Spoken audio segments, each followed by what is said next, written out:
And we are about ready to go with this.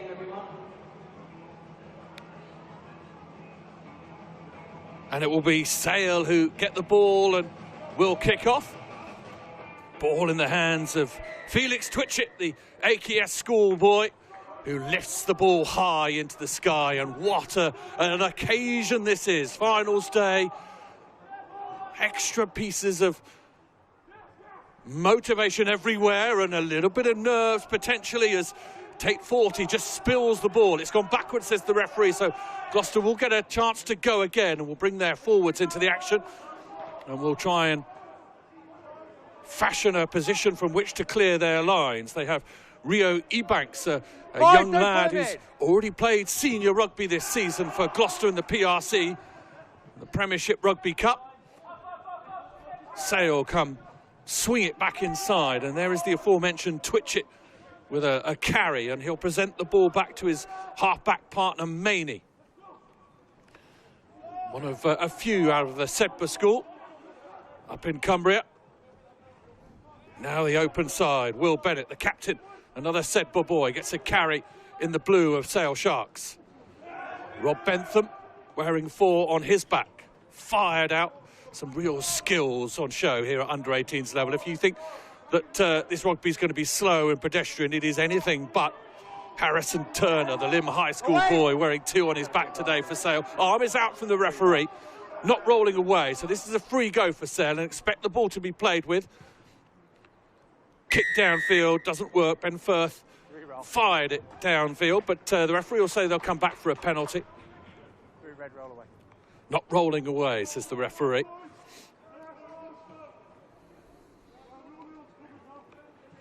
Body positions have to be good. Just slowing the ball down there, the referee says. Yep, we'll penalise that.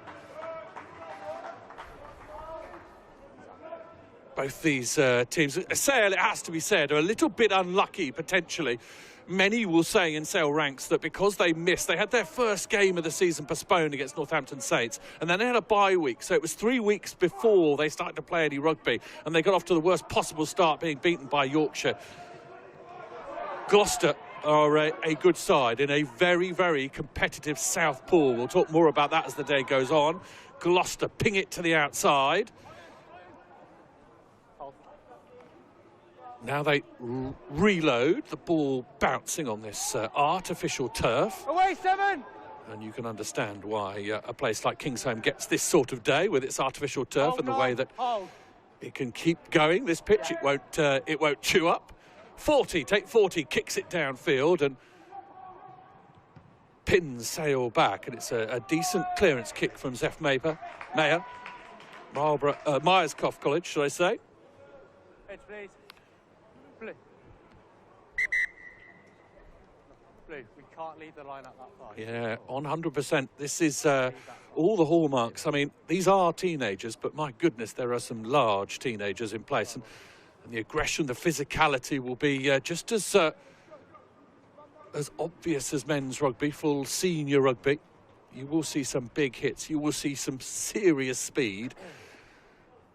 Lovely changes of direction as well. Do stay with us. We've got an absolute feast.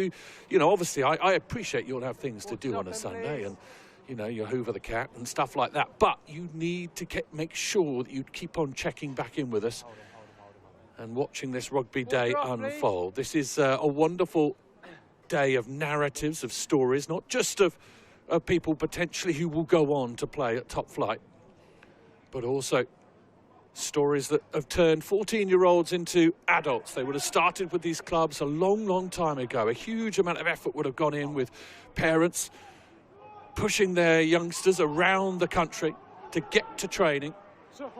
And they're here, a culminative day of joy and celebration. What a tackle that is in the midfield, and fantastic work. The spill came from Horsfall, but a great tackle in the midfield from Sale, and that's what I mean about the aggression there. Captain Will Bennett putting his shoulder where his money needs to be. Coughing the ball up, and it's a scrum in centre field. Space, balance, stability is discussed.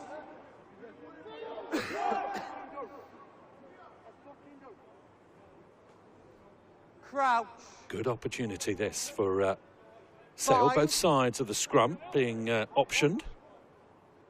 Set.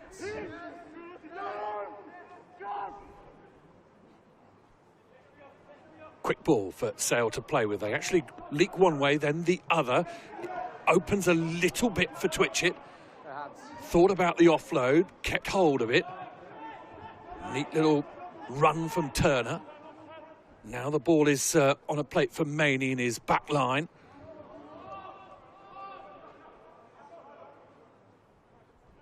Back aside, a little bit of space for Bentham. Half a gap, Gloucester close it.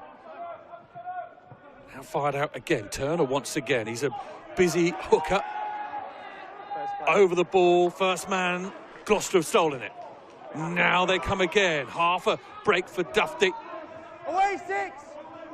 Penalty advantage. Away, says the referee. Now it's a penalty against Sale for the same thing that they were pinged for a few minutes ago. Sam Bromley on the wrong side of things.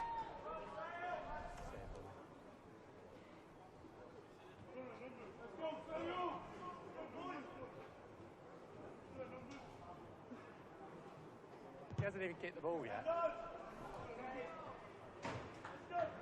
Cool. Neat nudge down into the 22.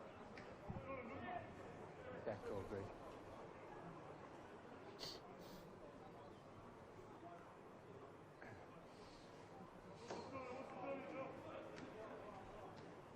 And it's a line out for Keelan Freeman-Price to fire at. Oh, it comes off the top and immediately Hodkinson comes forward with the ball. Advantage over. Ball fed out to the Sale back line, and Ben Firth's rather large boot steers it downfield. Thought about the return kick, but now Gloucester come again. The offload off the floor is ambitious. Gloucester playing. Now the ball goes backwards. Might have gone forwards then on the second attempt. No, the referee looked at it and said, yeah, no, play on. 6, no. Out the back it goes, and there's a bit of space out here for Gloucester. On this left-hand side, want to beat. Here we go. Down the left-hand side, I think it's Denny. Lovely offloading. One more could make it. Oh, just Backwards. tap backwards by Sale. Little hand in there. No. Prevented it from going. See the skill available there for Gloucester to break from their own 22. The imprint of the first 15, the senior men's 15, on the under-18s. If it's on, let's go. Ball is kicked clear. And Sale will get to breathe again. That was panic stations there for Sale, and I think it was just a clever little hand in that stopped that last pass going two-hand and Gloucester scoring. Have another look at it here. Step, Burnett. step, blue. Blue. On to Junior Denny. Jono Boulding, the impressive Radley lad. Signed a pro deal this week, Jono Boulding. They think good things about him. And almost got Gloucester off to the dream start there. Sale spoil things at the line-out. Forward they come. Maney's going to try and dig this one out. People are bouncing him around. Decent carry from Ogbonne. Tackle release.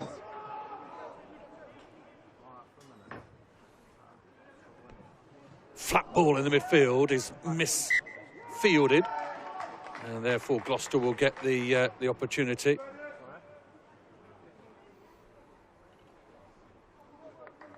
Yeah, Lawrence Ogbonne, the Kirkham lad. Hold your weight on the bar. All I've got written down against his name is Powerhouse, and we saw a little bit of it there.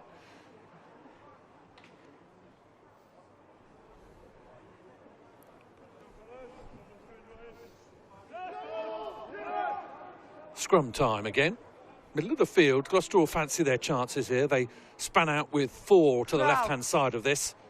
2 on the slightly shorter blind side. Set.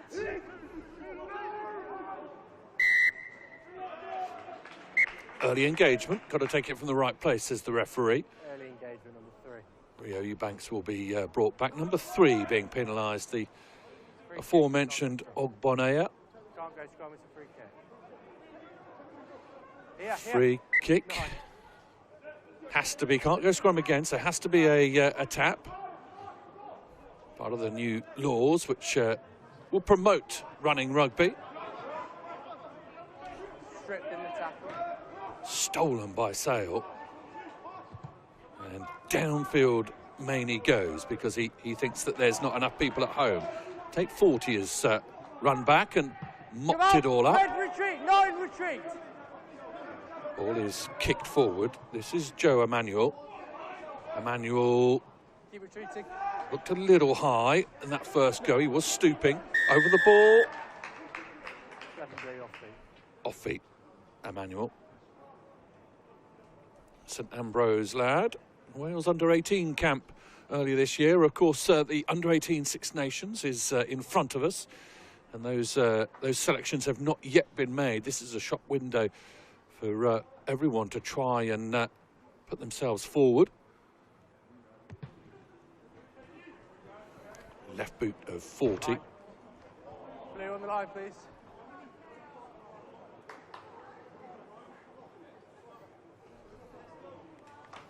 Up to the 10-metre line. Headband at you in. Hartbury's Freeman Price. As you would probably guess, Hartbury College providing a huge amount of ballast to this Gloucester side. Ball goes over the top of the line out. And Jack Gilbert picks up the gift and heads in field.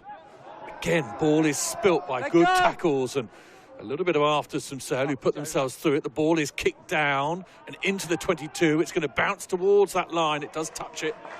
And it's going to be a decent result for Sale.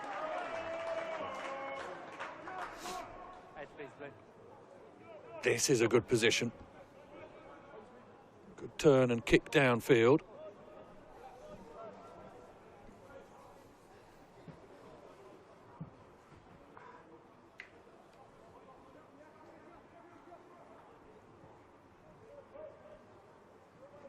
Gloucester got to steer themselves out of trouble here.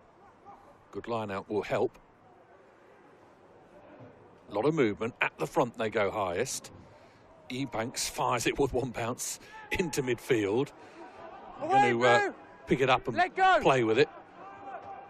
Oh, half a gap. Gloucester away. And once again there are numbers. Oh, the dummy. Look at that. Away he streaks. He's got the pace. One more pass. No, he gets away. Oh, he goes again. He's beating players for fun. 11, no.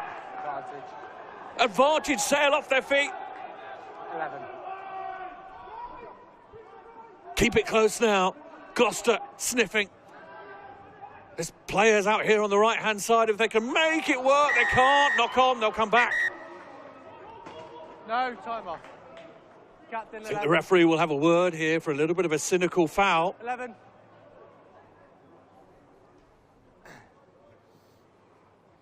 Another look at the break. Well, there were several options here to pass the ball. Clear line break shot, I think, in the ball to yellow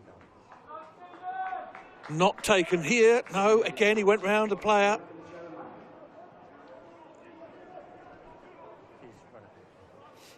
Hold it. Whenever you're ready. Confidence of youth. Tap and go from Gloucester to the line. Over the line, are they? No, short, says the referee. Looked as though he got that down and then retreated, if you like.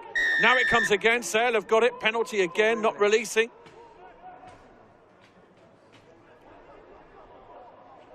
On the line. Another tap and go. Another missile sent low. This time Sale are good for it. There are numbers out on the left-hand side. They just need to stick and move, play them in, and they're over. Try scored for Gloucester. Just reward for them. They've had a few goes at it.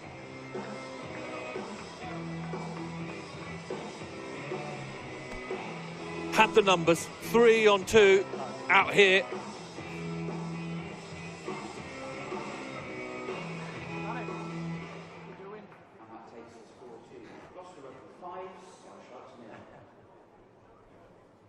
Good, decent finish. Had to be patient, had a few goes, thought they were over at one stage. Had to make sure that that it was scored. Gloucester with the first try of this festival of rugby. Stretches out over nearly 11 hours. Hope you'll be with us for all of it, I really do.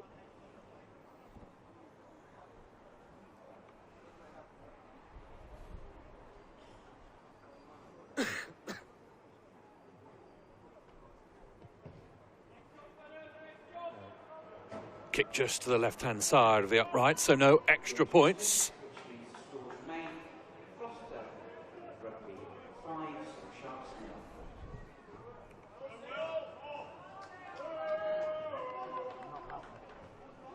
I think that's Thomas Williams. Sorry.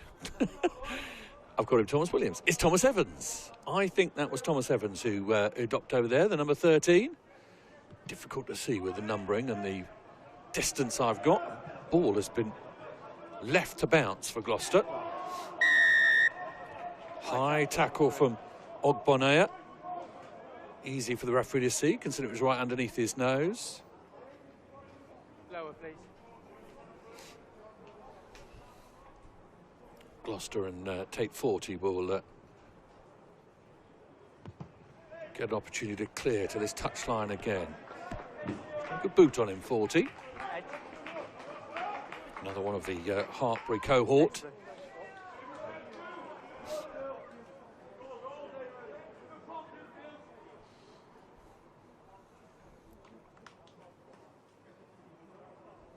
Gloucester with another opportunity in which to try and build a position, give them a platform in this game. Rio Ebanks sees the men coming through, doesn't fire it. Referee says leave him alone. He's on the floor. Now Gloucester are going to use it. Ebanks has numbers on this right-hand side. One of them is Jack Gilbert wearing 7. He carries it forward. Again, more abrasive stuff from Gloucester. We go at the guts of it. Ebanks uses the runners to sort of create some space. Now there's a bit more space in the midfield for Gloucester to carve through. They're picking and going quite well at the moment, Gloucester. Referee says leave it alone. Ebanks again into John O'Balding. Ebanks again, half a gap there. Gloucester really making sail, have to work hard around the edges. Ball is a little loose. Ebanks and 40 combined, but 40 eventually throws it forward. And we'll have a little break in play. Just to remind you then, if you're new to today, we have a huge amount of rugby coming your way as we have another look at that forward pass from Tate 40. Bristol versus Newcastle, the next game up. Exeter versus RGC. We have 11 academy sides, so we were always going to have one spare, and RGC have stepped into the breach to create a very interesting game in that third matchup. Then Quins versus Yorkshire, Sarries versus Leicester, and then the final at 7 o'clock, just past 7 o'clock this evening, Bath versus Northampton, a repeat of last year, and last year's was a mesmerising encounter. Had absolutely everything. Drop goals, tries from your own half, one-man efforts, team displays. It was brilliant. Do not miss out on any rugby today, but certainly make sure that you're around about 7 o'clock for the final. It will be fantastic. So a little break in play as Rio Ebanks gets a little bit of running repairs. Approximately 140 will be Exeter Chiefs versus RGC. Plenty of rugby coming up for you to enjoy. This afternoon, Harlequins versus Yorkshire Academy. Then after a short break to sort the pitch out, Saracens versus Gloucester Tigers. And then it culminates in the grand finale. Saints versus Bath Rugby. No, it's just over here. I'll give it to you once it's passed. Medic's just attending to things and making sure players are happy to go. Referee's going to bring them a little bit further infield. But you can't really see it, but it is there. This will be Sale ball, Sale put in. Sorry, check.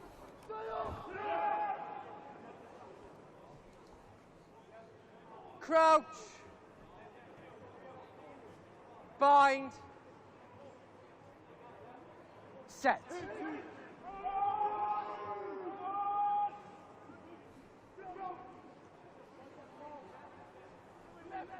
Maney steers the ball on the right-hand side. This is Mayer. No hands.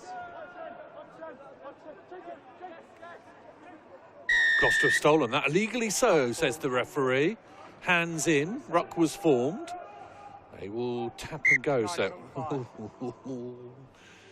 I don't know about that. You see, yeah. I mean, it's a difficult one, isn't it? You want to make sure that the players aren't stealing yards, but at the same time, you want to get the ball going. You want the ball back in play. Edge of the 10, please. Referee specific about the way he wants things. Is he back on? Hold it. Lads, the yellow's coming back on. Hold it. Where is he? Is he on the pitch then?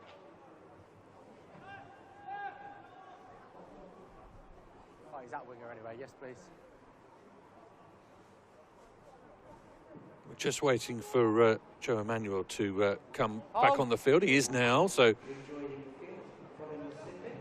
Sale into the midfield. Neat little offload. Bromley with the carry. Now they go right again, and this is Quirk. We haven't mentioned him yet. Younger brother of Raffy, Christy Quirk. Ball off the top, and in comes Ogbonaya, and there's an advantage here for a high tackle, so Ogbonaya will get an opportunity to go with that. Oh, lovely ball, looking for Quirk, and didn't quite go to hand, but the free play was Sales.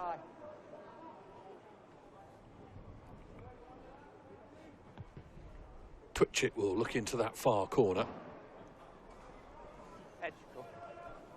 Edge, please, red. Sorry? Are you out, 9? 9. You out? Line out for Sale. Good position this, good opportunity. Slightly scrappy, but Ogbonaya has the ball, and Ogbonaya is taking no prisoners. Sale, strong running, good running from Alex Kerr. Left they come again, Captain Bennett towards that line. I think he's got there. He has. Will Bennett, the Sedbergh boy, is over the line. There's a little bit of afters. But that is a good score for Sale. They needed to get into that 22 and make it count, and they have done just that. And as suggested, this game is going to be keenly contested. Decent carry from Bennett, decent strength to ride the first couple of tackles and stay on his feet. Okay, I'll have a word. Please mention it under the post. Mention it the next time early call.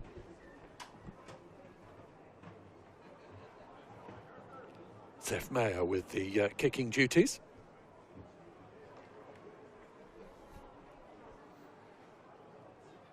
What an amazing occasion this is for all involved. You can imagine the youngsters, the teenagers, trying to get to sleep last night, imagining playing here at this famous old ground on an auspicious occasion. And just a reminder, if you're new to this setup, the two leagues are a South and North conference, and so every game will be effectively a representative from the south versus a representative from the north. So they wouldn't have played these each other before. These will be new patterns that they're seeing in front of them. Northampton are the most southerly northern team, if that makes sense. But everyone else, and the Southern Conference this season has been has been particularly well contested. The likes of Bath, Saracens, Harlequins, arguably 3 of the better sides in the whole competition. They've been battling it out in the south. A substitution that's come on for Sale. I think it's Harrison Causey, the Kirkham second row, who's taken the field. He's a good player, is Causey, so we'll shore things up and ask a few questions of this Gloucester side. 35-minute halves in under-18s rugby. And just a 5-minute half-time as well, so we'll be...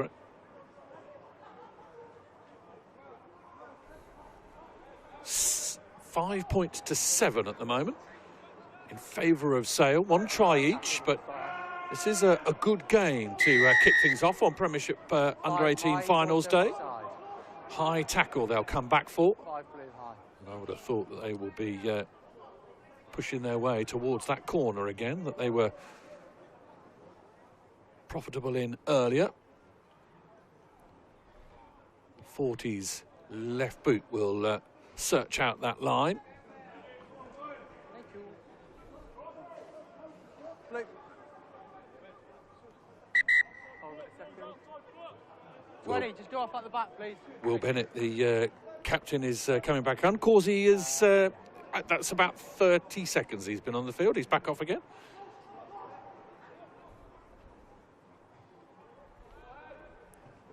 Maul. Hold! More for Gloucester. Eyes up, they just break away, and now the ball is on the floor. First Sale hands in are repulsed.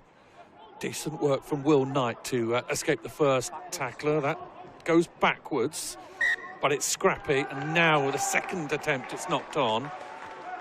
And there's a little bit of frustration there from Freddie Ogden-Metherell as he gets up. It's actually as he went to land on the ball, he knocked it forward.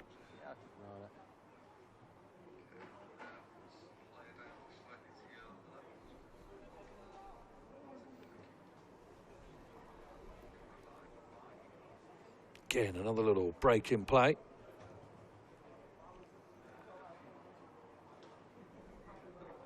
This is Harrison Turner, who's just getting a little bit of attention.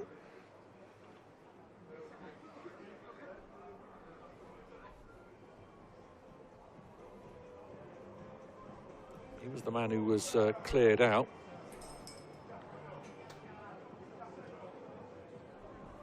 And just making sure that his joints are okay. And he is good to join us once more.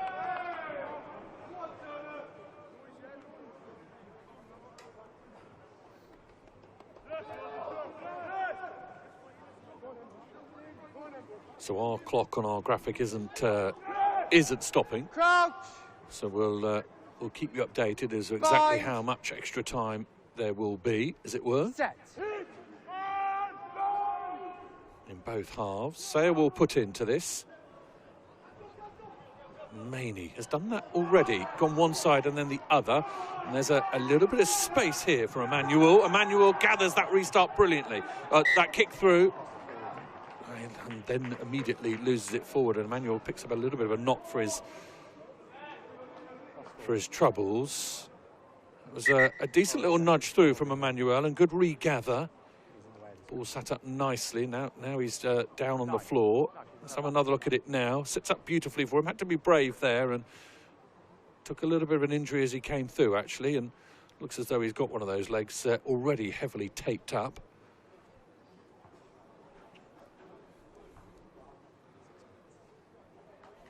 The physio will come on and examine him, and he'll say, yeah, no, that definitely does hurt. Does it hurt if I do this? Yeah, no, it does hurt. Are you sure? Yes, yeah, no, it does hurt, I promise you. All right, okay. On you go, keep playing. That's what the conversation goes like. It's very strange.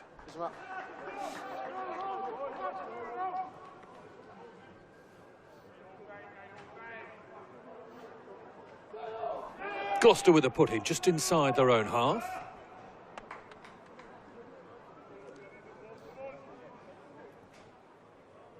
Crouch. bind, set. Ebanks played against Hartbury in the Premiership Rugby Cup for Gloucester as an under-18. That's pretty good going. Sale come through and knock the ball on, and in fact maybe a penalty for going off his feet. It is. The referee obliges by letting me know. Little knock over the top doesn't work, but it was all to nothing. Off feet, says the referee, against the try scorer Will Bennett.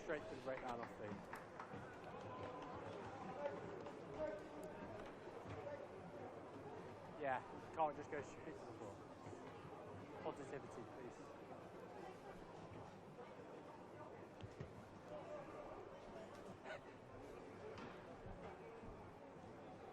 Cool. Blue edge of the dash, please. Yeah.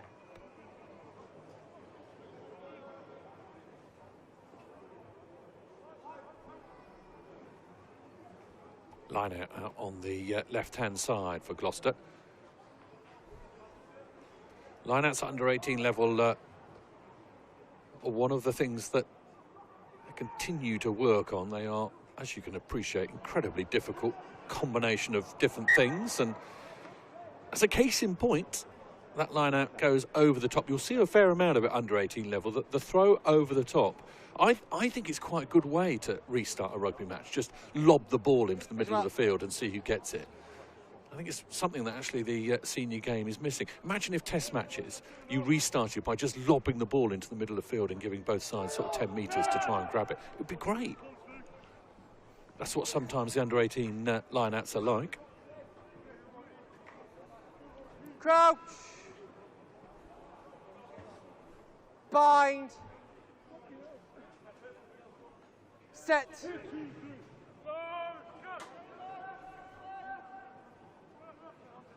No, back, 9 step. Ebanks digs in. Advantage. Everyone's come on the right-hand side for Gloucester. Offside from the Sale number 9. 40.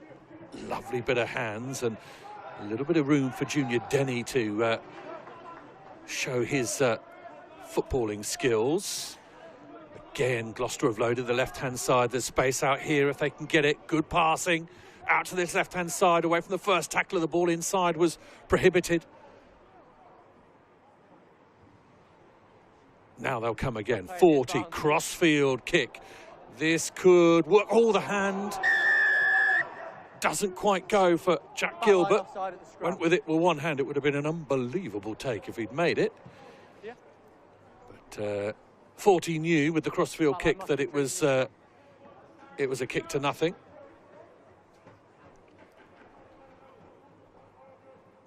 Forty will step forward. No thought of posts here. Would have been a relatively straightforward kick. They want more than that.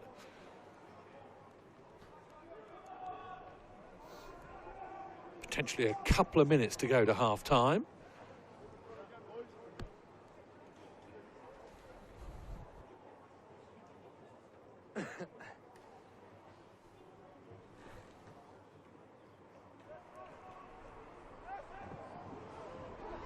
Ball in again into the midfield.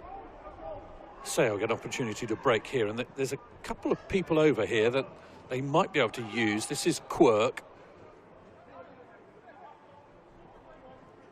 Inside ball again is coughed up, and that will be half-time. Referee will say enough is enough, and we will have a break. And it's interestingly poised, this one, as many observers thought it might be. Gloucester with the early strike, but Sale come back into it, and at the moment have their noses in front thanks to a conversion. And it was a good start for Gloucester. We'll have another look. They had to be patient here. There was a fair amount of build-up, but Ebanks dug it out, numbers out wide. And I think it's Evans who crashes over. A nice little moment for the young man at Kingsholm. Basale did especially well. Bennett clambering through the hole and reaching for the line. Good strength from the young man. And it was a well-taken try that sees Sale with their noses in front. Half-time here in the first game at the Under-18s Premiership Finals Day. Gloucester 5, Sale 7.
So it looks like we are delivering up for the second half. Changes look to have been made by both sides. I'll try and get my best to keep up to date with those.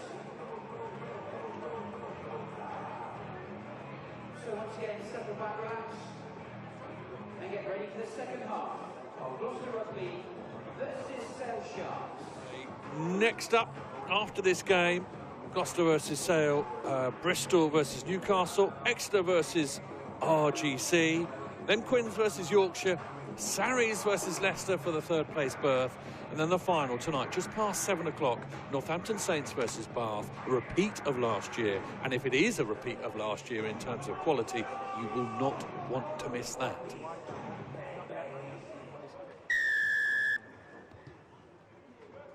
Restart. One of those changes is Will Mason, wearing 22, who's come on for Gloucester.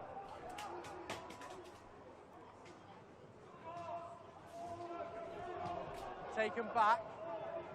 Sale, through Alex Kerr, will clamber or try and fight their way out of their 22. No, right. Twitchett takes up the battle as well. Both let go. Taken back is the call, so at the moment they can't kick it directly dead. So they'll kick down the middle of the field. Yeah, happy. Now Gloucester try and see a little bit of space over on this left-hand side. Nice little kick through from Mason. Changes at half-back. I see got Luca Woodyard on as well, wearing 21. Half-back, so Ebanks' day is at the moment done. Just trying to pick out any other changes on both sides. Don't think there is in the pack. Call for numbers, please. We're not going to mess around and line up. Well, Mason has also joined us for Gloucester Rugby, number 21. Red to step out. Red to step out, please. Go again. Wait for your hooker. Yes, they have. Harrison Turner. Fellas, we're going again. Your hooker wasn't ready. Harrison Turner has almost got fed up with his own. He needs the ball. He's now saying, "Can I have the ball, please?" Well, you kicked it away, Harrison. Here we go. Let's have a liner. In comes Sale. Little chat about it. Up they go. Kind of works. No, it doesn't. After all that, Harrison Turner, the Lim High School boy, doesn't throw the ball in straight. So Gloucester will get a really good piece of real estate to build from.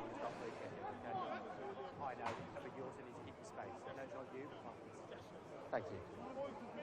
Referee talking to the Gloucester front row about holding their space. Winger, you out?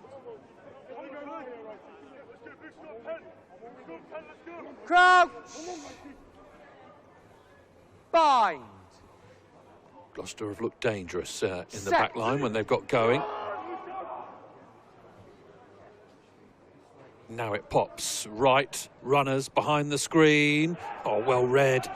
Excellent tackle on Denny. Right they go again. More good, strong running. The dip of the shoulder to absorb the tackle. Now they push towards that line once more. Tackle, says the referee. They'll get a chance to play it back. Short! Short, says the referee. Advantage, 7 offside. Release! Penalty coming.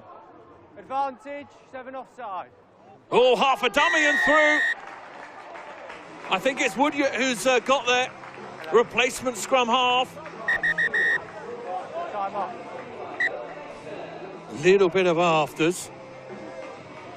Yeah, both sides, and there was a clip round the ear halfway through that. I don't know if you caught it, and that's why both packs have come together, because it's just a little fiery. Need to have a chat with the AR about the try first, please. Wait here. Thank you. Put the ball down for now. Little chat there. The Sale players come in to remonstrate with the referee. Look at Woodyard here, who goes through. It's a lovely little dummy.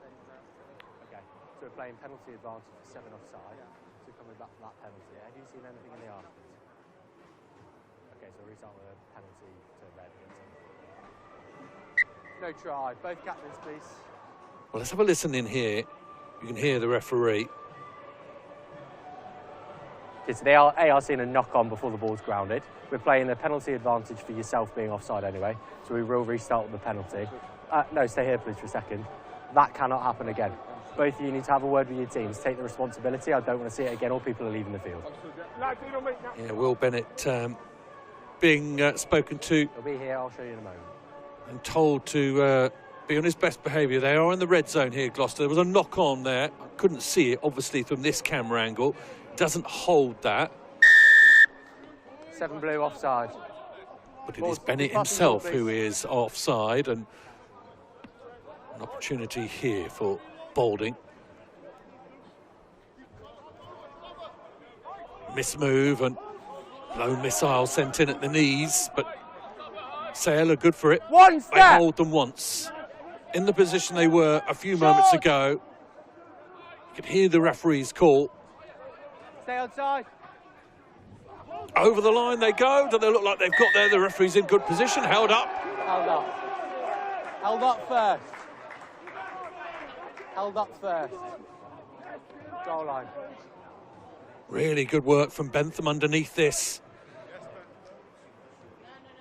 Ball held up first, goal line drop out.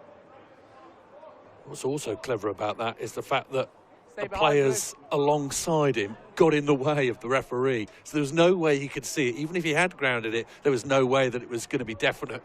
So the referee, with the only call he could make, forward comes Mason.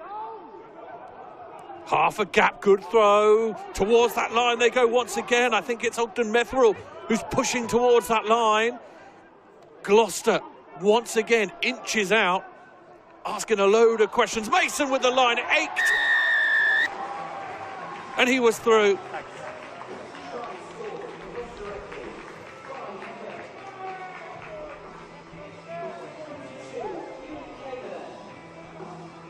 Mason wearing 22. I've got the down. The PA announcer has got a slightly different team sheet than I've got. I've got that down as 22 is Will Mason. They had to be patient here. They'd been in this position a fair few times. They didn't want to fluff it a third. And Gloucester scooped through.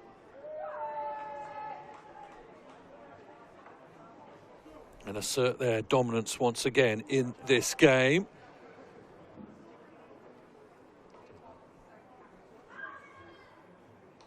Conversion out wide from the left-footed Thomas Evans.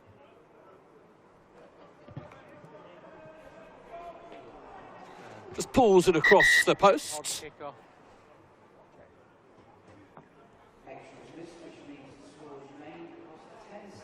Right, okay, sorry.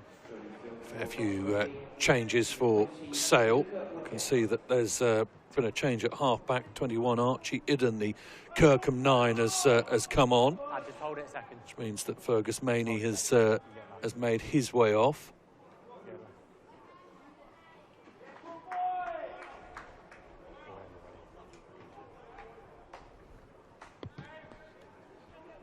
And Hodkinson has also come off wearing 5. The restart Backwards. is short and gives Sale an opportunity to restart, but they don't do it. So Gloucester will get a carry here. And it's a decent one into the midfield. Little jab through. Ball is going to be awkward. Well picked up by Twitchett. Idden, touch for him.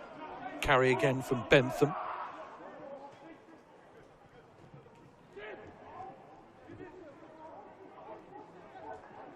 No hands. He's got to roll first. Say allowed to play with that ball. Twitchett again. The defence up on the outside of him, which meant that he had the pass sort of closed off. Now out to the right-hand side. And Mayer sees the ball fly over his shoulder and into touch. No. Skill level not quite there. Mayer puts his eyes down as if to curse the opportunity missed.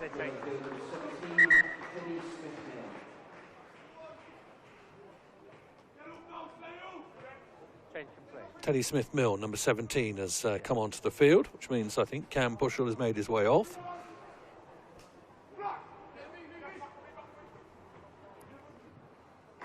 Line out from Gloucester again is over the top, knocked on.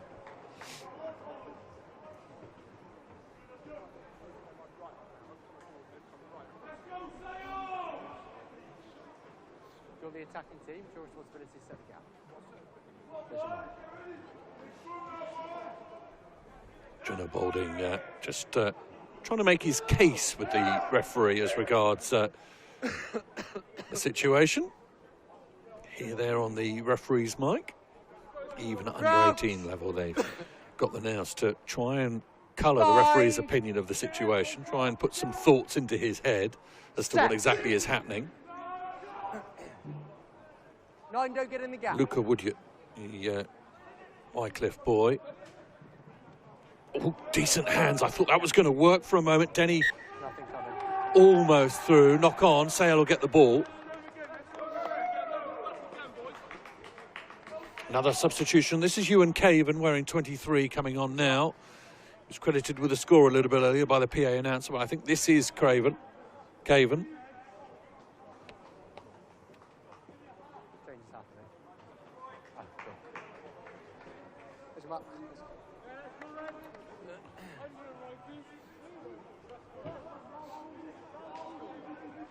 Caven will settle into the midfield.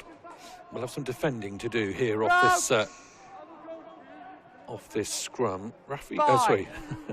Christy Quirk, Rafi's brother, is stood behind Twitchett at this scrum, and I wonder whether or not he'll be used. They come left, and it's that same move, that dummy left and around, that it is Quirk that's brought into it. Really good runner, as you would expect from that household. And looking for a little bit more of a gap than Gloucester are currently giving him.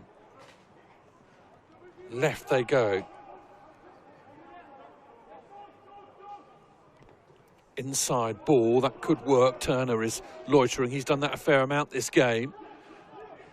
Advantage, late shot. Twitchett, the hands had to be good. Possible pass from Twitchett, but the referee's going to come back and actually say penalty. Late tackle is the call. Where's number 19? 19 is Oscar Roostem Caswell. No, number 19.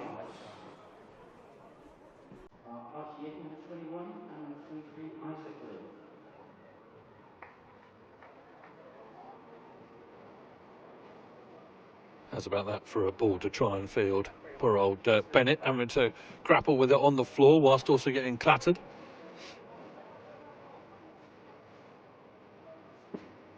No, you can't. You're under 18, it's a player safety.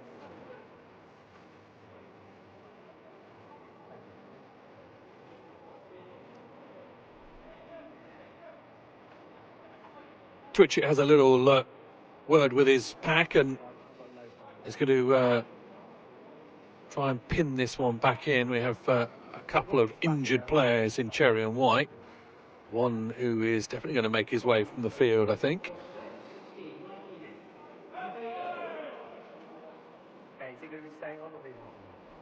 Mikey Onobeyedo is on wearing 16 for Gloucester, and I think Keelan Freeman Price's day is done. Also, one of our substitutes.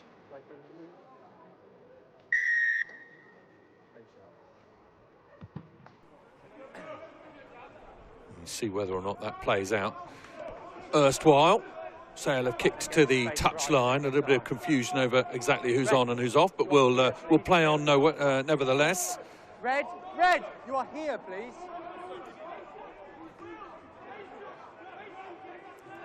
Harrison Turner. Let's see how this line out goes. Relatively decent towards the front. Now it's popped up to Idden. A little bit of space here in the midfield, but Firth is well wrapped up. Idden, lovely ball over the top. Isaac Glue, the other Kirkham lad, is on, and lovely presentation. Turner scorching down that inside. Oh, lovely ball, and I think there was a toe in touch. There was. Harrison Turner inches away from an absolute cracker of a score. Let's have another look. It's the delay of the pass gives Turner a bit of space. 1 foot on the line. Ball inside was a decent one. Idden thought he'd scored, but they'll come back.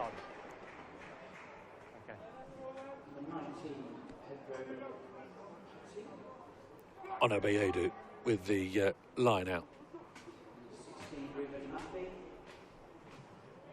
Decent work, Gloucester. And their replacement, scrum half Luca Woodyard, gets a little go up against 3 or 4 players, and Woodyard does well. Now the ball is recycled again. Decent carry from the young men in cherry and white.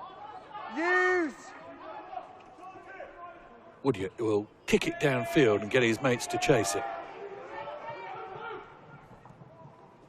Forward comes Isaac Glue. Over the ball is the replacement Onobeyedu. Now Gloucester have the ball, and it's a good turnover, good opportunity here to try and strike. Ball out the back, away from the first tackler goes Mason. Sale a little narrow here. The ball misses the intended target. Where are we running to? Intercept, Sale have it. Turnover ball, again, Gloucester player just about gets out the way. Out the back, and Sale, if they can work it, have space here on the left-hand side, throw the ball early. Did that go forward? Oh, round the back. Bit of Hollywood. But it doesn't quite work out for Sale. I think that first pass was forward. Second one. No, the second one, says the referee.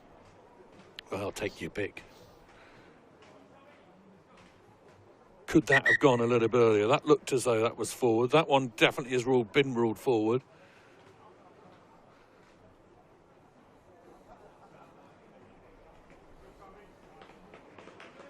Well, the way this game is going, I think the next score could be absolutely crucial. If either one of these sides can get over the try line, I think that could be it. Substitutions in the front row. Sam Bryant, the Hartbury prop forward, makes his large frame known to us all as he comes in for a scrum. Props love getting substituted just before a scrum. It's what really makes their hearts beat. Crouch! You could see the speed of him as he came on the field, though. He wasn't coming on for a line-out or a tap penalty. He wanted a scrum. You know I'll give you the time to get your feet in the right position. Take your time, please. We haven't had any issues up to now. Referee remonstrating with both front rows about exactly how good it's been and how he wants to keep it that way. Crouch! Fine. And we'll just see this scrum out because I've been joined by someone pretty important, especially in these parts, and we'll introduce him in due course. Gloucester get an opportunity to play with the ball and clear it down this left-hand side, and it is going to make itself all the way out, and that gives me ideal opportunity to welcome George Skivington. Hello, George. How are you? How good is this? I mean, another finals day at Kingsholm, and the under-18 rugby again showing its class. It's alive and well, and the heartbeat of our sport, isn't it? Yeah, it's brilliant. I think this has been a really good game. It's obviously nice and tight, so it's going to go right down to the wire. But yeah, I think it's a good start to the day. Obviously, plenty of games here today, but as you say, you know, I think this is the what's the word? It refreshes you when you watch the young lads who are just at the start of their journey, and you know, all the sort of hope of where they might get to, and all the ambition, and just hopefully enjoying what they're doing.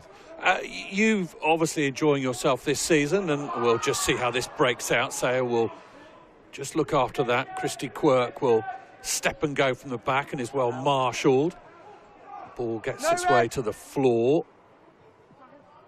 Sale will get a go again. This game at the moment, I've just called it as a pretty important next score. Sale look as though they've carved half an opportunity down the middle.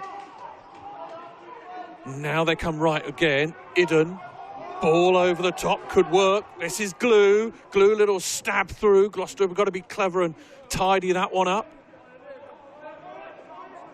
No. They do. Back in their own 22. Again, the physicality at this level. It's only when you see it up close, you know, these are teenagers, but my goodness, they do hit each other hard. Clearance kick from Gloucester. I mean, I'm right, aren't I? You know, a lot of people think, oh, under-18s rugby, it won't be quite as fast or as difficult or as fierce, but it isn't, is it? I mean, they really do put it about, don't they? No, they do, and I think there's some big boys out there. You know, if you actually, as you say, you get up close and personal with them, there's some big men, and I think, you know, the collisions are big. I think the speed they've played this game at is really, really impressive, actually. I mean, some good skills, both teams. So, yeah, as you say, it's fast and furious, and the level is extremely high. You've been enjoying a good season from a Cherry and White's point of view. I I suppose it's a remiss of me to say, how is it going? I know we've got a bit of a break at the moment. You've got the Prem Cup and all that, but you must be pleased with the way things are going at the moment at the helm of the senior side. Yeah, I think, it's the pro game is pretty ruthless, and you have highs and lows, but I think the team are in a pretty good spot, and to be honest with you, largely for us this year is off the back of our young players coming through. We've got a really good crop that we've put 3 or 4 years worth of investment in since they were a little bit older than this, and a lot of them have come through, more than a lot of them have come through, and a good few of them are in the international setups now, which is great. And actually yesterday we sent a very young team in the Prem Cup down to Exeter who put out a fully loaded team, and they managed to win. So I think that was a huge against the odds performance, and the opportunity for young players to play is sort of coming through for us this year, really.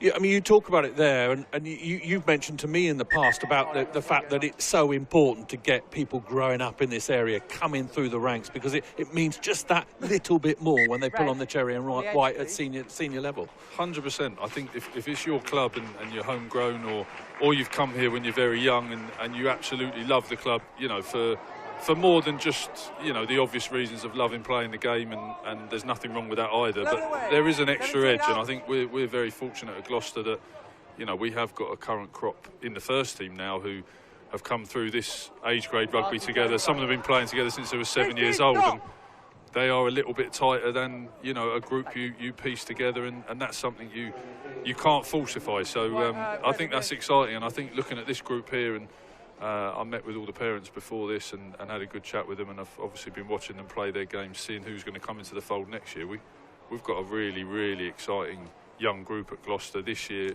and next year actually to come through, so it's exciting times. Under-18s it is a segue. It is a moment which potentially you can start to see people progressing. But we're not daft enough to suggest that actually it isn't the only way. And some of these players who might not get picked up here might go and play a good level of senior rugby. And over the next, I suppose what I'm trying to say is the next 4 or 5 years, up to the age of 22, 23, a lot of development can happen. And we're seeing it in the senior game. Guys who go and play university rugby, go on a slightly different route.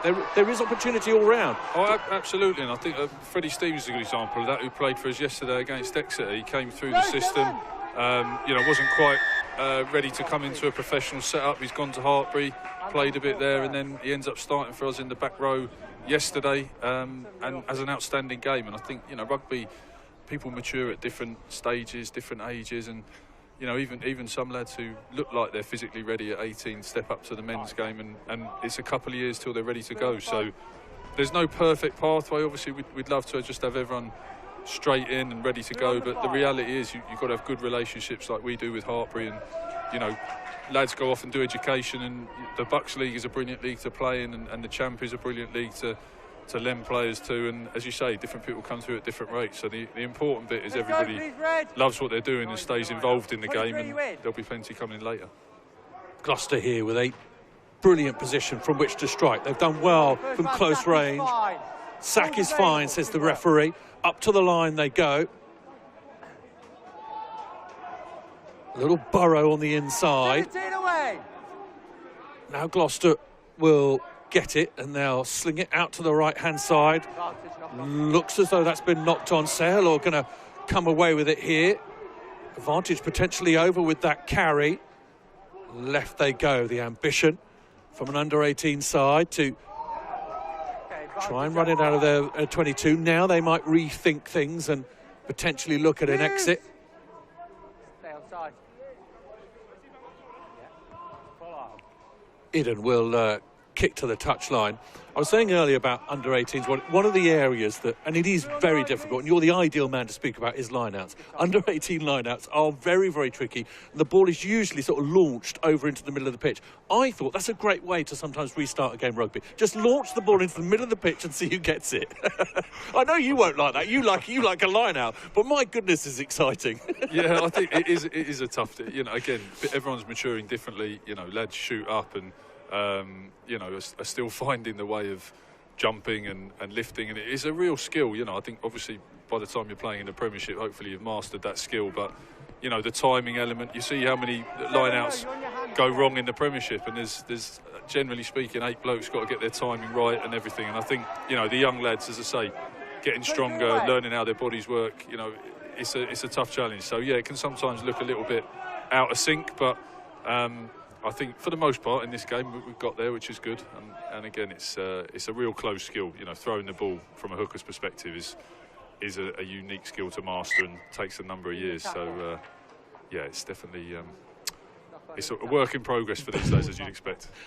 So good to hear from you, George. I won't keep you too much longer, but it is really, really good to speak. You stick around for a bit longer. You hold on. Do you have a look at any other teams? Do you keep on it? Do you go back and switch on the YouTube a bit later and watch the final? How does your day pan out? Yeah. How's the missus feel about more rugby? Well, that's a good question. Yeah, I'm not going to say I haven't. Took a little bit of grief today. I think it's absent husband and father at the moment. Obviously, with the game yesterday and then this today. But you know, this is really important. I like to have a hold of what's coming through and know these lads as well, try and get a feel for it and make sure the parents are happy with the process. So, you know, obviously I'll watch this and I'll be here today and watch the game. It's interesting to see what everyone else has got coming through for sure and see how everyone else is trying to play as well. You know, there's different, as in the Premiership. Oh, here we go. Yeah, huge break. Oh, he's carved an absolute aching hole in Gloucestershire there. Brilliant work, I think. Ewan Caven is the man who's just made a little bit of a name for himself in these parts. Lovely dip of the shoulder, switch of the hips, and through the gap he goes. And that stays with you. Do you still remember? Here's a good question for you, George. Do you still remember the rugby you were playing under 18? Sometimes those moments, they loom larger than some of your professional occasions, don't they? Have a look at this. I mean, I never did anything like this. I don't think I've got any memories of anything like this, but... yeah, I think, you know, as you say, the game it's a much better standard to when I was playing 18s. But I think there's a purity of when you're playing at this level. As I say, the whole professional game's in front of you if you're lucky. You know, you're at the starting point and you want to make a name for yourself. And I think you do have moments like that. As I say, mine look very different to that for sure. But you have those moments, you know, with the lads you've come through the academy with, and not everyone's going to make it, so it's sort of the end of the line for some lads, if you like, and hopefully not, like you say, they might go on a different journey, but certainly as a group, and then the start of your journey. So you do remember these snippets for sure. Final question to you, George, and it's really about humans. You know, these development programmes, obviously rugby is the main part. They want to produce as many top quality rugby players as they can, but so few will get there. But the important bit, really, when you speak to these coaches, is about developing these humans. You get young men from the age of 14 through to the age of 18. It's such a formative part. And from your point of view, you must recognise that as well. You know, these guys out in Cherry and White, not all of them will play senior rugby, but they've been it here. And that formative element of where they go, it's vital, isn't it? Yeah, it's a huge responsibility. And I think, you know, Wayne Thompson and... Dick Danahan, the boys down in the academy system here are brilliant for that, and I think, you know, Delvey as well, and they know they've got a massive responsibility. As you say, the lads all want to make it in the professional game. Not everybody will, and the responsibility is to make sure that the lads are focused on that whilst got all their other options open, their education, their apprenticeships, whatever they want to do, and also, you know, hopefully developing well-rounded individuals, because if you do make it into pro sport, it's pretty tough and ruthless, albeit enjoyable. And if you don't, it's obviously a bit of heartbreak coming for you, but you want it to be a great experience that, as you say, hopefully, if you don't make it at this point, you go off and play rugby at uni or play club rugby, and, you know, again, you may well find yourself back in the fold, but if you don't, you want this to be a life experience that they look back on fondly. Seems a perfect place to leave you, George. Thank you very much indeed. Look after yourself. Hopefully see you soon, and good luck for the remainder of the season. Enjoy. Cheers. Brilliant to be joined by one of the top names in the sport. Bind. Really, really good to see, to hear from a man. And of course, you know, again, it reminds you of just how important these days are with top men turning up to watch these youngsters play. And he mentioned it there, not just Gloucester, not just Cherry and White, as they come forward again. Ball over the top, brilliant pass out wide, pins his ears back inside. Try score already. Oh, good offload. Oh, I say good offload forward. Dufty couldn't quite make it work. The Bromsgrove flyer down that right-hand side. Couldn't quite get it back. But yeah, just that little word on George Skivington. An excellent coach, not just obviously of rugby, but of men as well. And it starts really early. You mentioned there about him being in here, talking to the parents, making sure that these young men know what possibility is in front of them. And I think it's a really good insight into the professional game at the moment, and how deep it goes, how far back it reaches. As I say, some of these would have started on this journey at 13, 14 years old. Obviously, a little bit earlier with mini rugby. And it's all about taking care of the human. Sale with a carry through Ben Firth.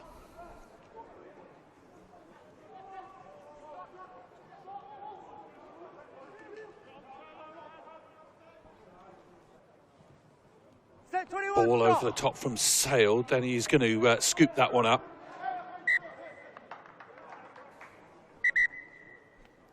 Stop on the half on the 22-metre line, and they'll just have a little bit of attention to a prone player.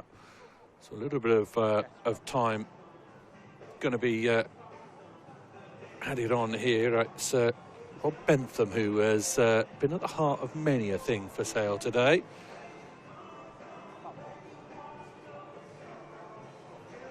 Bloody nose for his trouble. Off comes the scrum cap. Oh, they're going to try and have a little bit of a poke around, a rearrangement with the old nozzle.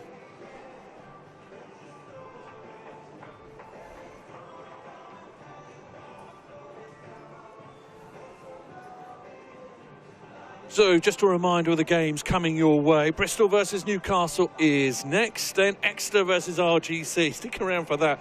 I was speaking to Saul Nelson, the RGC coach. He was pretty quick to point out, well, this is England versus Wales. It is. Even at under-18 level, an opportunity to go up against your counterparts from cross-border. Great to have the North Walians with us, RGC. Playing against Exeter in that third game. Quins versus Yorkshire. Sarries versus Leicester. The penultimate game, and then the final at just past 7 o'clock tonight. Bath versus Northampton. Do stick around for as much as you possibly can. I know we have thousands and thousands of people joining us throughout the day. As you can imagine, so many friends, families, counterparts involved with schoolboy and under-18 rugby. Lots of people tuning in. Set. Really delighted to be bringing you this day. It really is important. Gloucester scrum, powerful through there. The referee rewards them with a penalty. The Sale 8, unable to cope with that. And look at what it means to the likes of Mikey Onabeyedo. Immediately pumps the air.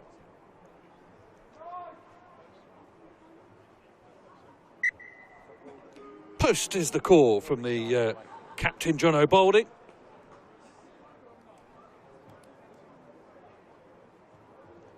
And why not? With them in control of the game, just take some air out of it, if you like, and try and poke themselves a little bit further in front. Well, it is looking like, at the moment, Gloucester in full control of this and heading towards the final few moments of this opening game. Kick at goal from the left boot of Will Mason.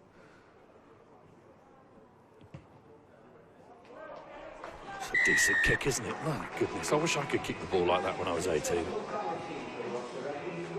Skill level, very, very strong.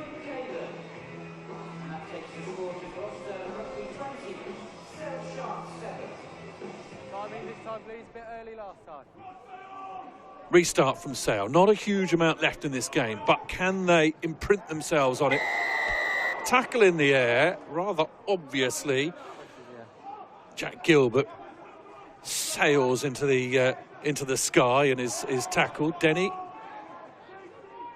he is wrapped up now. Gloucester come again. A little bit of a juggle from Mason. Now the back line is unleashed. Here go Gloucester again. Lovely delay on the pass, and the try scorer from earlier skips the ball back inside. Evans, this is a lovely end if Gloucester can make it work. Players prone from Sale need to get out the way. There are numbers over on this left-hand side if they can make it. Gloucester push themselves, they keep it short. if they can unleash this back line. Sale now have just about got themselves into position. Out it comes. Little bit of a mismatch, bit of a hole. Caven. There is the cherry on the top for the cherry and whites. Another crossing of the line for Ewan Caven.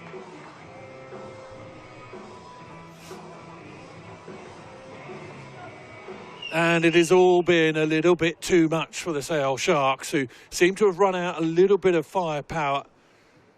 Stayed with Gloucester in a big way during this first half, but ultimately those substitutes have been the difference.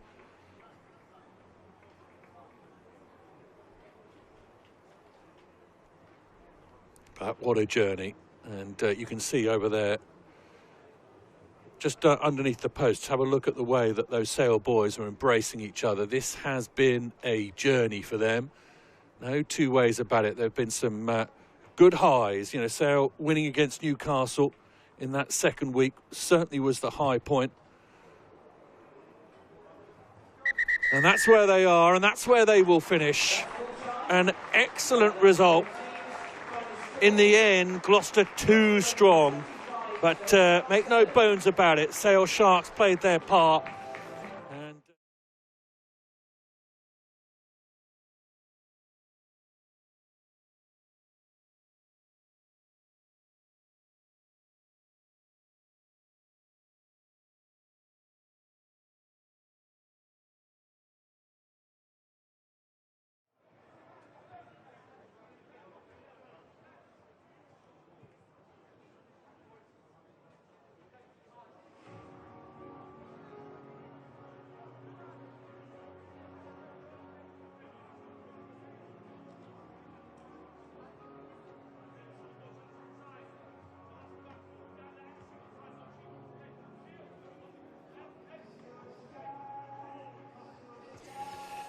Well, welcome back.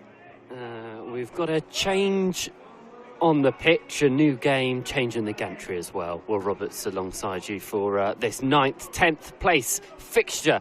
Bristol Bears versus Newcastle Falcons. And what a tale of the tape we have here. Two sides that have had some interesting lead-ups into this academy finals day.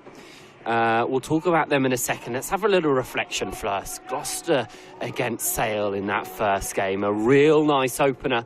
Gloucester got the win, 25 points to 7. And in front of a home crowd that were very receptive to a cherry and white victory. And it's going to be the turn of Bristol and Newcastle now. The Bristol team are just heading back in after coming back out. They can't make their mind up.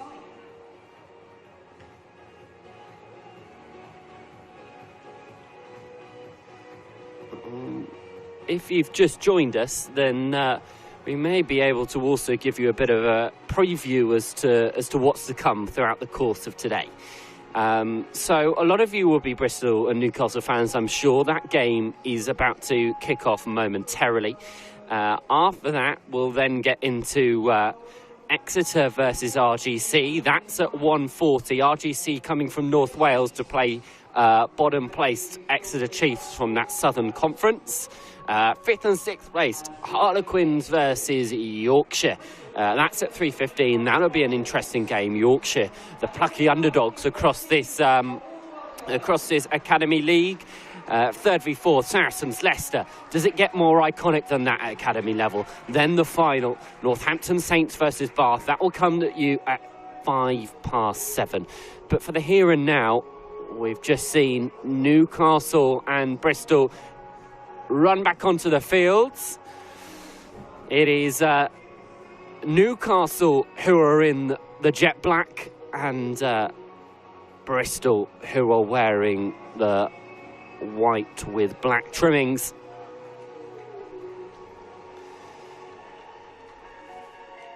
AJ Edwards of Durham with ball in hand. He will get us underway.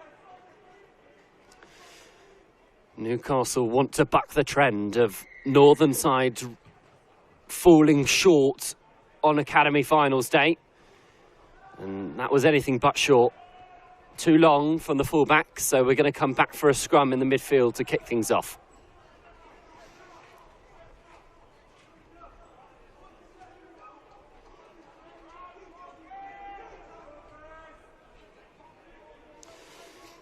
Bristol have been plagued with injuries over not just the last week, but the last few hours. We've had a fair few changes that I'll hopefully be able to make you wise to over the course of the next 70 minutes. One of them is the guy with the ball in his hand, Evan Russell, has started at 9. Kai Geely, unavailable. The Hartby boy pulled out late on here. What a demolition job that is from the Northerners.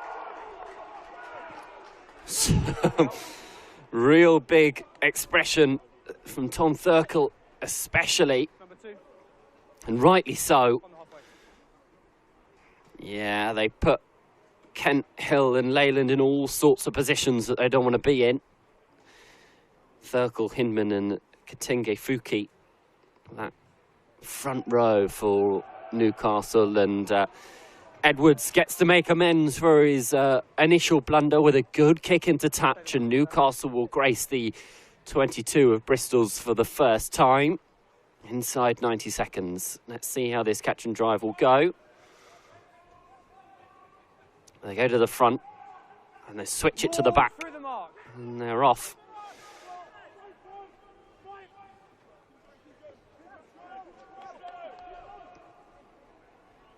Rumbling towards, there's a few bare paws in the way. They've just grappled that ball out of Newcastle's grasp, the referee having none of it. So Bristol will get the put in. We'll look to try and make amends for that first scrum. Didn't go their way. The other change that's come in the pack is Jake Smith of Clifton College. Highly rated blindside is unavailable, so fellow Cliftonian Oshin Williams has been shifted into start at flanker. Can't miss him. He's gigantic, Williams. And it's the backs that are going to try and do a bit of work here initially. And there's Bulanelka. A real special talent, ball in hand. Be interesting to see how he gets on today. Pulling the strings is Lewis Popple. Out it goes to George Williams. There's Will Papp of SGS College. Hill, quick hands, delectable passing. Through goes Evan Morris. I imagine I'll be saying his name quite a lot today. Another young talent that's been lighting up Academy League in the Bristol way. Flashy and fiery. Richard Hill.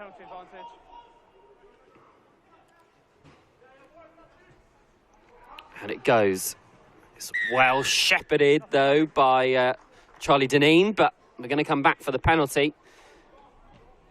All the way back in the midfield. All right, back we go. Play tackle.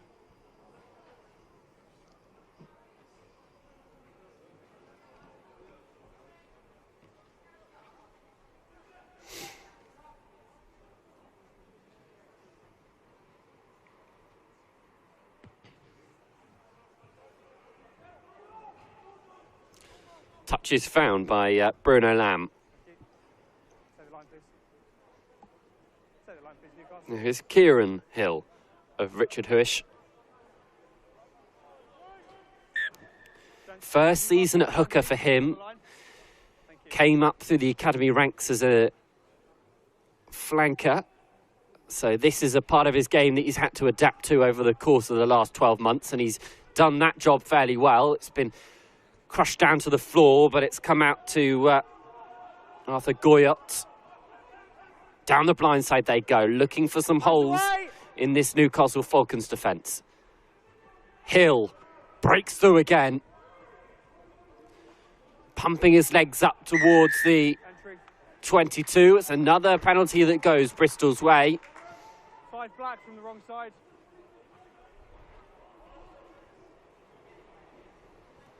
Discipline costing them here. Hill with this initial break. In at the sides is the referee. It was a good attempt initially, though, from Patrick Hogg, the Newcastle skipper. We make sure we're not adding receivers at a late stage. You need to stay in the line out. You can't just leave before the ball comes. Now they're going to have to defend this line out well. The call's being relayed. Leyland telling Hill exactly where he wants it. They're going to go to the front. It's flicked down by Williams, so it's messy and not how Bristol would have wanted it. But they've got the ball to deck, and they're going to try and use it here through Monty Wells, who's wearing 4. Release 4. Being listed as wearing 5. Those 2 second rowers for Bristol have swapped shirts, much to my pleasure. Chipping behind, no one home, but he's offside. 12 in front. Bruno Lamb just over-committing to Lewis Popple's kick. 12 wide in front of the kicker. So it comes to nothing for Bristol. Yeah, it's a good spot from the referee. Otherwise, he would have been in home and dry. So instead, AJ Edwards, who's had a lot to do so far, is going to try and find touch. He does that very well.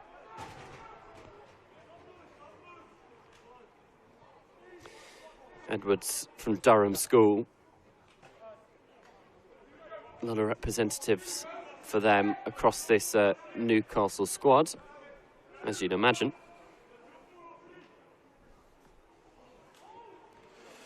Well bore down illegally, though, by Bristol, so the advantage is available for them. Kick in behind from Jenkins. It's going to put pressure on the Bristol backfield, but they're going to come back for the penalty from the line-out. Grey scrum cap on the jumper.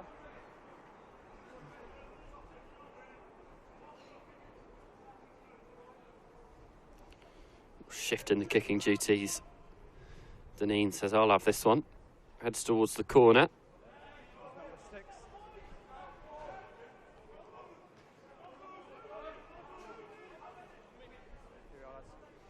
Hinman. Be careful with the contact, please.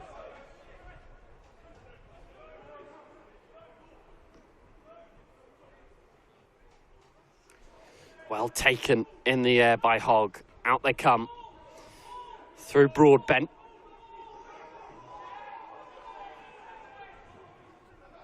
Through the gap. Well spotted by Thurkel. Newcastle keep ball speed at a decent pace, but well fought back Riley Fox on the back pedal. Through the middle again, Hogg seems to be ever present in this Newcastle attack. Leading from the front is the captain. Jenkins, in fact, looks to go down the blind side, but realises there's a lot more white shirts than black, and now Newcastle just need to reset themselves.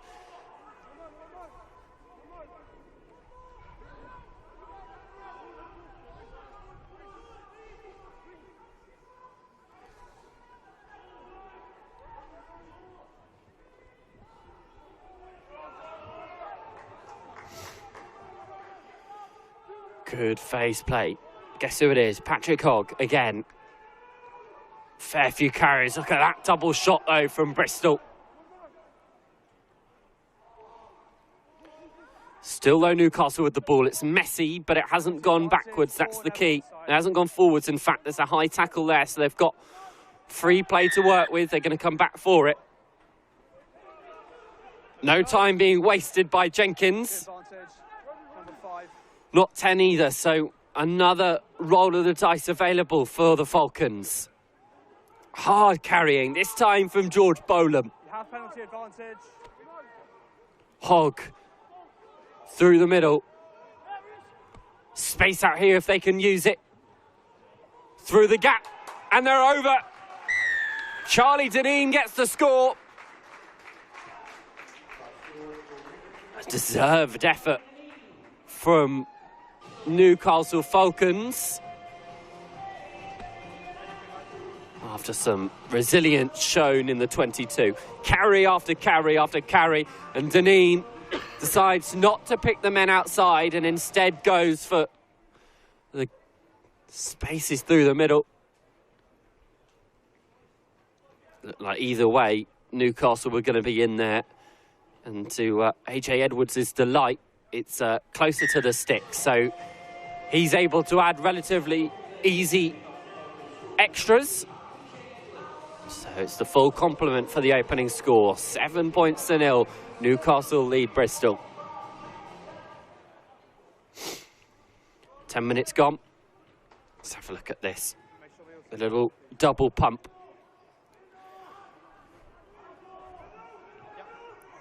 Charlie Deneen, well taken score. And it'll be him who will catch this restart and waste no time to putting it back into Gloucestershire skies. Now here comes Casper Reeves. Leave now, 7, leave! Taunton boy takes it up. Gives the good reply. Goyot again. Reeves once more, bit isolated. And Bristol comes straight off their feet. 7 whites, no attempt to stay on feet. Once again, hands Newcastle the ball straight back. He'll discipline the Achilles heel for the Bears at the moment. Actually quite coy play from Bolam, who looks to commit himself to the ruck and then just backs out. And that smash from Freyland is one that cost them in the end. It's a good kick, and Hinman will have a chance to test his arrows once more. They go to the tail, comes shooting out. Deneen onto Broadbent. Tackle! Release! Have to release, knee on the floor, comes spilling out. Bolam says, I'll have that. Thank you very much. Deneen, the try scorer. Hogg takes it with ease and flings it out the back door. Edwards, here's Alfie Warwick wearing the blue scrum cap. Hogg.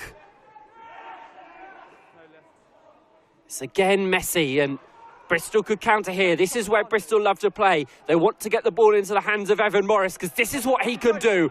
Straight through the gap goes Morris. Round the outside, and they could have the gas here. This is how Bristol love to play. Little kick in behind, depends on how it bounces. Oh, it's not kind. Bristol, if they manage to collect it, no, it's come back Newcastle's way. Use it! Charge down.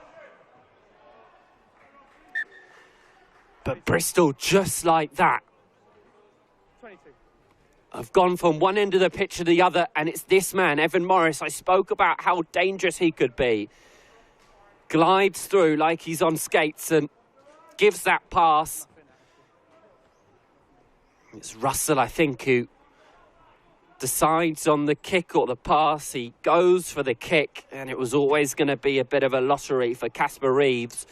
This ball bounces funny on the synthetic surface, and it didn't bounce kindly for Bristol.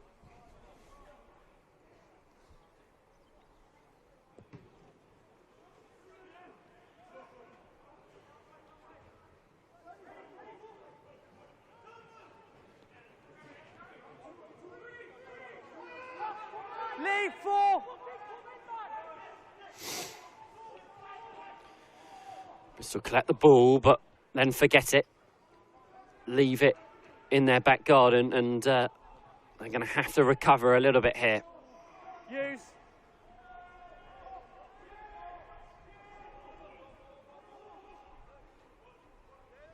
Use it!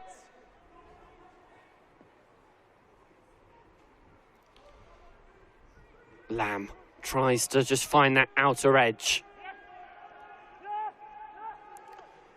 Newcastle, they've come up with it. Straight through, and they've scored. Bit of daylight robbery here. And Sam Owens is the beneficiary. Great work from Rhys Jenkins to exploit the space initially.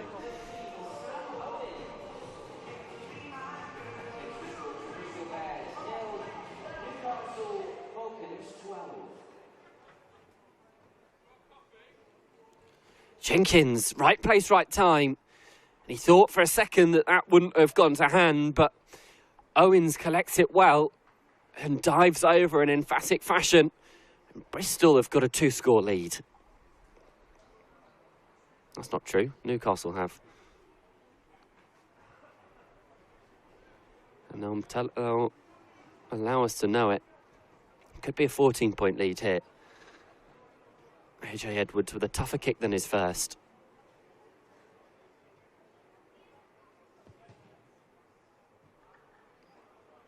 Still the same result. 14 points to the good. Newcastle. Not Bristol. They're the ones that be scratching their heads. After going from one end of the pitch to the other in what seemed like a blink of an eye. Bristol are now 2 scores down and have a lot of work to do. Oh, but they've taken it well here. Straight through the middle. Bristol are either on it or off it at the moment. And they've got moments of magic that are just unlocking Newcastle. A great take in the air by Bulanilka.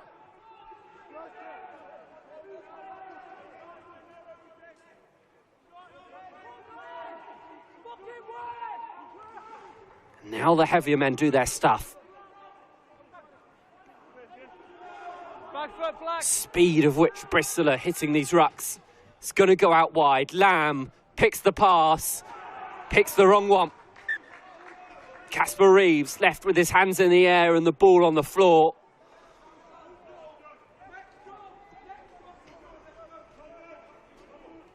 Once again, look at this. Bulanilka through the middle. Plucks it out the air, says, I'll have that, thank you very much. The offload is good to Ocean Williams as well, but that too high for Casper Reeves to get a grasp of. And he's had 2 tries go begging in this opening quarter.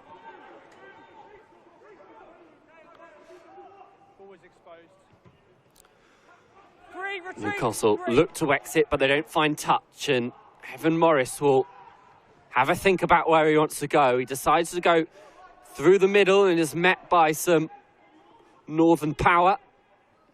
The pass out wide, and there's a bit of space here for Lamb onto the other wing, and we haven't seen too much of George Williams, but there's not a lot he could do in some tight spaces.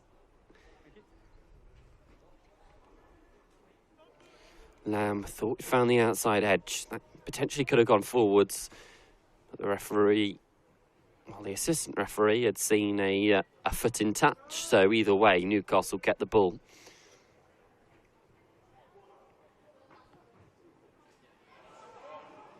This, though, stolen momentarily, but then picked back up, and Bolam's away. Holds the ball in one hand and fires Newcastle up into the Bristol half, as does Hogg. Those two have been ever present so far for the Falcons. Deneen goes out the back door. Edwards fires the pass over to the try scorer Owens, who sees everything open up in front of him. Owens trips over his own feet.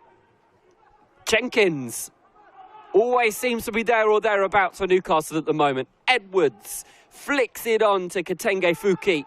Not now. It's messy. And Bristol have conceded another. Deneen is having a little think about this one. He's going to call counsel with his skipper, who says, give me the ball, I'm going to have a go from here. He does just that. Hogg. A few blades of plastic grass now separating Newcastle and their 3rd score. Bolam, a lot of bunched bears in the middle here, but they've stolen it. Morris, round the outside. Morris is going to glide through. We know what he can do. This time he might try and do it all on his own, though. Evan Morris taken out. Well up into the Newcastle half. Now backtracking Falcons against barnstorming Bears. This is how Bristol like to play the game. Continually keeping possession and trying to strike with teams on the counter, and the long strides of Pap through the middle. Casper Reeves, how would he love a score at the moment? Hill, handling is good. Leyland, George Leyland. Almost out of nowhere, the front row is combining like centres. And an almost guaranteed score. No one outside. The intercept from Sam Wardle. We may have conversations here about a card. Yeah, it's not looking ideal. Let's have a little listen into what the refs are saying. Okay. Didn't look like there was cover outside him. We have men outside from Bristol. Correct. So it's a penalty try and yellow card 14. Okay, thank you. So we look at the Evan 14, Morris captain. attack that started it all. Paddy, 14. Sorry, Paddy. So we have a deliberate knock-on by 14. Okay. They had men outside and you didn't, so it'll be a penalty try and a yellow card. Okay. Sorry, sir. Thank you. That's all done very well. Wardle will see yellow. And Bristol will pick up a penalty try. Makes the next 15 minutes quite interesting. Thanks, Max. It's the right call as well. Wardle goes for broke and gets broken, so pays the price of 10 minutes in the bin. 15 minutes left of the half. Bristol will be keen to get themselves back in the reckoning.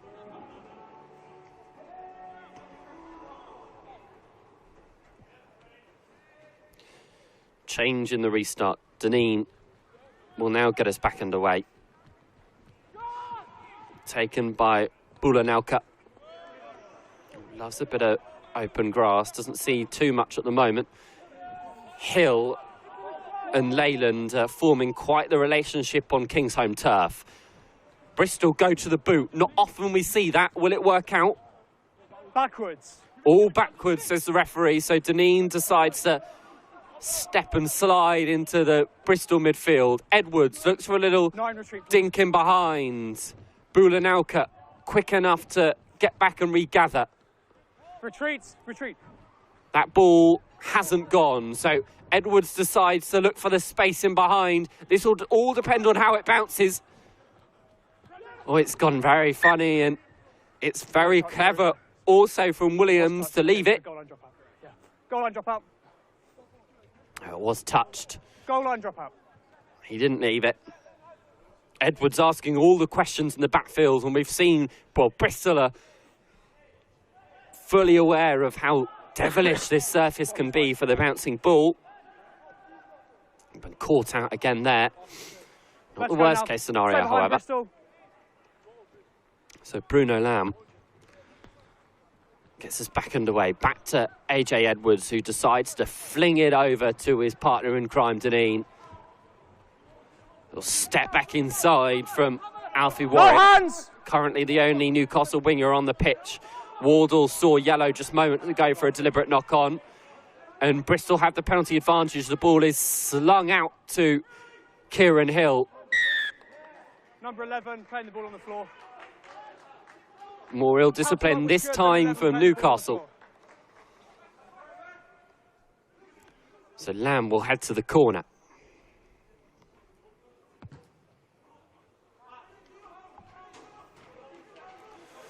Finds a good extra 20 metres or so.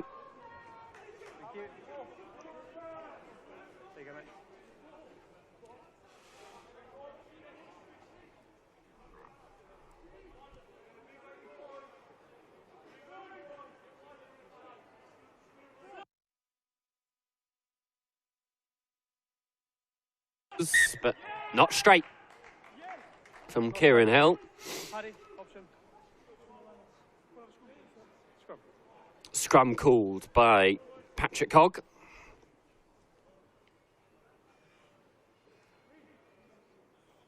Okay, lads, let's go.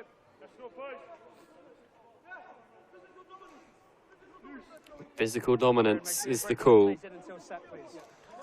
Newcastle have been the better team when it comes to scrum time in the early exchanges.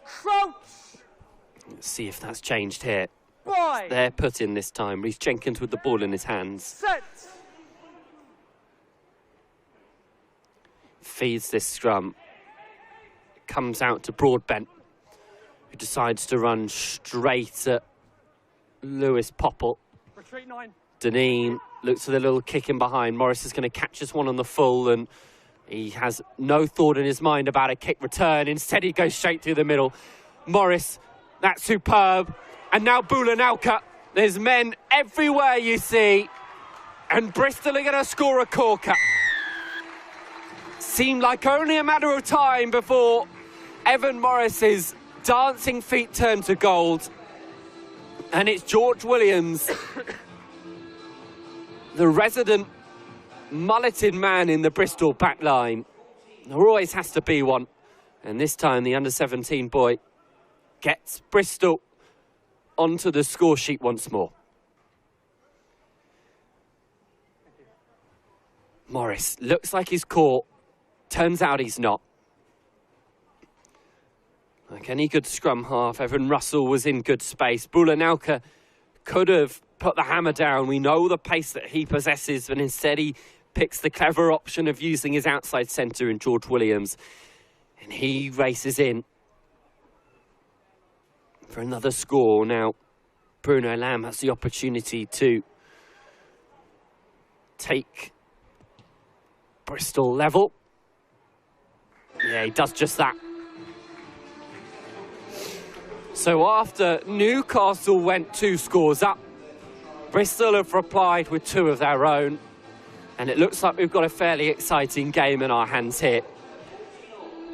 The excitement injected by that of Morris, Bulanauka, Williams, Russell. These guys play rugby and they play it well. Newcastle will require a response. They kick long again, giving Bristol time with the ball. And they're going to run it back up. Straight through the middle.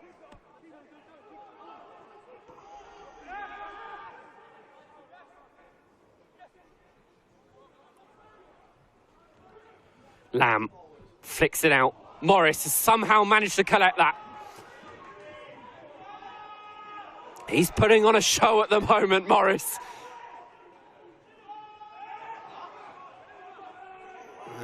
Millfield boy has been super exciting to watch. Popple comes in to play 9, in fact. Williams flings it out to the other Williams, Oshin. Then Popple through the middle, Bulanauka. Bristol at their best.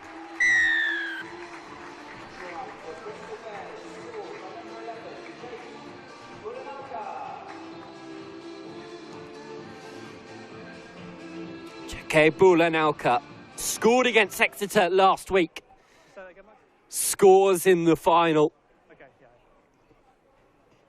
He seems like a really exciting talent. The Sedbergh boy will know a lot of these Newcastle players very well. And he's managed to get one over on a few of his school friends in a Bristol shirt.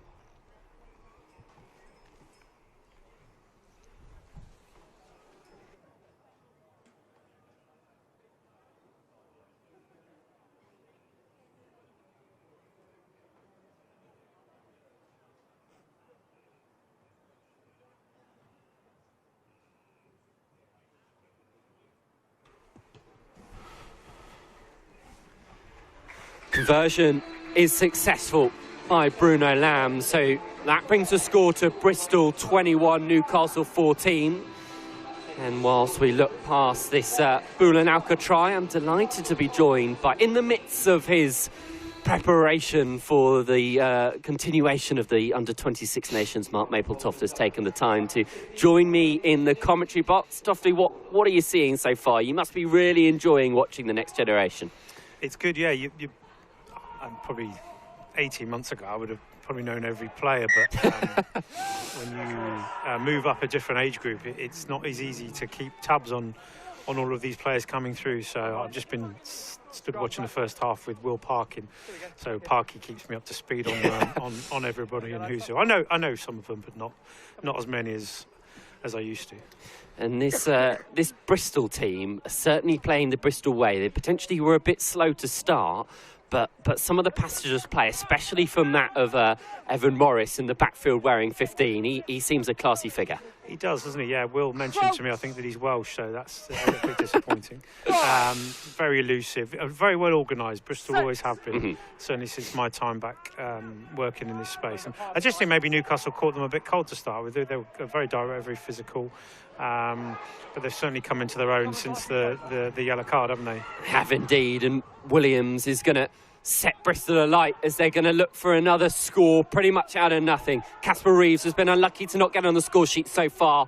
Morris, likewise, he gets Bristol well inside the Newcastle 22. Monty Wells. Bit of slow ball. That's not what Bristol will want, but that's what they're going to use. Leyland and Hill combining again. Now they're going to take it through the forward pack.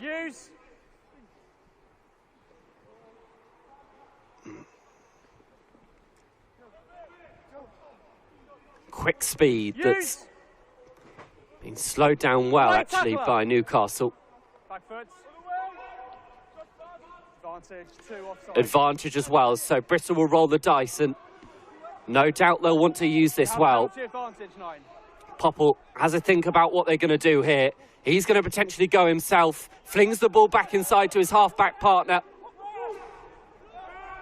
New advantage, 3 off the ball. Little bit of tussle off the ball. Another penalty advantage, so Bristol are keeping wise to that. Referee getting impatient. Now they're wasting no time.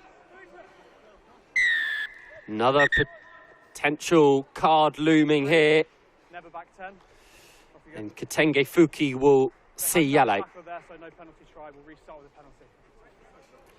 The speed at which Bristol are recycling the ball in this 22 is pretty relentless, isn't it? Yeah, it's one thing actually, Will, because the first couple of games, and it's definitely something in the 20s we're trying to work out, is it's almost the closer the teams get to the opposition try line, the narrower they become in defence. And there's been some really good approach play and some actually really good quick pick and goes actually as you're approaching the 22, but then we seem obsessed with the game at the minute. We're just picking and going close to the line, and there are loads of opportunities to be able to play, and teams only seem to move it when they've got a free play.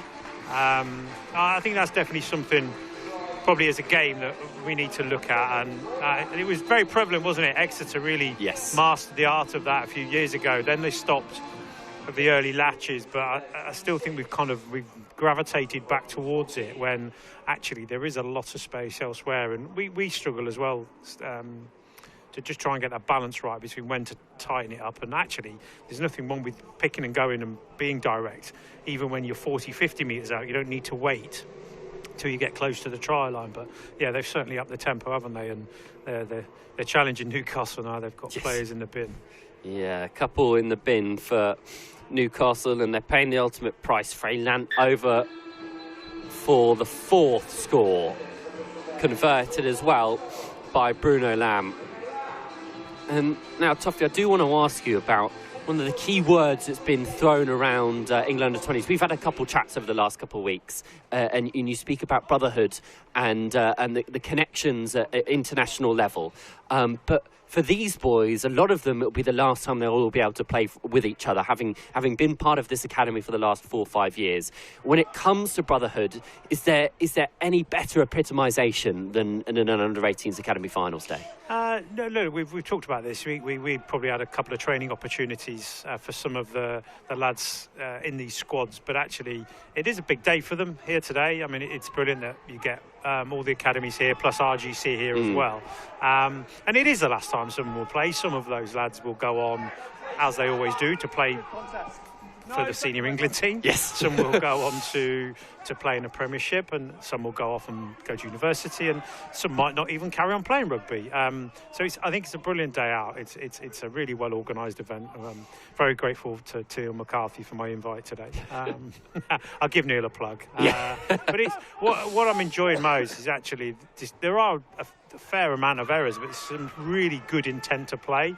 And you can actually see there's some really exciting back three players, particularly, who are, getting opportunities to play ball in hand. And I think it's an important part of the development process, for them, because you don't often get a lot of tactical kicking at this level. Yes. So a lot of the key positional specific skills that they get challenged at later on, you don't tend to see at this level. Aerial, backfield, kicking, etc. And of course, they're probably key fundamentals once you get into senior rugby, that if you can't do those, in addition to being good on the ball, good try scores, things that we often overlook, is actually, if you are the best in the world at scoring tries, that's a brilliant attribute to have. So, no, really pleasing to see that most of the teams are all trying to move the ball into space as quickly as they can, and it's a massive pitch here at Kingsholm, isn't it? And it's with the 4G now as well. It's a great chance for them. Certainly lends itself to running rugby, and we've seen a fair amount of it here in this game.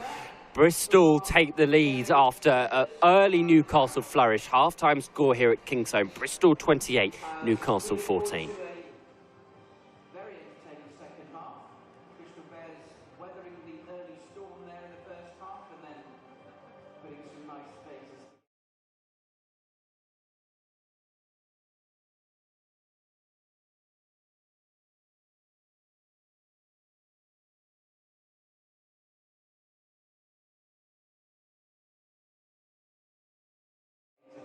Come and join us for that one. I'll be on the mic again.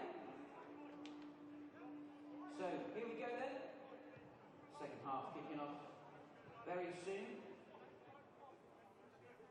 Bristol Bears edging it at the moment. Welcome back for this second half.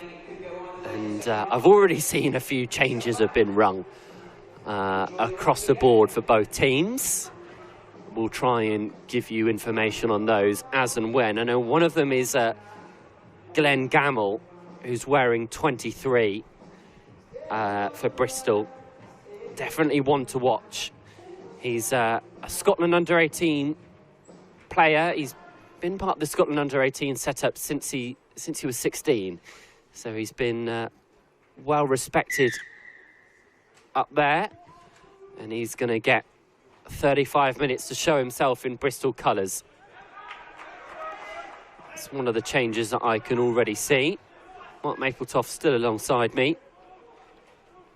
And we've been chatting about a fair few of these players, one of which who particularly caught my eye in the first half.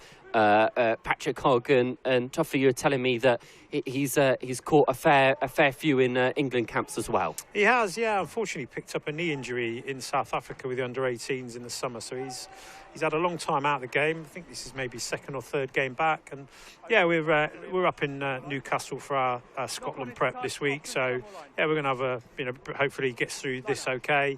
We're going to bring Patrick in and let him train with the lads and see how he goes. And yeah, he was very notable. I thought of one passage of play in that first half. He had about 6 carries in a couple of minutes, so he's certainly making up for lost time. But yeah, he's a talented player. Was an integral part of the 18s last year. Unfortunately, it was cut short with injury. You've been doing that across the course of the Six Nations campaign, bringing in under-18s boys and being able to see them a couple of years potentially before they would head into your squad for good. What's the benefit that you see from that, and what benefit do you think they get out of it? I mean, the benefits are many. It shows good alignment through the pathway. You have to remember as well, some of these lads, albeit still at school, aren't technically under 18. They're only under 18 if they're born after January the 1st. So for those boys born prior to that, they're technically, while still at school, under 19s. Yes. So the actual international calendar is slightly different for them. So we've brought that into line ourselves over the last sort of 6 to 12 months, because effectively teams just weren't able to field what we have called sort of a September under-18 team. Yeah. So we are looking for more of those training opportunities. We've had, amongst others, we've had Noah Kalori come in, we've had Will Knight come in to train with us, and it's a brilliant experience. It allows them to see what the next level looks like. Not that they wouldn't have experienced that at their clubs, but they do get to see the very best players in the sort of 2 years above them. And as I said, actually, for some of those under-19 players, that is their first year at under-20s. Yes. It's beneficial for all, and the calendar comes thick and fast. A lot of these players will be competing at under-18 Six Nations in the not-too-distant future. This, one of the last major shop windows in which they'll be able to strut their stuff before heading back to the schools competitions and then into, obviously, the big leagues of international age grade standards. And Tufty, you've obviously been in and around the age grade international scene for a fair while now.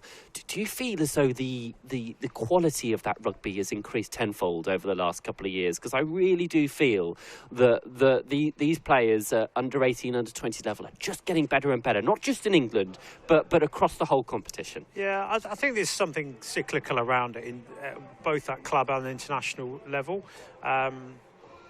They're definitely sort of coming out of that period of COVID where clubs probably didn't have access to the players, didn't see the players.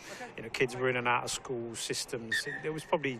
It's quite disjointed, wasn't it? But yeah. There's definitely two things that I've noticed hugely is the physicality, the size, pace and power of these players is just improving or increasing year to year, and the level of coaching that they get. Now there's a fine balance there because they're going to get an awful lot of coaching as they get older, and actually what we don't want to do is coach some of the sort of natural instinctive pieces out of them at an early age.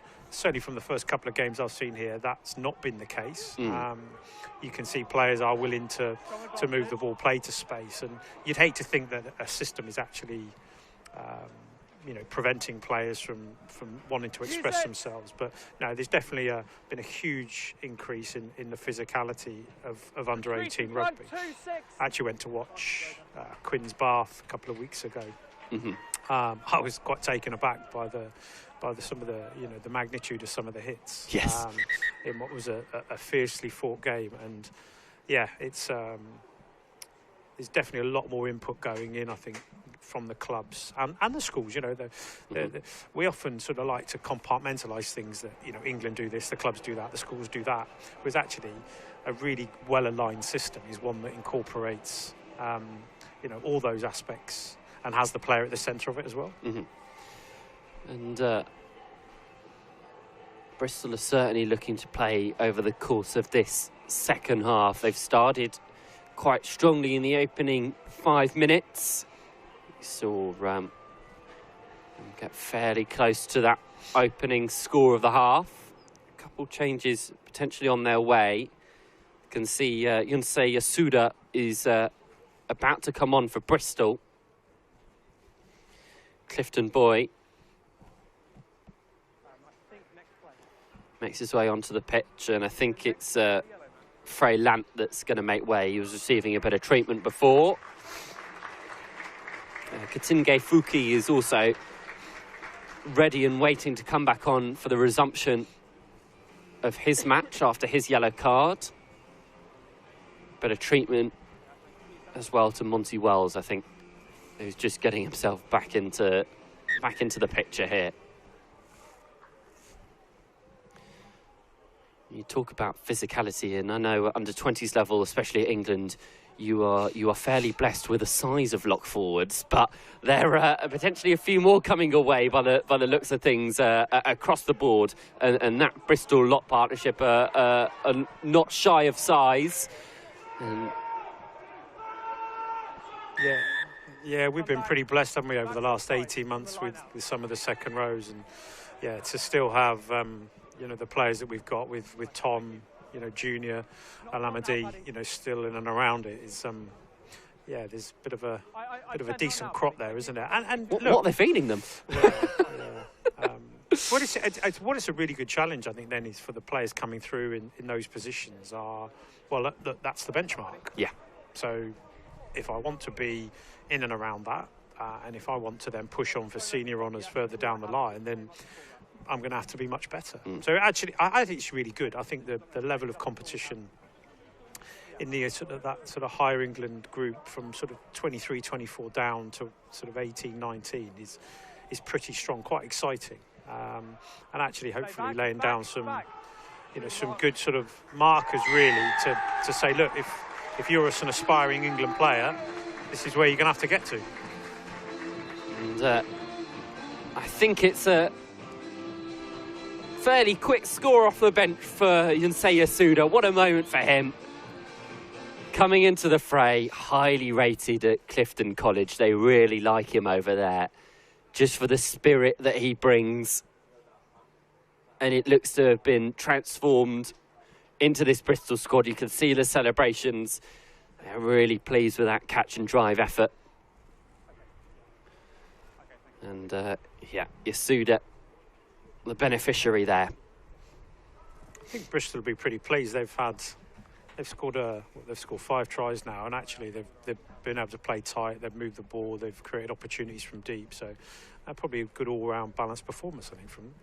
And Penny, for your thoughts, if you're in the Newcastle camp at the moment, when you get to this sort of position where the scoreline seems out of grasp, but you're still looking to very much play for pride. Yeah, well, you've got to keep more than 14 players on the pitch, haven't they, at once, which is never. I mean, it's never easy when a team are on a roll and you've got 15. So to have gone down to 14, were they down to 13 as well? Maybe at one stage. I think at one point for a brief moment when the yellow cards are switching round, they are back up to the full complement now. Katingi Fuki has rejoined us in the bright red boots.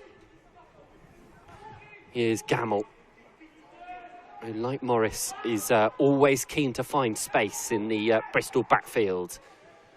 Ball comes shooting out the back, and Lewis Popple will clear. They're without Kandam Vanam level, the usual fly half for Bristol.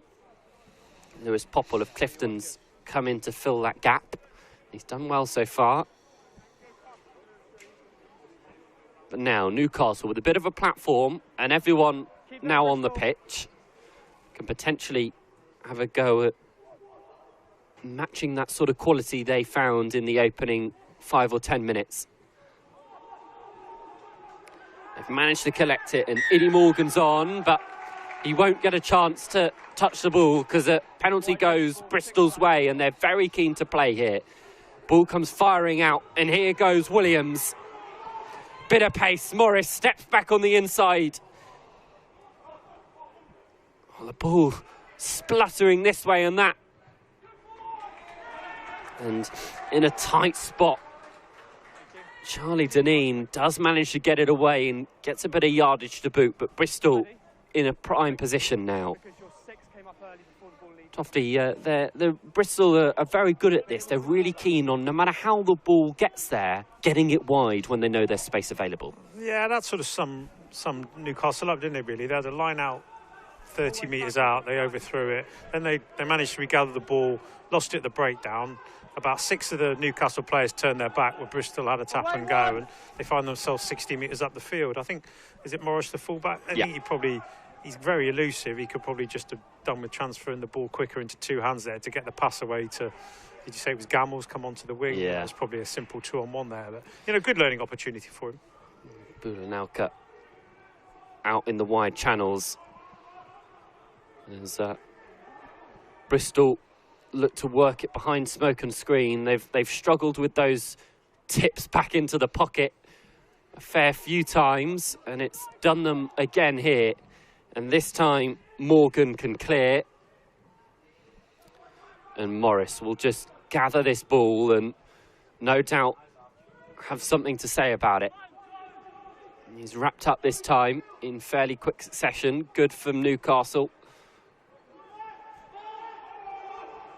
There's lots of men here in white shirts, not as many in black. So they're going to try and work it down this short side, but they've run out of real estate. The most impressive thing about Bristol is they're recognising which side of the ruck to attack. Yeah. Newcastle only had one, maybe two defenders there on the blind side, and Bristol just overloaded with 5 or 6 players, and just their ability to see where the space is good. And Newcastle have probably struggled a little bit with a sort of double jobbing, we would call it, being able to swim off attackers in the front line and play and monitor them out the back. They've struggled a little bit there, and I think Bristol are well organised in those areas. But again, Newcastle, losing, overthrowing the line out, it's very difficult for them to get a foothold in the game at the minute. In a world in which there's now so much multi-phase set plays, etc., I'll come back to that question in a minute, because Gamel's going to glide in. The winger gets his score. I told you how highly rated he was. And the Clifton boy skates clear. Morris, the provider. And Bristol have another to potentially see this game out. Again, the catch and pass. Really strong there from Bristol. Brilliant learning there from the fullback, because the opportunity he had literally 2 minutes ago, he broke through the first tackle. Similar sort of picture, wasn't it? That was a little bit more advantageous to him, but he actually then had the ball in 2 hands. Yeah. And lo and behold, he's able to make the pass, and he moves well, that kid. I know AJ Edwards, the Newcastle fullback, and yeah, he skated away from him there. That was a nicely taken try. Gamel highly rated, as I say, and as is Bruno Lamb, who has taken his kicks ever so well today. Yeah, that's about right for. You could have chosen. You could have chosen an easier conversion. Yeah. He strikes the upright. I can only apologise. Toffee, what I was going to ask you, because I'm really intrigued as to your thoughts here, is that we see so often now that teams are preparing exactly what they're going to do, maybe 3, 4, 5 phases after a set piece. But under-18s rugby, we see a lot more heads-up stuff. Is that what you kind of prefer to see at this sort of level? I think it's a balance, isn't it? It's very easy to sort of bemoan, what goes on at senior level, and should we be coaching that into or out of kids at this age? The reality is, you are trying to help prepare them to play in the Premiership and above. So if that's what they are going into, you'd be remiss not to be coaching them things, or that they're going, or giving them experiences that they're going to find when they get to that level. So there's got to be a combination. Now, under 18s, you don't find that much kicking in comparison to what goes on at the top level. So naturally, some of those skills aren't necessarily pushed that much, which I totally understand. So, look, I think most clubs from this age upwards would probably have set piece plays, 1, 2, 3 phases max. I think most clubs would have some kind of attack shape, defence organisation, a style of doing things. So I think what you probably find at this level is a slightly filtered version of what their first teams do, which is, some people would say that's good. Some people would say, why do you do that? I was reading an article about Arsenal's academy yesterday in one of the papers, and they're very much encouraged to play the Arsenal way all the way down to under-9s. What the implications of that are, well, I guess they know the Arsenal way then as they come through, and if you are blooding players like Ethan, I'm trying to pronounce his name right, Wanyeri, at 17, or Lewis Skelly, then those players know what to expect when they get to that level. If they go into first team training, they know what to expect. So I think there's an element of both, and you can definitely see the way that Bristol particularly play at this age is very reflective of how their first team play. And Pat Lamb's spoken about that quite a lot. From what I hear, he's had a strong implication on the pathway scene, and he's insisting that Bristol try and play the same way up and down the age grades. As we see Oscar Thomas coming onto the pitch. Good to see the Wellington boy. Over here where we got to, lads. Captain of Wellington College. He's had a bit of a rough ride with injuries over the last couple of weeks, so good to see him making an appearance. As we see, I think that's Ocean Williams, who's just heading off to much applause. Wales under-18s capped. And Never nice to see a player take a knock like that, so glad that he's walking and doing okay. It's a really good learning opportunity here for the Newcastle blindside winger and the fullback. So scores 40-14. Bristol have been on top probably for most of this half. Reality is they're probably going to play, aren't they? Yeah. So, especially as we know that we're talking about the Bristol way. That is very much the Bristol way, isn't it? You can actually see AJ now talking to his winger. His winger can probably come across a little bit. The reality is they're probably not going to kick down there. The 50-22 would be not an option really, unless the 9-bit is able to put it on a sixpence. So, you know, they should be a little bit more proactive here, because look, Bristol are going to go anyway. And actually, AJ should find himself up here now, not all the way back there. So again, you know, the benefit of them being able to look at this and review this and say, actually, what would you do in this situation? There's some really good kind of game context moments for them to take. Absolutely, and it's playing what's in front of you as well, and learning as the game goes on. It's do you think they should let that go? I think at marginal levels like that, you put me on the spot, but yeah, I would say that it's potentially something they should think about. Yeah. I really love this new law and interpretation around the line-outs. You know, if you're not going to go up and contest, as long as it's not ridiculously skewed, I think that's play on. Situations like that, Newcastle aren't pressing the ball. That's a marginal forward pass. Just let the game flow. Yeah. Instead, it's Newcastle with the scrum, and they've got options either side. They're going to go across this open side, and it's Conrad Thorpe who's come onto the pitch, as well as Charlie Lawson. Both of those in between the Charlie Deneen pass. Bristol doing ever so well just to slow down proceedings as the ball comes spurting out of the ruck, and going to go down this blind side. Lamb hasn't got many options available to him, so he does really well to make sure that the ball is still retained. There's Bonello. Now there's space here if they can use it. Once again, Evan Morris takes it into contact and he's lost it. Rickaby through the middle. Hogg, the ball doesn't come to him. Instead, it's Edwards who fires it across the face really well. Thorpe. There's Hogg. What an offload. Bellamy. Rickaby as well. The replacements providing an impact for Falcons. Albeit the game's lost, but they can still make some sort of impact. Hogg. How many times have we said his name today? Edwards decides best to go back to whence they came.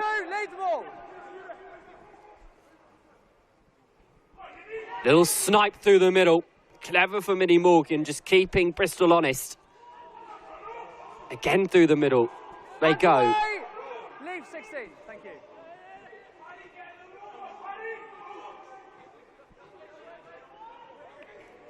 Rickaby again. Number 9. They've got the advantage as well. Bellamy looking to thrust himself, but he's been caught there. Look potentially to switch it. Ball wasn't coming, so let's have a think about what Newcastle are going to do. Hogg says, I'll have that, and I'll have a good think about it.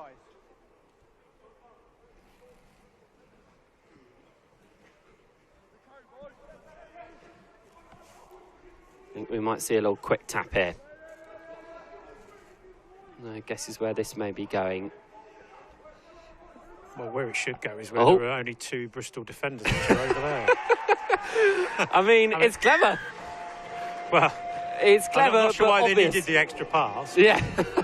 Bit of NFL to accompany the rugby, I think. Yeah. And the hike spike from Hogg is going to work out.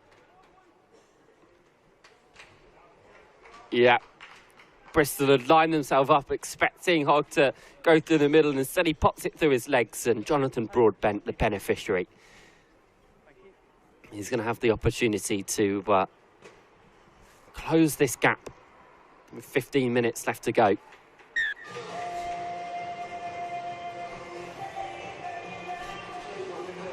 It's a clever little set play off the tap and go, but as you said, Tofty, Bristol potentially need to be a bit more aware of their surroundings. They do, and look, you can't, at this level where the lads are probably not training and playing together every single week, you just expect sort of simple things like a bit of scanning, communication, that, you know, pull some defenders out here. I mean, if either of the two Bristol defenders who were marking half of the pitch between didn't feel slightly uncomfortable, you'd be asking questions, wouldn't you? This ball advantageously dropping in Newcastle's favour. We've seen Patrick Hogg come off, as well as I think a few front row replacements. Casper Wheeler and Evan Davis are on for Bristol. There's one of them in Wheeler, the Hartley boy, in Bristol colours. One of the try scorers in Yasuda, who came off the bench and immediately made an impact. Again, the little kick in behind. How will this fall? Straight through the breadbasket. That's a penalty. Offside. Bristol wasting little time. Newcastle have been slow to react in these sort of scenarios so far. Bonello through the middle.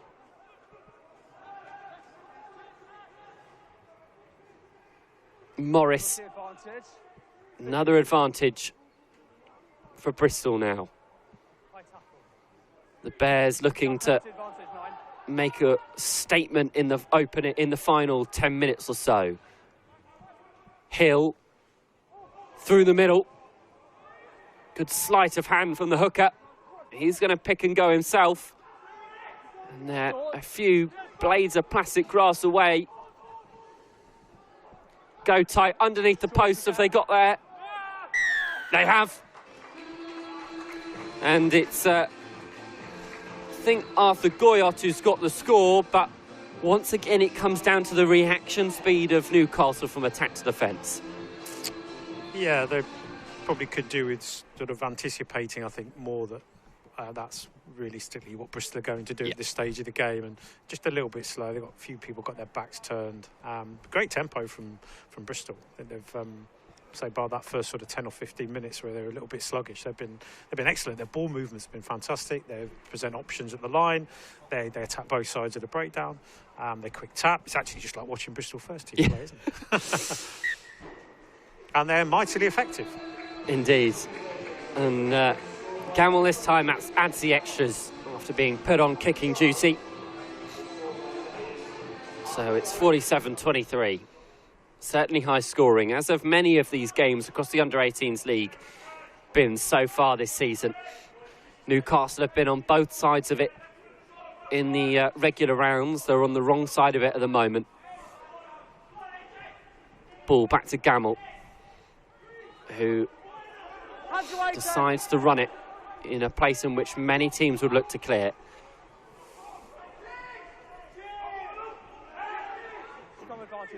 This is where Bristol's intent to run everything could potentially come back to haunt them. They're going to have to work it well. Yeah, I think they've come to their senses. It's not found touch though, so Lawson steps this way and that. Good work from the replacement winger. He's been really busy.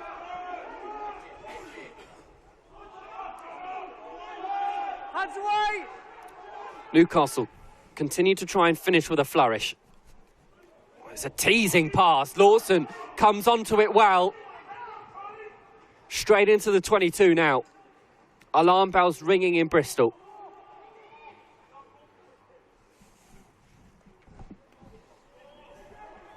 Hands away. They've spilt it though in a crucial situation, but as of Bristol. Offload was backwards, then knock on by Bristol on the floor. But some nice play there from Newcastle. We're starting to see them potentially open up. They are. They're starting to find a little bit of space around the breakdown, aren't they? And then when Bristol shorten up, they've been able to move the ball. Like Lawson's made some decent impacts, I think. Is he 23? Yep. That's what happens in a game where if you can find space in and around the ruck, around the first 2 or 3 defenders, ultimately teams will have a decision to make. Do we shorten up and get tighter to prevent that? In which case, there's probably going to be more space out wide, and your ability of mainly your halfbacks, I guess, to identify those opportunities is critical. And I thought it was a really good example there of Newcastle playing tight, and they've done that for the last couple of attacks. Yeah. And then when the opportunity, when Bristol do get tight, they move it out, and that's all you want really from players. They need to learn in action and be able to adapt to what they see.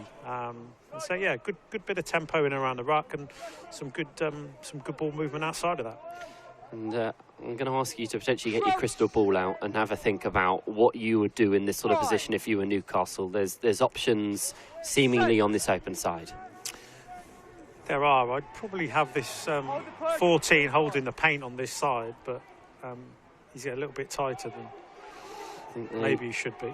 Yeah, potentially scuppered by the dominance of the Bristol pack that pushed that scrum back and spurted the ball out.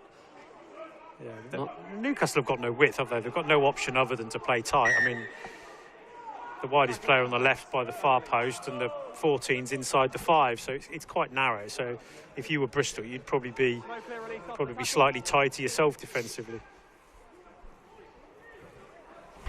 Now with Paddy Hogg off the pitch, just having to have a bit more of a general discussion about what to do here.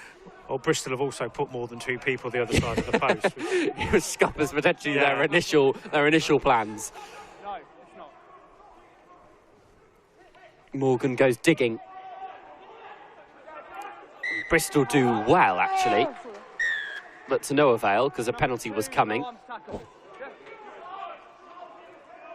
Number 2, no arms tackle. Once again, no questions being asked. They're going to go for the quick tap. Oh, it's been intercepted by George Williams. And this is where Bristol love to play. Gamble drives them up into the 22. Hill straight through the middle. Now I think resulting back to his typical open side flanker position. Williams on an outside arc is now going to cut back in. As Bristol find their way towards the Newcastle half, but good work over the ball, I think, from the winger Alfie Warwick there. But you can see Bristol just, their eyes sort of light up in transition in comparison to potentially Newcastle. As to that might be the difference in this game. No, I think definitely has been that the sort of intent to play, but also interestingly again, context of the game, where you are, scoreboard. The minute there's a turnover, Newcastle will throw 2 people into the backfield to sort of that kind of backfield first mentality, whereas the reality is, can they really cope with just 1 and actually just have 14 in the front line? If Bristol manage to kick the ball and find a bit of space, they do that, but they're actually going to have more players in the front line to be able to defend. I think what you saw there is probably the biggest difference with age group rugby is players of this age, even at this level, find it hard to recycle possession over and over again. There are a lot more breakdown turnovers in defence. Is that down to shape? Is that down to fitness? Is that down to sort of just rugby IQ? No, I think it's just a natural maturation as a rugby player in terms of clearing the breakdown threat and possibly a little bit of refereeing as well. But I think it's primarily the attackers aren't as diligent on the floor with their ball presentation. The clearers aren't as effective as they would be. That's not to say that clearly there are some brilliant jacklers at the top level of the game, but typically the breakdown skills of the attack are as good, and they typically recycle 90% possession. There are definitely more penalties and jackal turnovers, I think, at under 18 level. Broadbent has another off the back of a Newcastle maul. He just peers his head over the kitchen counter and spots the space. I think what will be interesting to see is as the games go on through the day and you have more of the higher ranked teams playing each other, whether the games become more tactical, a little bit more kick focused, a little bit more. So again, interesting. The final Bath Northampton are probably quite happy to play like Bristol for the majority of the time. Bath are a little bit more kick focused. in their approach in terms of territory, set piece, etc. So yeah, be interesting contrast of that, and you would assume as you get towards the top teams this year playing that the defences are slightly better. Maybe the games are a little bit. Don't want it to be the curse of my commentating either, but the final ends up being 60 points to 50. But I would have expected to be, perhaps a little bit more tactical. Yeah. As we get through to the final. We're also in a world now in which this Under-18s league has had a lot of coverage, a lot of live streams, a lot of footage is out there now. So. In previous years, I think a lot of the team talks would have potentially been about, look, let's focus on ourselves, let's think about our own game, etc., etc. Whereas now, your Northamptons, your Baths, these teams towards the top, Saracens, Leicester in the third place playoff as well, they're going to be able to watch back all of these teams and know what's coming. Yeah, and the video analysis is a crucial part of the game.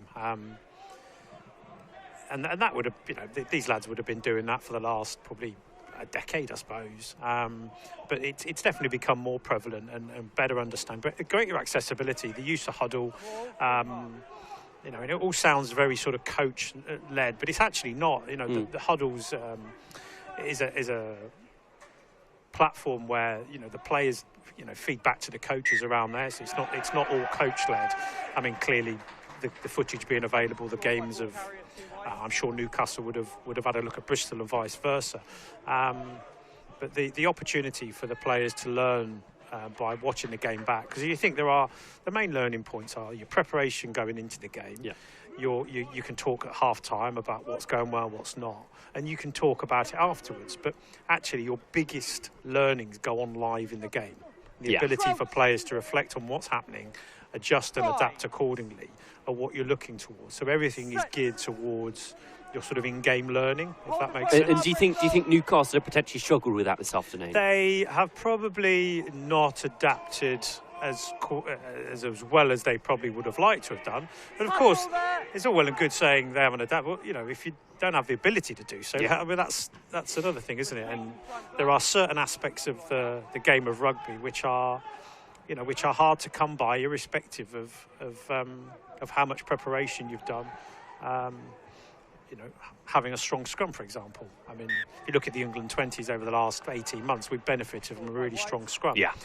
I mean, that's hard to combat if you're an opposition, if you're just not technically as good in the scrum or as strong in the scrum. So there's one thing talking about it, there's another thing actually doing it. But yeah, looking certainly at what that last kind of 3/4 of the game looked like, Bristol played at a tempo that Newcastle not necessarily weren't aware of, but they couldn't deal with, and their accuracy was just much better, and hence why they were 15-point winners. Some absolute pearls of wisdom over the last 70 minutes from you, Tofty. I very much appreciate it. Thank you very much, and enjoy the rest of your day. But the tail of the tape here, Bristol blowing Falcons away after an exciting start from the Falcons. But it's the flashy feet of Bristol Bears that prevail in a high-scoring encounter. A brilliant advert for this league. Final score here at Kingsholm, Bristol Bears 45, Newcastle 30. Do not go anywhere. We have so much more Under-18s rugby to come.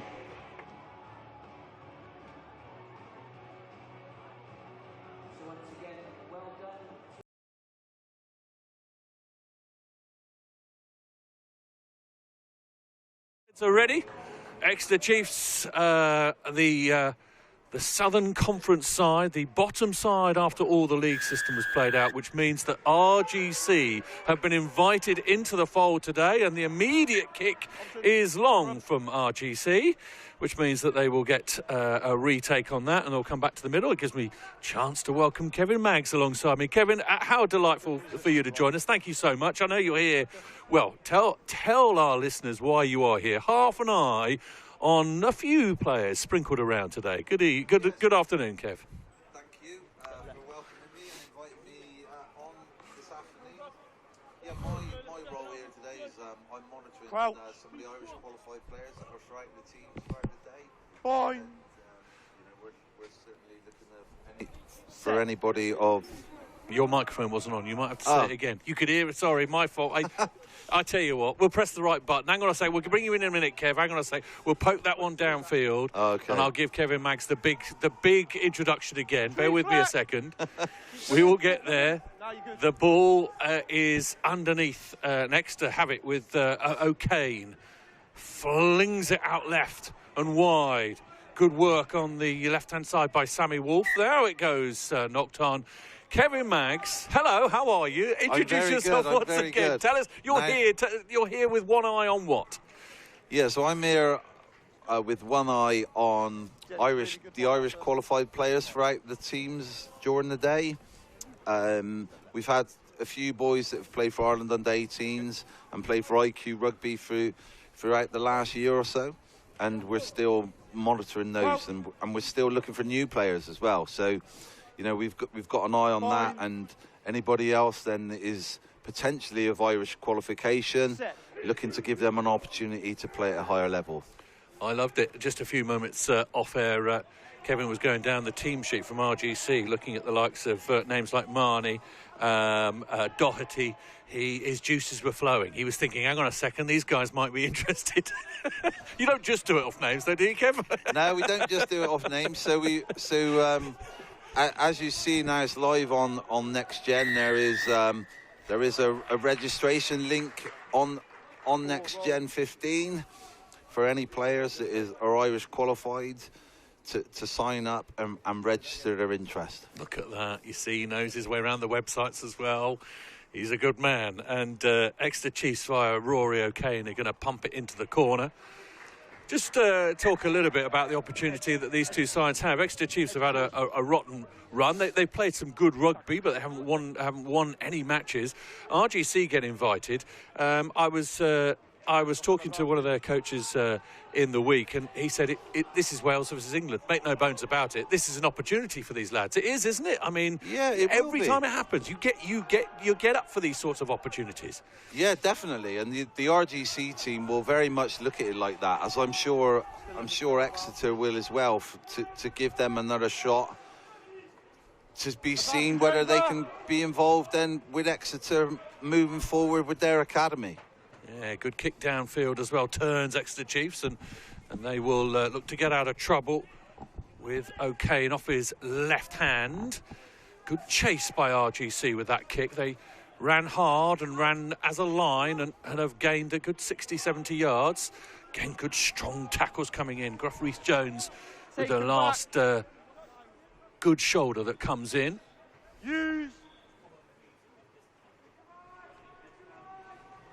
Newman, the captain from Exeter Chiefs, pumps the ball downfield. Good return by Doherty. Once again, Rhys-Jones with a decent carry. Now the prop forwards involved, Oliver Rowe, one of many out of Llandithrow. The Ace College setup that the RGC lean on so heavily and are such a big part of what they do. Nate James, the outside half out of Exeter School. He gathers that one, and an extra kick downfield. Charged down and immediately regathered by Doherty.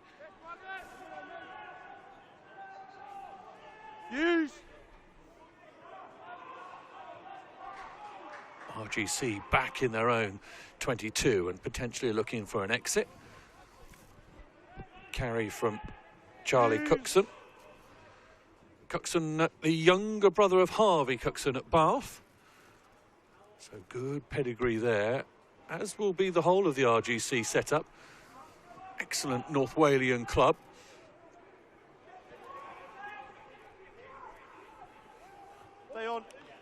Breakdown, coughs up the ball, and then eventually the RGC knock the ball on.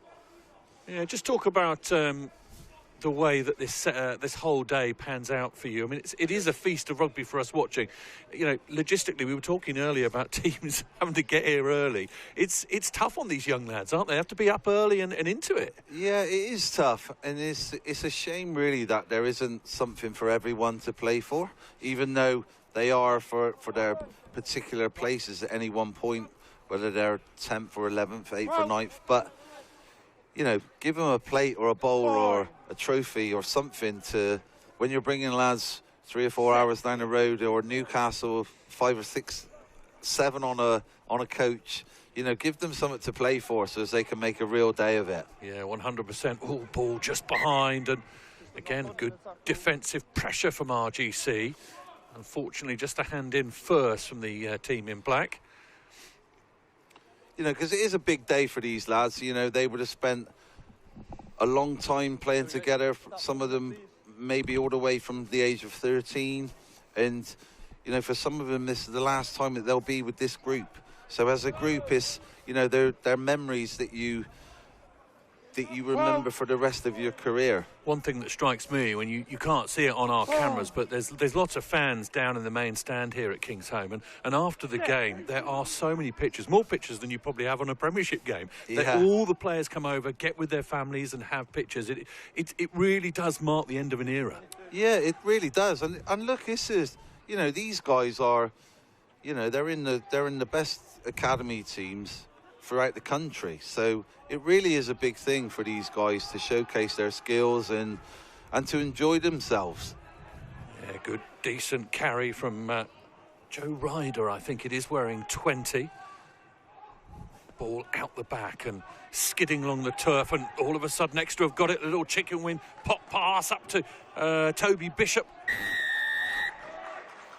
Unfortunately, holding onto the ball just in the urgent situation that unfolded. The RGC were in over it.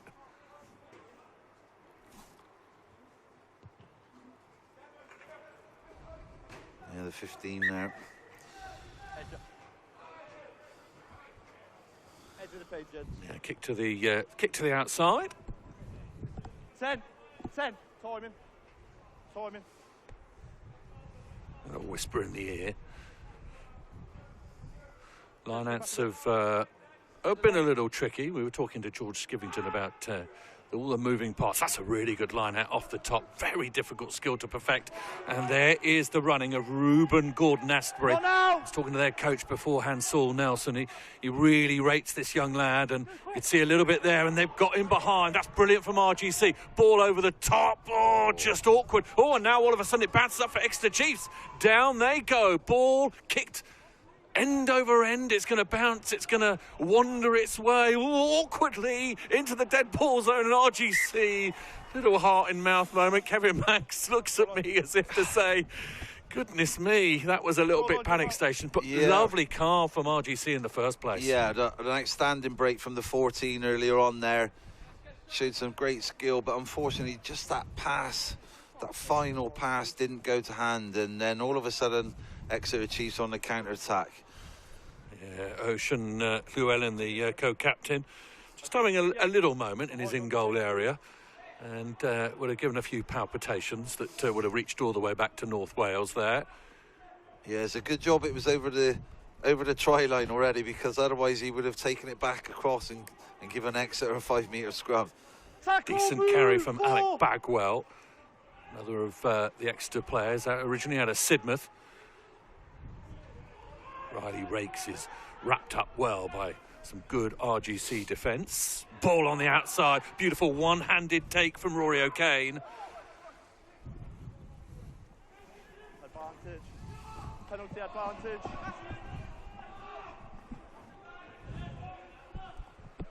Again, some close contact stuff down the guts of it. Tackle. Dylan Swiss Carpenter with the most recent of carries. Into the midfield, another big man, Harrison Heyman. Short ball, nice awareness from Chiefs to find him, but over the ball and doing good work is Dylan Avery. The referee's going to reward him in a way, but actually bring them back for a penalty for offside. So Chiefs will get an opportunity to kick this to the corner.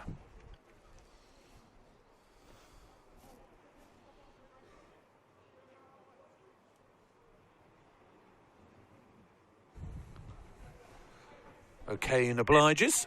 That Jacqueline was okay, but went back to the penalty. Yeah, just quickly there. What especially impresses you, Kevin, about under-18s rugby? I mean, there's a lot, and people tuning in for the first time to under-18s rugby might be pretty impressed by the size and the speed and the agility and the power of these boys. I mean, yes, they're teenagers, but my goodness, they're big, aren't they? They are, yeah, and they seem to be getting bigger and bigger every year. Policemen get younger, Kev. Either that, or I'm getting shorter and fatter. I'm not sure which one. I couldn't possibly pass comment. I couldn't possibly pass comment. It's probably both, to be honest. But yeah, look, there are, some of these guys, they are real athletes. Some of these lads are 6'6" and beyond. And they're sort of 17, 18, 19 stone. Some of these lads, and they are real athletes now. And it just seems to be year on year they seem to be getting bigger and bigger. Knock-on advantage. RGC have managed to come out with that. The ball spilt, I think, and advantage at the moment is with the team in black. And through their scrum half, Brook and Gwilym, they will clear their lines, but only up to the halfway line. A lovely looped pass over the top from Sammy Wolfe. O'Kane is unceremoniously dumped onto the turf. But there's a little bit of space out here. Wolfe again is going to sniff round the edges and into the 22. He is pulled like a rag doll over that line. Bishop. No, not now, 7. Carry for the loose head.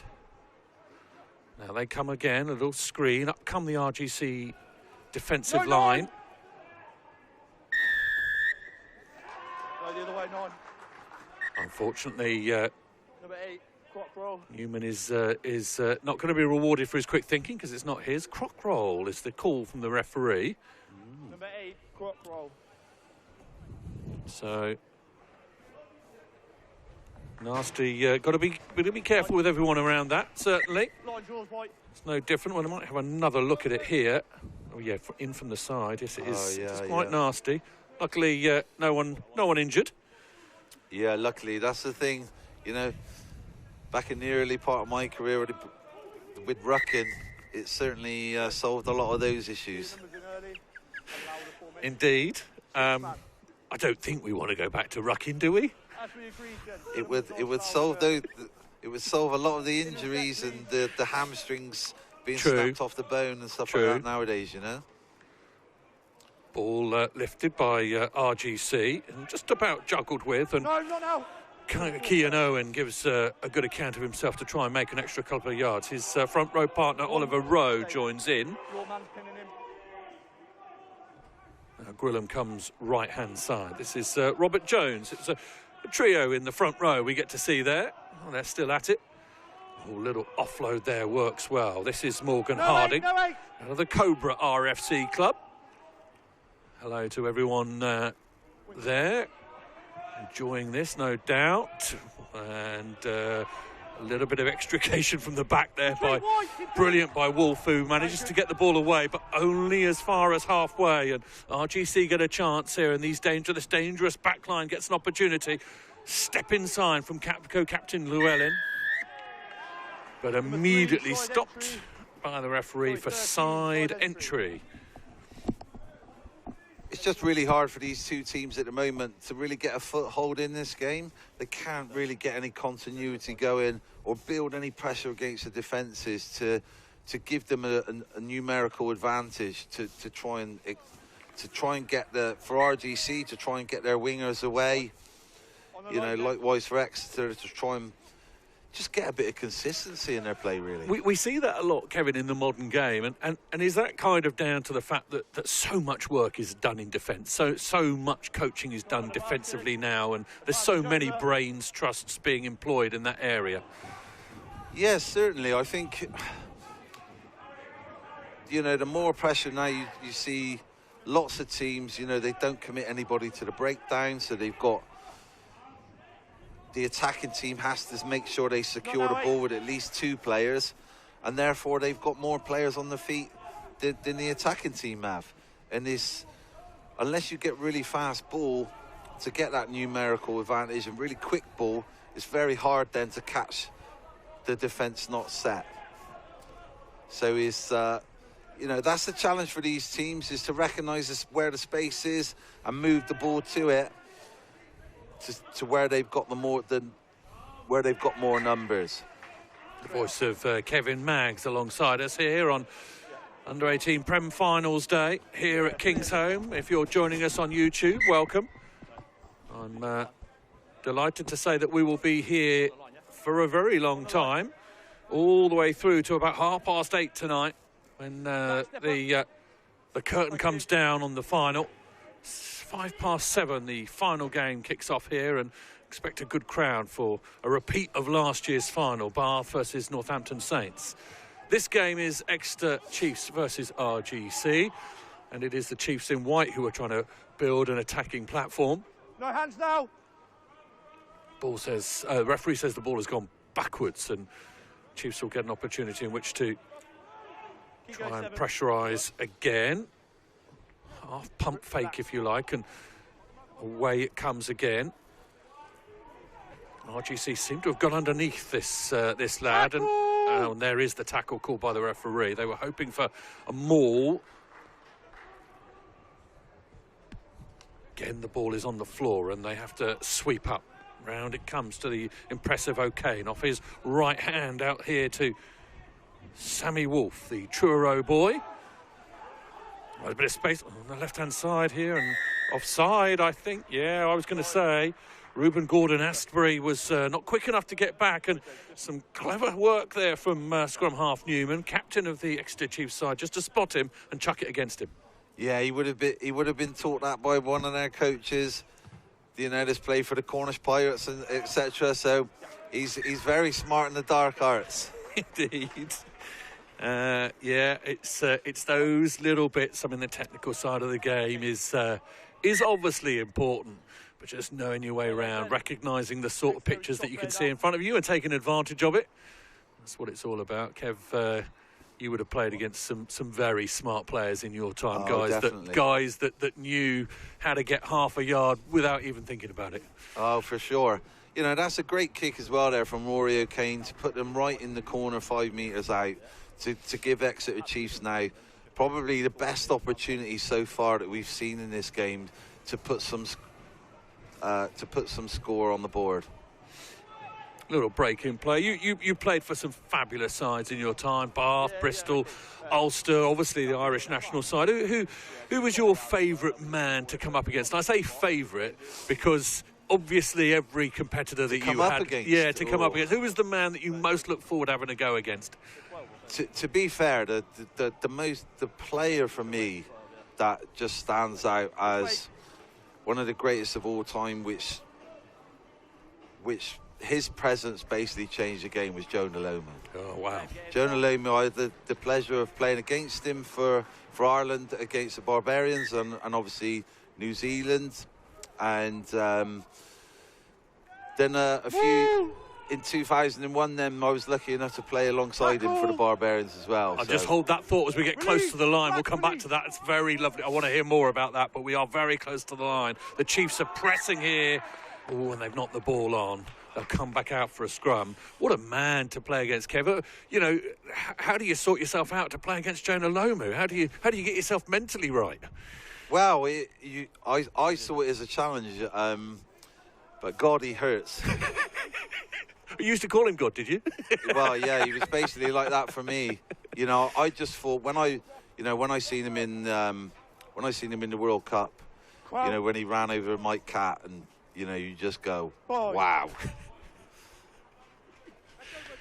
And then to line up alongside him then for the Barbarians, I was outside centre and he was on the left wing. To see him and play alongside him in real life was incredible. Yeah, absolutely brilliant.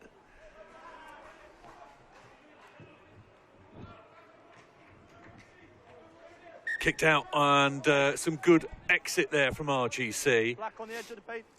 They've done well there. They were really up against it. So now Chiefs have got the ball back, but they are 30, 35 yards further away than they were previously. Line-out moves around a little bit. Now it goes up. That's a decent one off the top there, and it will give them big platform in the centre. Knock-on advantage. Advantage, knock-on, two knock-ons. So at the moment. RGC have an opportunity here, but they won't come back and go for it. And to play alongside, was there any names that you really enjoyed playing alongside, playing with? Maybe not just for rugby reasons, but you know, any good stories that you can repeat for us? I'm well.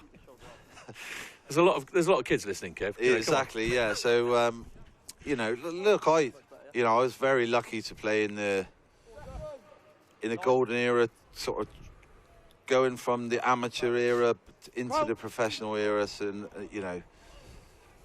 All the, you know, the Martin Johnsons, the Lawrence Delalios, and I've been lucky enough to play at Bath, where, you know, some outstanding players like Mike Catt, Gus Scott, Tyndall Bolshaw, Matt Perry, Martin Hagg, Nigel Redman, all those top stars, you know, so I can't really isolate any one of those, to be fair, but I'm just very lucky and privileged to have had the career and played alongside and against some of the best players in World Rugby ever, really. 100%. And just briefly, before we go back to the rugby, has rugby got better? Oh, look, I think it's... there's so much more support around the players. There's so much more, you know, there's so much more sports science in behind it now, you know. Ultimately, the top guys now, they're proper athletes, and you know, you have to put the work in. There's so much that you can be to be the best player you can be now, that to have all that support behind you to give you the best chance is amazing. Whereas, you know, certainly in my era, certainly when I first started and I was a young buck coming up, you know, I still worked Saturday morning and did a manual job and then played a Premiership game at 3 o'clock. You know, my boss would let me off at 1 o'clock so as I could play rugby, and then I'd play a Premiership game at 3. Okay. So it's you know, there's a lot more advantages now that some of these guys have to play, you know, and it's, you know, fair play to them. If they end up making it as a job, then fantastic, because it'll stay with you for the rest of your life. Rory O'Kane from the tee, the Truro College lad, thumps it against this upright, and RGC have done well to gather that one, because there was a little bit of panic stations as that one came back off the upright. They watched it all the way.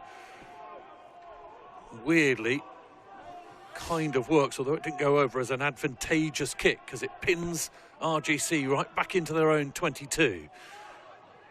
Chiefs have, you missed it earlier, have not been successful in any of their under-18 games. That's been stripped by Chiefs now. Now that's turnover ball, which is always interesting and dangerous. There's a little bit of space on the outside here if they can use their hands. Spinning and turning inside is Toby Bishop. Yeah, unfortunately, Chiefs just went the wrong way there. They you know, they had the numerical advantage out then to the right, and that probably should have been the best option. But they do spin it all the way out to the right-hand side, and Alec Bagwell places the ball perfectly, and pulling off the top is Ollie Batson. He goes, and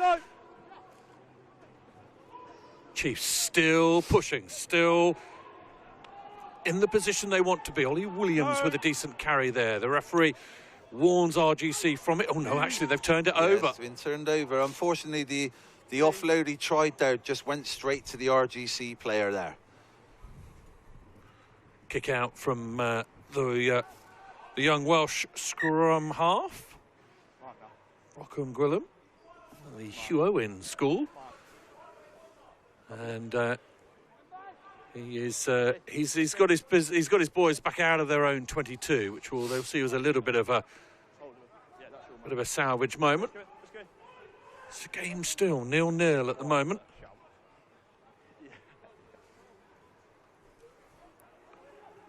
Looking to break the deadlock. Line-out has worked well in this game. Maybe it's a response to me calling in the first game and saying the line-outs at under-18s were always a little bit dicey, but they've worked ever so well so far. Nice line cut, short line, but RGC were ready for it. Oh, scrum half almost gets the referee in the way. Dummied the referee there, didn't he? Now, nice little offload. This is definitely in the Chiefs' game plan to just tip this ball on, try and take the contact, the first contact, and just use it. Ball is spun out rather loosely there, and then young Harrison Heyman has to get down on the floor and tidy that one up. A little stab through is going to be seized upon by RGC, but it bounces back into Chiefs' grip. A 2-3-1 combination there with the front row doing well, and Toby Bishop takes them up to the 22-metre line. Can they break No 7. this resolve from RGC? Can they just apply enough pressure? Oh, lovely inside ball. That could do the trick. Ramirez is in. Ruben Ramirez, the Exeter Saracen, with the perfect inside ball. George Newman moving in one direction, knew that Ramirez would be there. Kevin Manx, that's a little bit of magic. That's a little rabbit out of the hat, that is. Yeah, it certainly was. It certainly was. And you know, just for him to even see that at the time, fantastic. But he hit that ball with great acceleration there, and that was enough to give him to get away from the defenders on the inside and get away from the 15. Yeah, it's all brilliant from Newman with the inside ball, but Ramirez has to almost trust him. Has to almost go, I'm going. I hope he hits me. Yeah, well, great try. Yeah, really nice opener here for Exeter Chiefs, and that will be the confidence that they need. As I say, they've had a tough time. They've certainly pushed. They've pushed Quins quite close at home. 17-19 they lost in round 2, and Quins are a good side. So there's definitely possibility with this Chiefs side. But all right, Kev, you'll know about losing streaks. I mean, they're as strong as winning streaks, aren't they? They are very difficult to break. Yeah, look, I think is the challenge for them as well is where they are in the bottom half of the country and their region, and it's just trying to get the players into the college and get them all up to speed. But they've done so well over the last few years, you know. It's just a shame this year with this group, for whatever reason, they've just come unstuck a little bit. Yeah, they always produce a good calibre, and those two colleges, Exeter and Truro, seem to be producing such a good level of player year after year. Ivy Bridge as well down there doing some good work. RGC, half a little gap. I think it was Avery who spied the smallest of nooks to sort of crawl through. Now they can strike back a little bit. Oh, that's a good tackle in the midfield. The ball has been spilt, I think, but Exeter Chiefs with an absolute blockbuster of a tackle in the midfield. I think by their number 8, yeah, it was Ollie Williams. Ollie Williams, yeah. Lined him up really well. Here he goes. You can see him coming. Good technique as well. Timed it to perfection. Back row's dream when you find a fly half like there on his own. You think, oh, I've been looking for you all game. Oh yeah, I'm sure he would have been dreaming about that last night, I'm sure.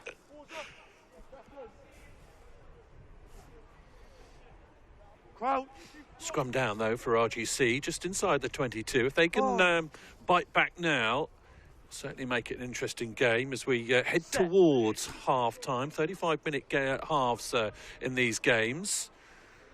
And here we go. Little backs move round the back, a little loop, an Irish loop, if we can call it that. Oh, spilt eventually. Knock on comes out for RGC. So this is free go, which Exeter Chiefs kick away downfield. There is no one back at home, which means that Owen has got to go back, and he's going to allow this to go all the way dead. George Owen, once of the Worcester Academy, the RGC 10 there, and tried to make his way into the Sale Academy. It didn't quite work. He's crossed over to... I mean, look, that was unfortunate there. Just that last final pass. You know, he created the overlap. He created the extra man. It's just that last final pass. Yeah, it was nicely worked, and certainly shows the potential of this club side, RGC. They've got some electric backs and just need to get that the whole story, every sentence of the story needs to work, as it were. Up to the 22-metre line. I think Owen will be back, and he will kick downfield. It's an ugly-looking kick, but ever such effective one. It's going to go 60, 70 metres, pin them back, and Wolf will head back and try and find a little hole in the fence. He tumbles towards the 10-metre line. Space here. Oh, hand in there from RGC. Penalty advantage, says the referee. He agrees with me that that was rather reckless. Again, Exeter turn RGC into this corner as well. That bounce has been neat. That's a great kick from the number 9 there. George Newman, fantastic. He's really kept the Exeter Chiefs team on the front foot with his decision making as well. He's not only set up the try, but just his awareness to where the space is and to get great field position then to give them another chance. Exactly. With a 50-22.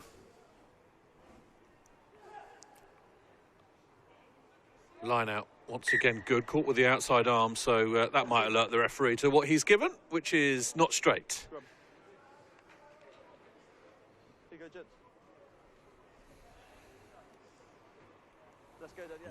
They'll form up and under a scrum. You can see there just the arrow's not quite with it. Yeah, it's just unfortunate, really. They just haven't been able to build any pressure, have they, again? Indeed. This is the case. This is a big occasion, and the pressure will be on, and how these young minds deal with that pressure is probably going to be the tale of the day, if you like. Set.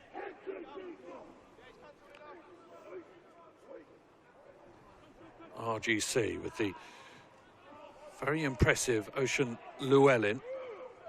Well, that'll work as a pass. I don't think it was intended, but it has worked. And up comes Robert Jones, the captain for RGC, wearing 2 on his back.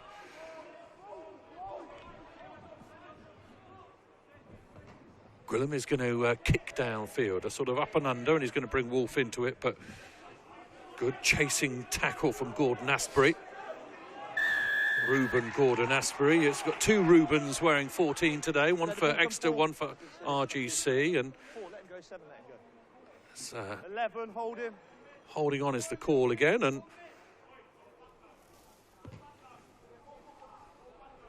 decent kick down the touchline. Line, yeah. White on the line. On the line. See there, 2 body positions from RGC, excellent over the ball. Technical skills around the breakdown. In and set, Black. Coached from such a young age. They tackle well, they ruck well, they jackal well. Into the midfield, the Welsh side go a little misdirection with the head and half through a gap, well tackled eventually. And the first man has got hold of the ball, so they pick the pocket there. Decent work from from Bagwell. Now the Chiefs will potentially try and run it out. Ramirez, the try scorer on that far side, gets a half an opportunity. And they come again. Batson will pirouette his way through tackles. And here's the captain, the impressive Newman, who has already caught the eye. Going to go again, and Ramirez is going to get the ball on that right wing once more and try and kick it through, but it's going to be a charge down and turnover ball. And this is kind of where RGC might be able to find a little bit of profit here on turnover ball. Get the ball into the hands of this man, Reuben Gordon Asprey. He's certainly one that you need to keep a close eye on. The ball is spilt there, unfortunately. You know what I mean, Kevin? It's kind of turnover that could be key here for either one of these sides. You catch players out of position. Yeah, certainly. RGC certainly need to get it into number 14's hands there. Reuben Gordon Asprey. Yeah, they need to get into Gordon Asprey's hands. He certainly looks sharp. And again, Exeter Chiefs will be expecting more out of their number 9, George Newman, to keep on inspiring their team and giving an outstanding performance so far. Yeah, half-time score in this third game. Exeter Chiefs 7, RGC 0.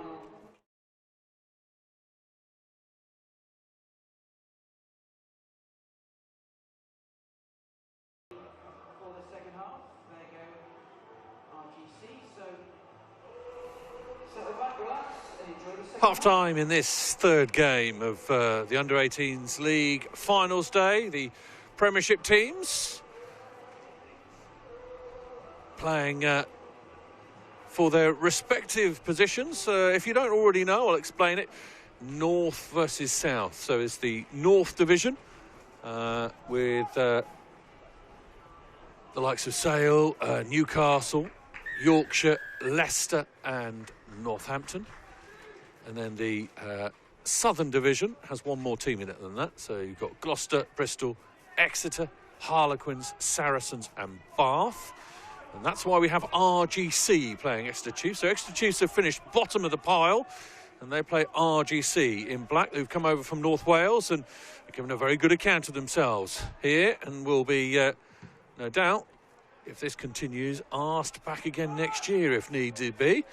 Because this is a good game between Exeter and RGC. They're just trying to work each other out at the moment. And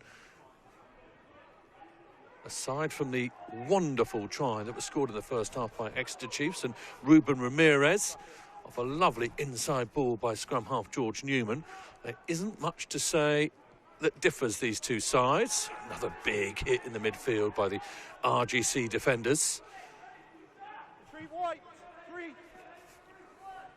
Kick is a good one. Bounces once into touch, and Jack Williams, one of the Llandrithlo players, the Ace College setup that they have in North Wales, that so many of these players are attached to and that they use in a number of different ways to school their players in more ways than one.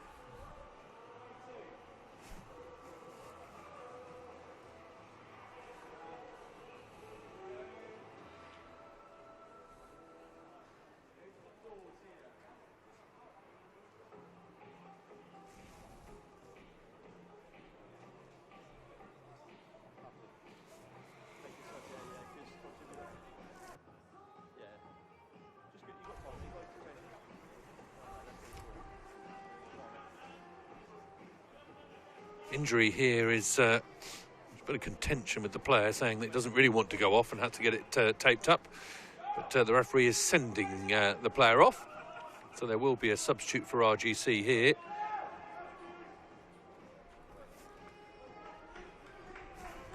It's Gruffreath Jones who's going to come off and just get himself seen to. Meanwhile, his teammates have a line out on their own 10-metre line. Ball is thrown over the top, and Exeter Chiefs Toby Bishop, loose head, who gobbles up the ball and says, we'll go from here. Chiefs will throw it behind the screen, off the right hand of Noah Clifford.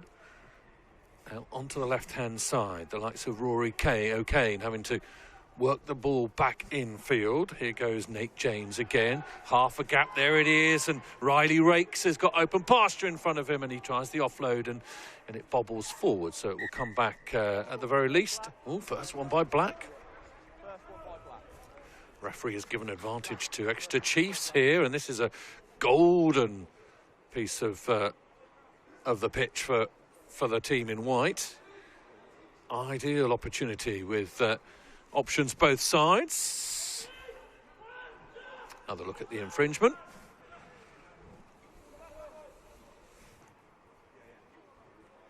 Well,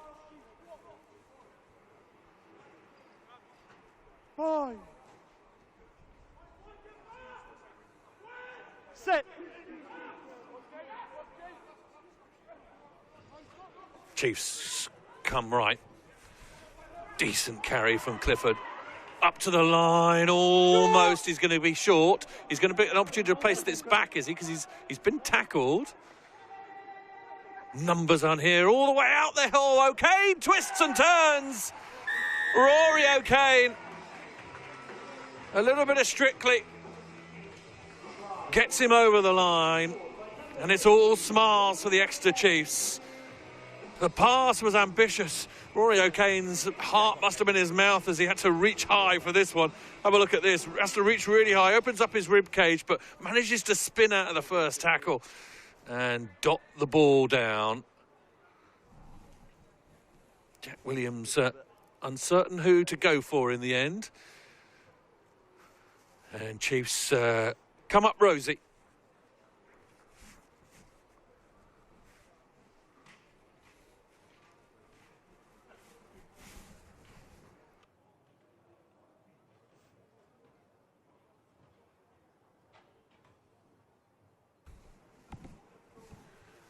Kane will have a look at converting his own score from way out on this right-hand side.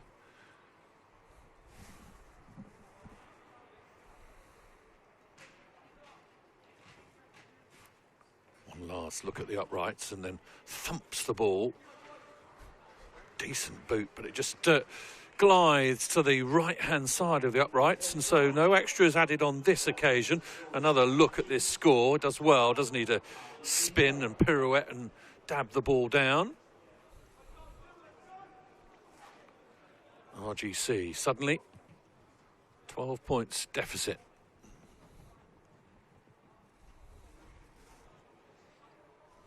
Chiefs again fling it wide to the left-hand side.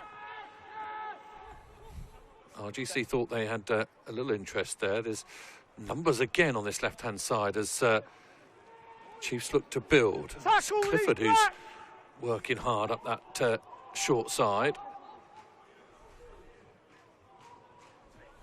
No thought of kicking here. Once again, they go through the motions, and Batson bats away the opposition. Bagwell with a decent carry as well. Chiefs are still building here. Oh, that's a lovely line. Nice inside ball as well. Captain Newman scampering up to the 10-metre line. They'll go right again. There's numbers here again. Try scorer Ramirez. Stays on his feet, then he eventually lurches to the floor. 9 is Newman again. A little half step from Sammy Wolf. He's well wrapped up by RGC. Options on both sides. Ramirez again down this narrow corridor. Steps inside, does well into the 22.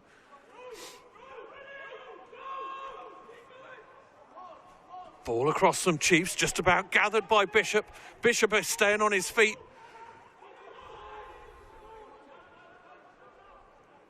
Chiefs, what a good passage of play this is. 4 or 5, 6 phases now.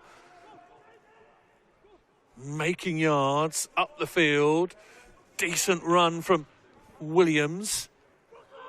Well, tackled by RGC.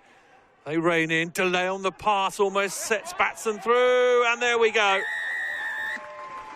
Ollie Batson, the Exmouth lad, is adding to the credit in favour of the Chiefs. And this is a little bit more like it. Confidence starting to grow. And you can just see the Premiership side are starting to get the right men in the right places and starting to show a little bit of flair. Lovely delay on that pass from Nate James. Just allowed half of the door to open. Batson did the rest. He's a strong lad. Batson looks about 14 and a half stone at under 18 level. That's a big lad.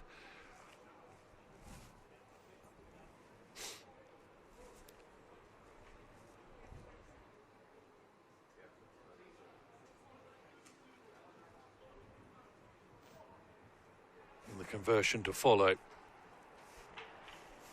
Well, all of a sudden in this second half, Chiefs have purred, have really strengthened their position. And as I say, the confidence is starting to flow. And when previously the ball was going to deck, it's finding hands. And RGC have got to find themselves in a little bit of a hole here. They're going to dig themselves out. Another look at it. Batson making that look easy.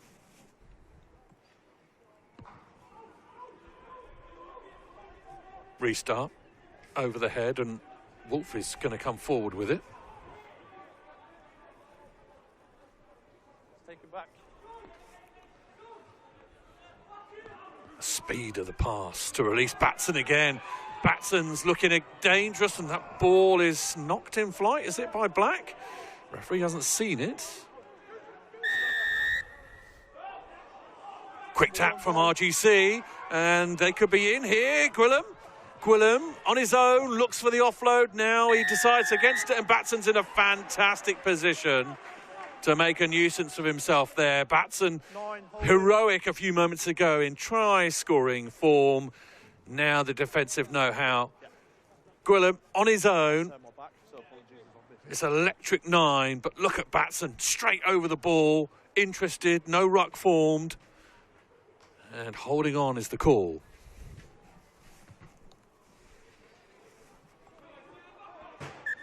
Kick to the touchline is a decent one from Chiefs. This is a good period of the game for Exeter Chiefs. They've done exceptionally well, not just in attack, but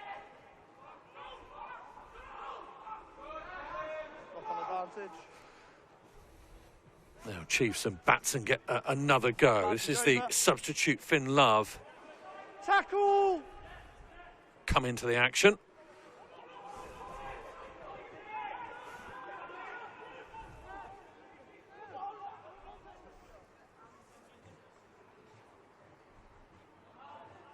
Speed of pass again to the outside.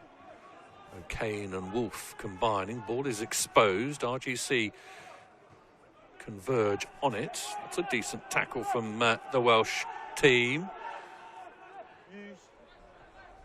Now they're going to sweep on the left-hand side. Bagwell playing out of the Sidmouth club. And unfortunately on this occasion they've given away a penalty, and RGC will get an opportunity to put it through. It was Bagwell who is penalised for holding on to the ball. And RGC with the left boot are going to try and ricochet the ball off the shed. Line, George. Can you hear me over there? Yeah, good. Just be loud if you want.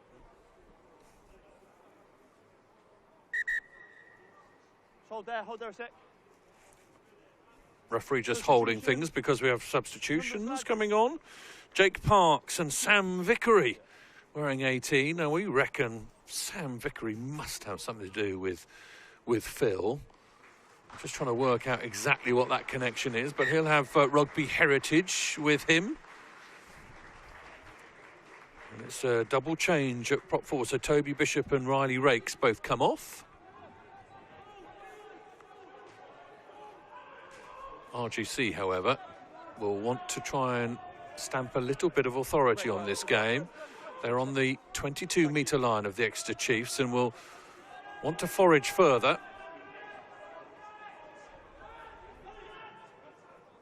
Half a break from Gwilym. Again isolated on the feet, and loud shrill blast from the referee's whistle shows that once again holding on to the ball is the infringement. See there that Dylan Avery, the Shrewsbury School lad, was trying to do his bit. Slightly isolated. And it is the Chiefs who get to kick the ball into enemy territory. Here we go, gents.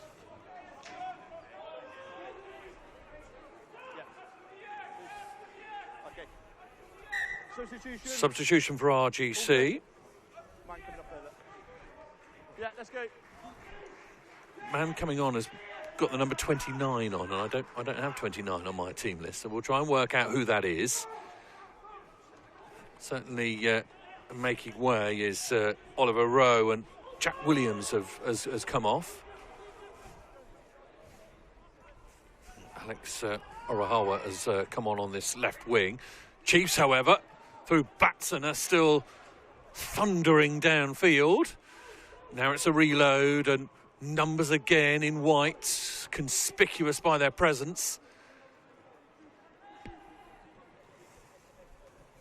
Tackles are strong. Heyman is repelled. Chiefs have got to go again.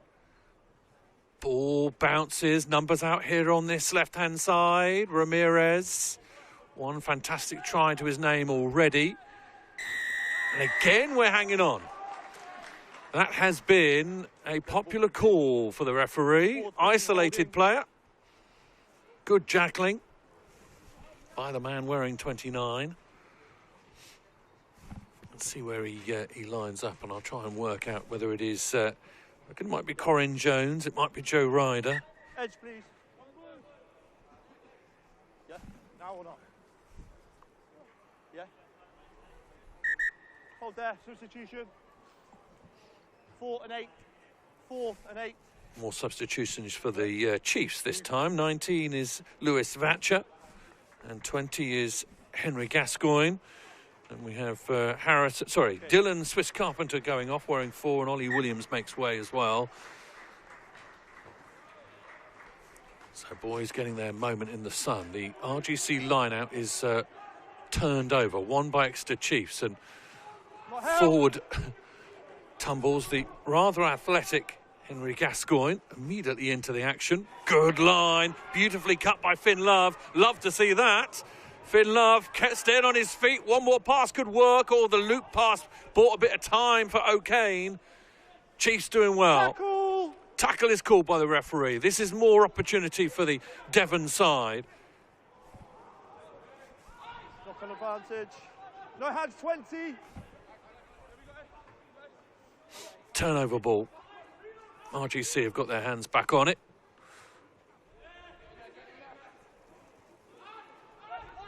Well held on to there by Morgan Harding. Always going backwards, boys. We're still going for the knock-on back here. Held on to it well, did the RGC number 8. White 2 substitution. And black 4 and it's 7 Dexter Randall on this occasion. A man from Bridgend would have played against Welsh opposition. He would have potentially enjoyed that opportunity. And more substitutions also for RGC. Same message for you. Scrum point's been really good. Maintain the standard. Charlie Cookson has come off. Crouch. Fine.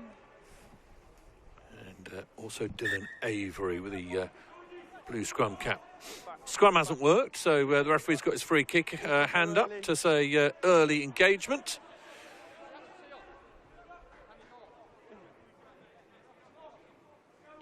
Quick clarification as to the laws there. He was confused because it was a free kick. He was thinking it can't be kicked out, but of course it can be because it's in the 22. So that's where it is. And again, more substitutions. Fred Barrow comes on, and Charlie Tate also enters the fray. So I think that's pretty much everyone off the... Because Josh Addy wearing 16 is also on. So I think that's a full set of substitutes being used by Exeter Chiefs. Free kick. 6 and 8 early jump. Early jump is the call. You can hear there from the referee, I'm sure. Just a free kick. On the edge of the 15, please. Up and under is long. You can't mark this. We can mark this. What did you say? You say you can't mark it. You say you can't. Might be over the other side. I was going to say, it was a bit strange. I heard what the referee heard there, which was you can't mark it, which I have to say I thought was a bit strange, but kick was too long from RGC. Yeah, just be clear. Shout it. Well, number 16 is Logan Goodluck, St David's boy. And it's a good line out that he oversees, and he's got the ball at the back here. Don't chase now. Use. That's one stop it.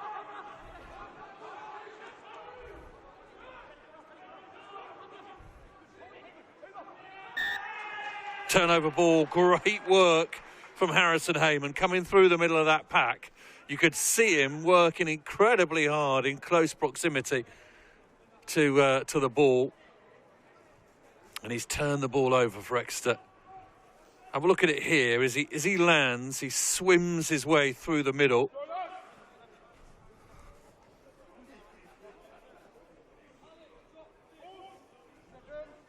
Gobbles up good luck, doesn't he? And scrum half Gwilym can't get the ball off him. Set. You stop. Chiefs again into the midfield. Batson floats the ball out wide to Wolf. Wolf decides that the kick over the top could work. Here goes Gordon Astbury. Nice offload. Oh, I was going to say nice offload, but it was chucked forward, says the referee, who was in a perfectly brilliant position to make that judgment. 14 minutes is the chat from the referee as to how many minutes we've got left.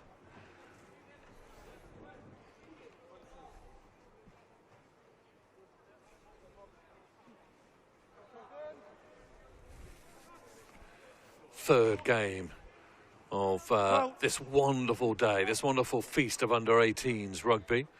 Still to come. Do not miss the next one. Set. Should be a really good game between Harlequins and Yorkshire. Exeter go blind side. It looked as though it went forward as well as being knocked on. They'll come back. And then the two big games, if you like, of the day. Saracens will play against Leicester Tigers for third, fourth playoff. And then the final is a repeat of last year. Bath against Northampton Saints. Northampton Saints are making it 4, I think, finals in a row. And they've lost every one. Can it change? Can their luck change? And they play a repeat of last year's final, which Bath won thanks to a James Lineker feast of drop goals. James Lineker is back on the field tonight, so don't miss that. 7:05. Northampton Saints will be coming out absolutely firing. Loads of people travelling down from the Midlands for that one, and over from Bath. It'll be very, very well attended. Well, Wolf is going off with a bloody nose. RGC will get this restarted at the scrum, and they'll pump the ball into the midfield, and it'll be turned over, will it? Release. Gwilym twists and turns his way forward and then spills the ball. Brookham Gwilym, just unfortunate. He was working at quite some pace and just didn't quite work for him. Whether or not the man was back 10, I'm not 100% sure. But on that occasion, the hard plastic surface bumps the ball clear.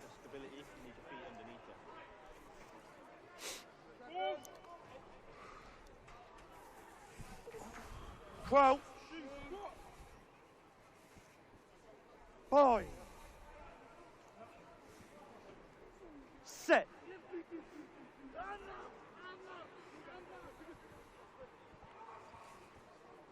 Chiefs will fire this into the midfield. It's another break by Batson. Batson is enjoying himself in the Exeter Chiefs midfield. That has gone backwards off Black Hand. So that is play on at the moment. No infringement. RGC will build from the back, and the work of Grufflewid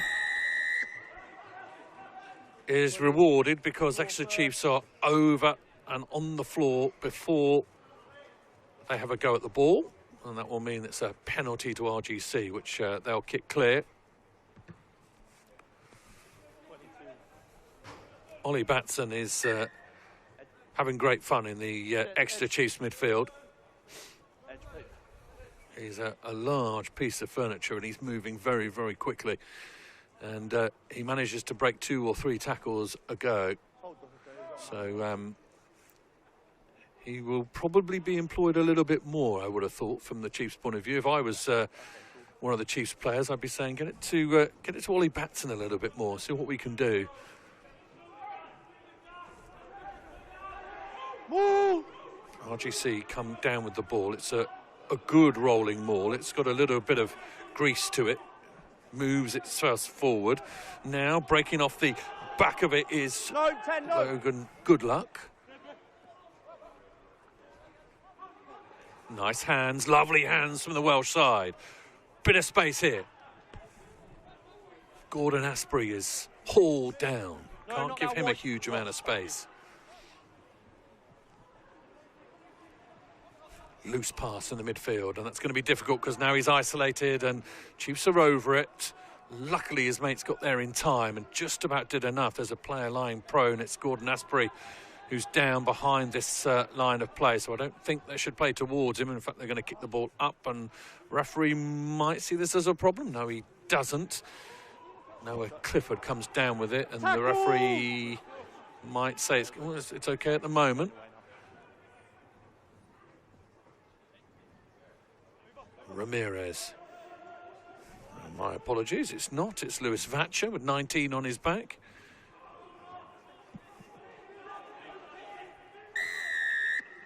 High above the sternum. Penalty, you can hear the referee there. See, Jack Williams has come back on for RGC. About 10 minutes to go in this game. Yeah, cool. Black line, George.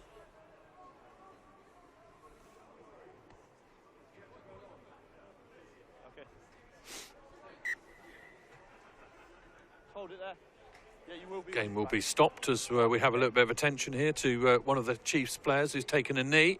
You okay? Do you need treatment? I think it's Harrison Heyman who's been impressive, and there will be a little stoppage. I suppose in this stoppage I can remind you of the games to come. Please do put these times So when you're setting, your legs are too in your diary for today, because there are some absolutely wonderful games. Coming up next, Harlequins versus Yorkshire Carnegie, then Saracens versus Leicester, and then the final at just past 7 o'clock is Bath versus Northampton Saints.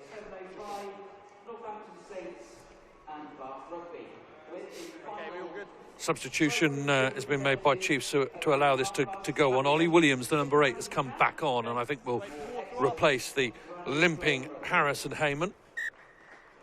black line. Played his rugby at Devonport. Brilliant rugby club.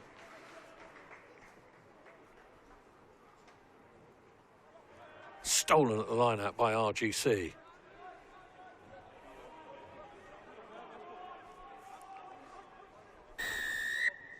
'29, hands in. Just there if you want it. Off the 29. feet and using their hands, RGC.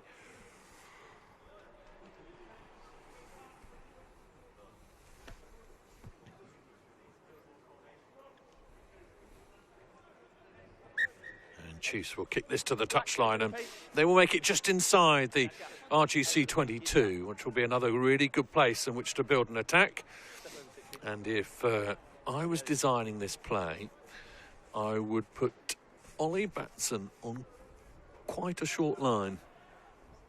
Let's see how it plays out. Line-out's got to work first. Neatly off the top. Great work by Harvey Willis at the top of that line-out. Come down with it. Round it rolls. Maybe they don't need Batson. They can do it without him. Forward they tumble. Black. No hands, black.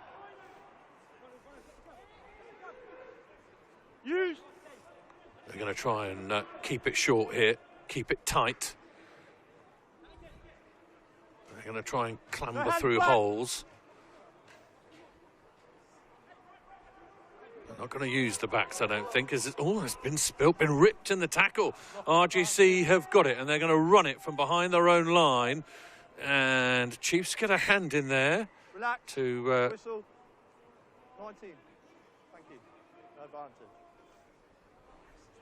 come back for the knock-on, the spillage. Have another look at it here. Right? It's more of a rip than anything else. Some decent work by Caleb Marnie, or Mahoney, depending on where you are in the United Kingdom and Ireland. Crouch. Point. Stand up. Gents. No rows. Yeah, yeah. And I think that gap's too big then. Let's go. Let's go, lad.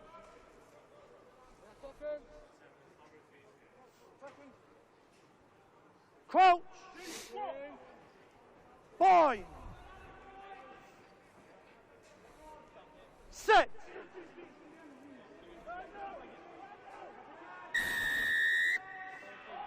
Scrum doesn't get going because the penalty is given. Away come RGC. Williams down that right-hand side. He's back on the field and he's surging upfield. Massive hole for RGC to carry on with. The arm is out, looking for the offload. It doesn't come. He decides to do it himself. Brilliant from RGC. This is much more like it. Look at the speed with which they're operating. Ball is in hand. Lovely delay on the pass. Excellent work. Up comes Good Luck. Ball over the top. Oh, into the hands of Exeter Chiefs. And away they go.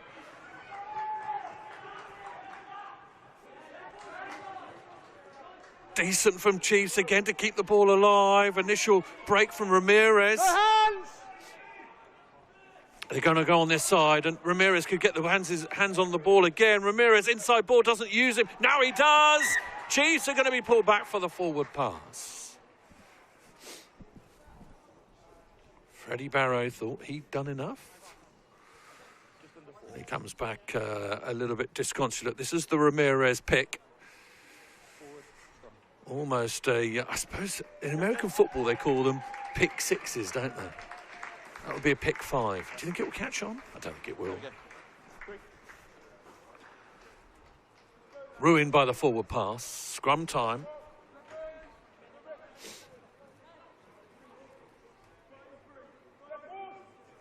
Crouch. 5. Set. Scrum from RGC. Oh, a little bit of invention.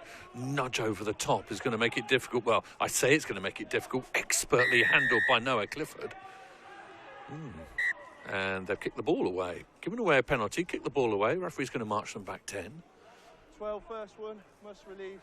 Second one, kicking the ball away, number 12.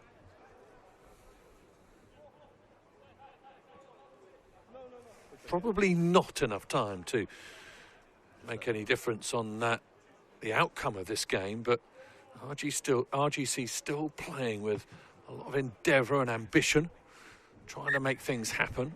And why shouldn't they? They're absolute hit to nothing here and coming over to Gloucester and trying to make a name for themselves. I think they've equipped themselves pretty darn well, all things considered. They are not an academy setup. They do not have anything like the infrastructure and resource that these other academies have, and they've done exceptionally well. Coming over from North Wales, it'll be a job done good, if that makes sense. You know what I mean. No hand, 7! Climbing towards that 22-metre line. I'd like RGC to get a little something on the board. I think they deserve it. Left they come again. Delay. Come back. Brilliant. Oh, it knocked it on. Alex Ohawa, unfortunately, difficult ball above his head. It's a lovely disguise on the initial pass, but Ohawa not quite with it. There we go.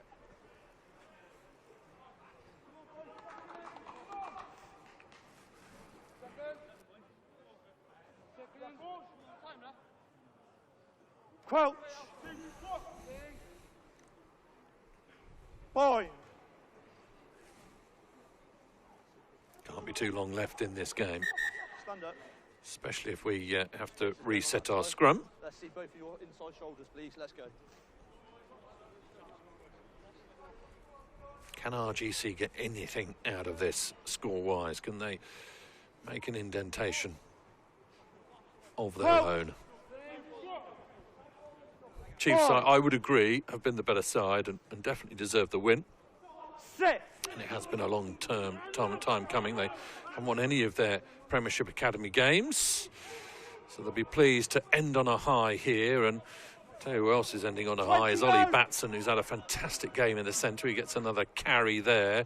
RGC come through, legally so, says the referee. Tackle! Scrum half had picked the ball up, which allowed the player to come through and tackle him. Gents, that's gone, leave it.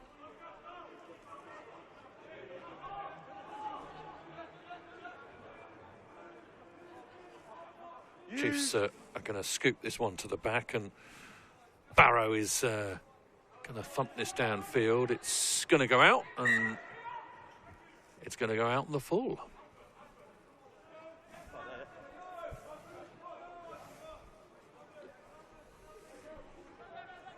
Sorry. Last play. There we go. Indication from the referee that this is time, and therefore RGC have one final go to try and cross the whitewash. You receiver. 9's up. Let's go. 9. I think they're from the 9. Line out. Agonisingly spilt. First one in the line, that's a knock on. And that will be full time.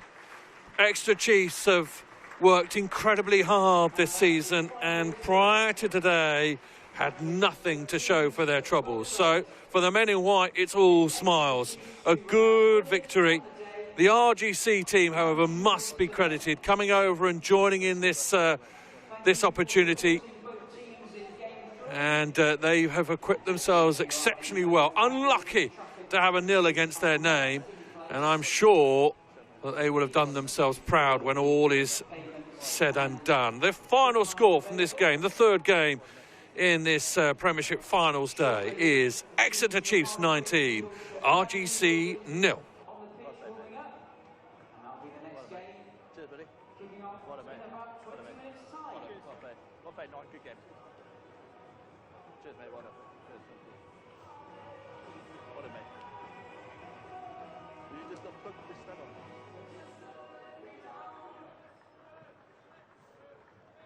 Cheers, mate. I couldn't hear in that second half. Like, I'm sure. You know when someone said mark the free kick, might be all their players. It sounded like it. And I said to someone, say mark the free kick.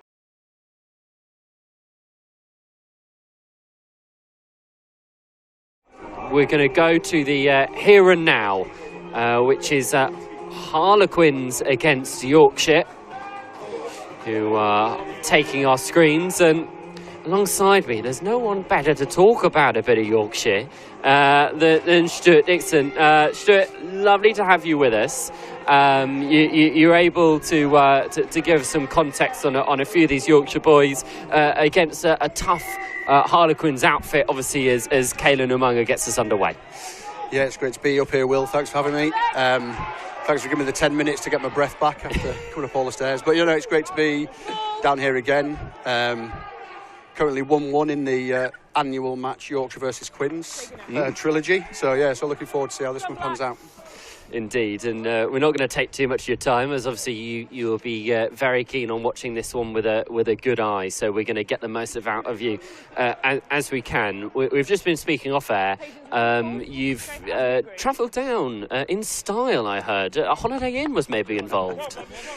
Style maybe overstated it, but yeah, no, we came down last night. I think it's just a nice way to end the programme for the lads, give them some nice time together and give them that kind of big match atmosphere of preparing for a game. We were lucky to get on at Hartbury College yesterday afternoon and have a team run.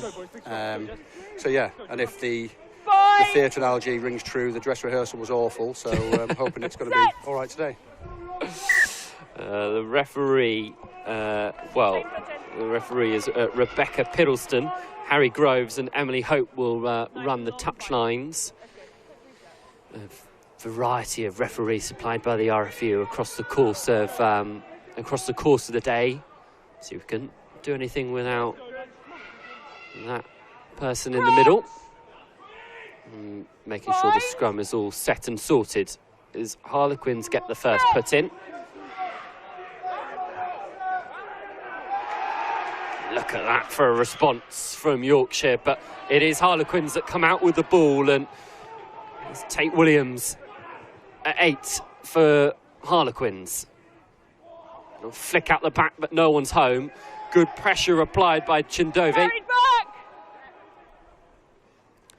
Ball flung out wide, and it's been stripped by Umunga.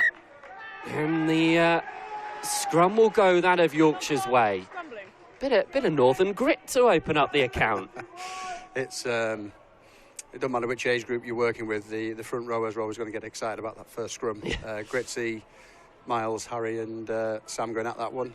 I as we were saying before, we know that Quins are going to try and play how Quins do, fast, wide, keep the game moving. So we definitely want to make sure we're aware of that. It's a great play by Caelan there to dislodge the ball. Manga, of course, yeah, it is that family, the Amanga family, tainted in rugby history, and the latest edition coming through the Yorkshire ranks. He's I played with his dad Mike at Rotherham for a few years. So Does that make you feel quite old? Very much so. The fact that I knew Jacob when he was a baby, who's obviously now playing his trade in Italy. Very much like his dad, Caelan can fall asleep on a washing line. So in the team room this morning, while a lot of the lads watching the games, Caelan's grabbing all the sleep he can get before this match. So quite relaxed. Well, he's certainly woken up at the start of this at the start of this game, and his defensive acumen leads to this position for Yorkshire to try and attack off. Wide set for Freddie Brown. He's hugging the paintwork on this left-hand touchline, but it'll take a lot to get over to him first. There's a lot of bodies to work through. Let's see what Yorkshire can come up with. The bottom of that is Harry Payton, who flings it out to Firth, and Umanga's going to pick the right pass. Chindove, the offload is good to Aidan Doig. Payton just peeking his head over the counter, seeing what's on offer. Decides to go with his half-back partner, who travels down this left flank and sees a little bit of space in behind, and I think this one's just going to trundle into touch. A positive start for your men, Shu. Yeah, it's nice, good settler there for Caelan. Working really hard on that kind of launch play to get us into the game. So yeah, no, it's a good, confident start by the lads. And of course, this is the big battle is Jim Evans versus Richard Beckett line out. Lots of banter going to and fro on the WhatsApps this week about what we're going to do. But yeah, 1-0 to Jim by the looks of it. Yeah, they go to the front and it works out. And Ashton Graham of Gordon's takes it up in the white scrum cap, unmissable. A lot of Gordon's players in this Harlequins setup. Their success in the Ace League filtering through into academy rugby. Of course, Matt Jones running the show from 10. A diminutive figure who's made a big impact. He's in the absence of Felix Bateman-Champagne, been doing really well at controlling things over the course of this Under-18s League campaign. I'm sure we'll see a fair amount of him today. Knock on goes the way of Harlequins, lucky potentially not to be pinged for offside. But another scrum, another chance for Lister, Tunningley and Bland to get stuck into this Harlequins pack. Yeah, Miles has been outstanding for the last couple of years. Made a decision to travel out to Kirkham for his sixth form education over in Lancashire, and yeah, he's bought into it really well. Whenever he's available to train, he comes across, and he's been outstanding. We can't fault his commitment. And there he is at work again. Harlequins under pressure, but they managed to get the ball away. Jones flies it across the face. Chindove says, have a bit of that. Some spare ribs going round Kingsholm, and away go Yorkshire. What a tempo this is to start things. Step. No, leave no hands. Harlequins do their very best to slow the ball down. Doig picks it out. Firth, the ball knocked on, and Harlequins have managed to grab it. Lister does his best to try and take the bins out.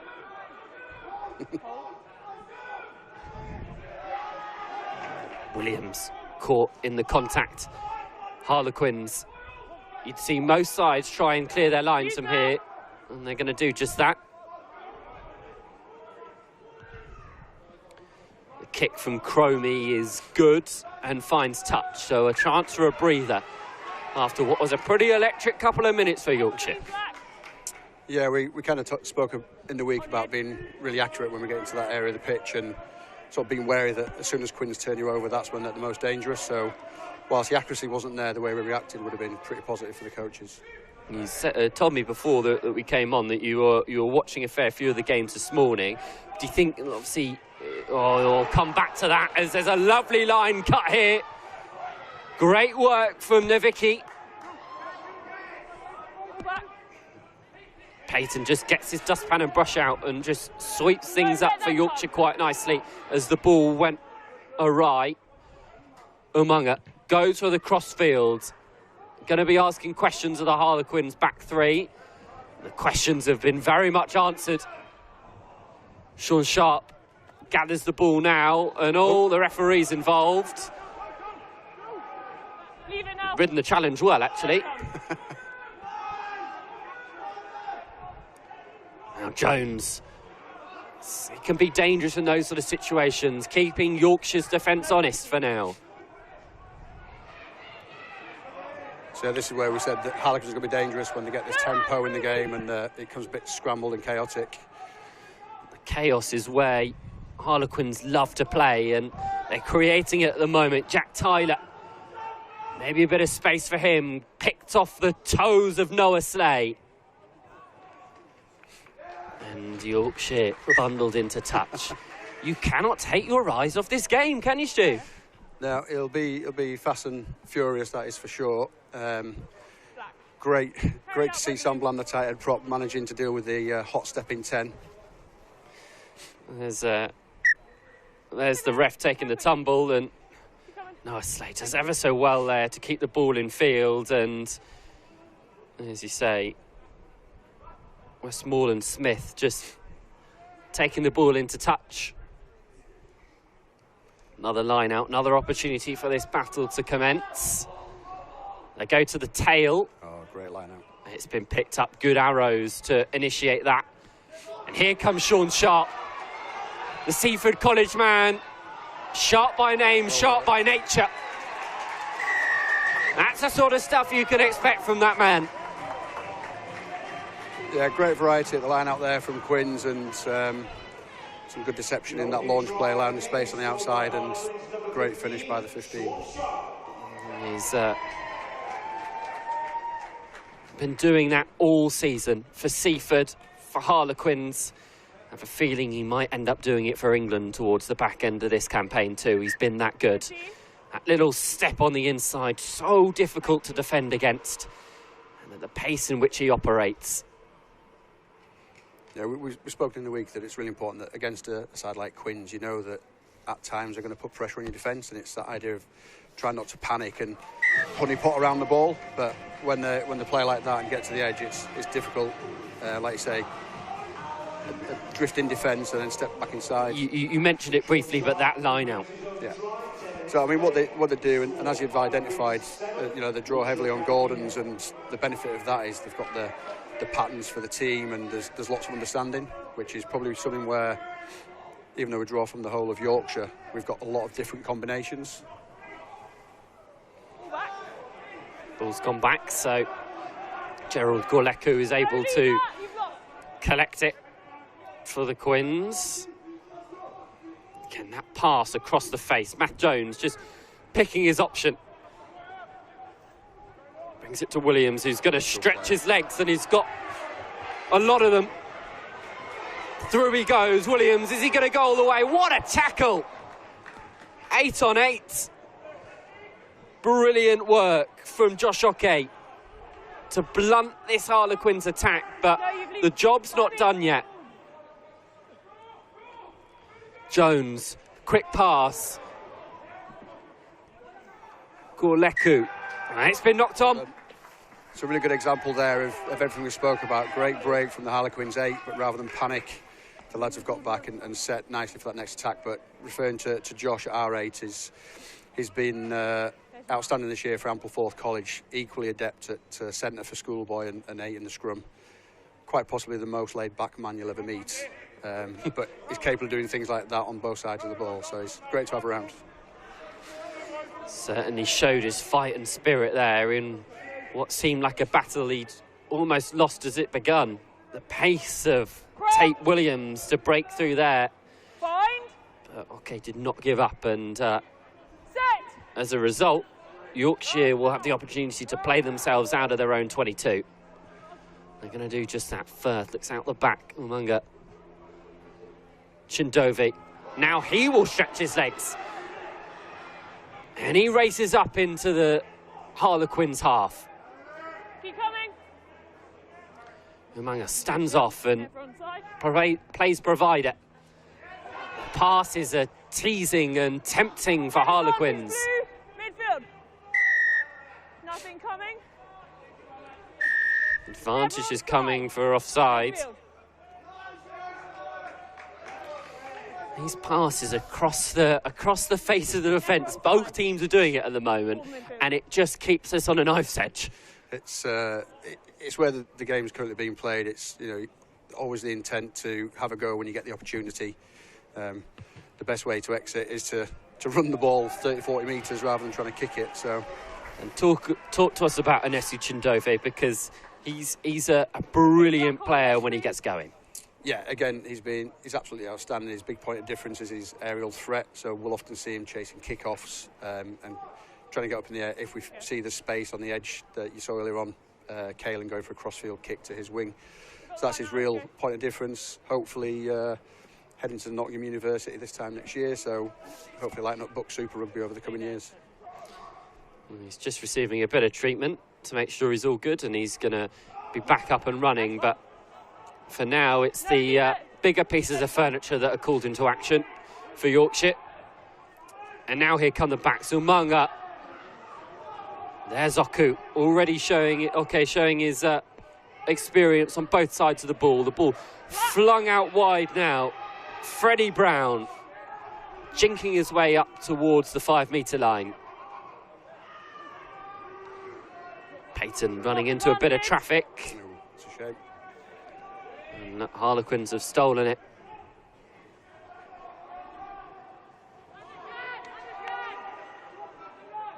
Leave that. Let it come. Off it. Timing. Looks like Harry Cromie will look for another exit. Advantage over from the knock. He does just that. Into touch, and red zone efficiency for Yorkshire starting to come into question potentially. Yeah, we'd be a little bit frustrated that just when we get that forward momentum that we're not quite accurate enough and making maybe the right decisions.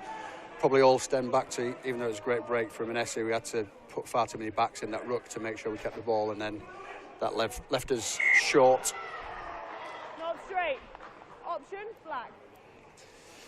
Bit of trickery at line-out time, but I'd say Jim's definitely winning that one at the moment. The non-compete at the Maul, it was a sucker punch, and then even though the French got away with it at Twickenham last week, we've been called for not straight there.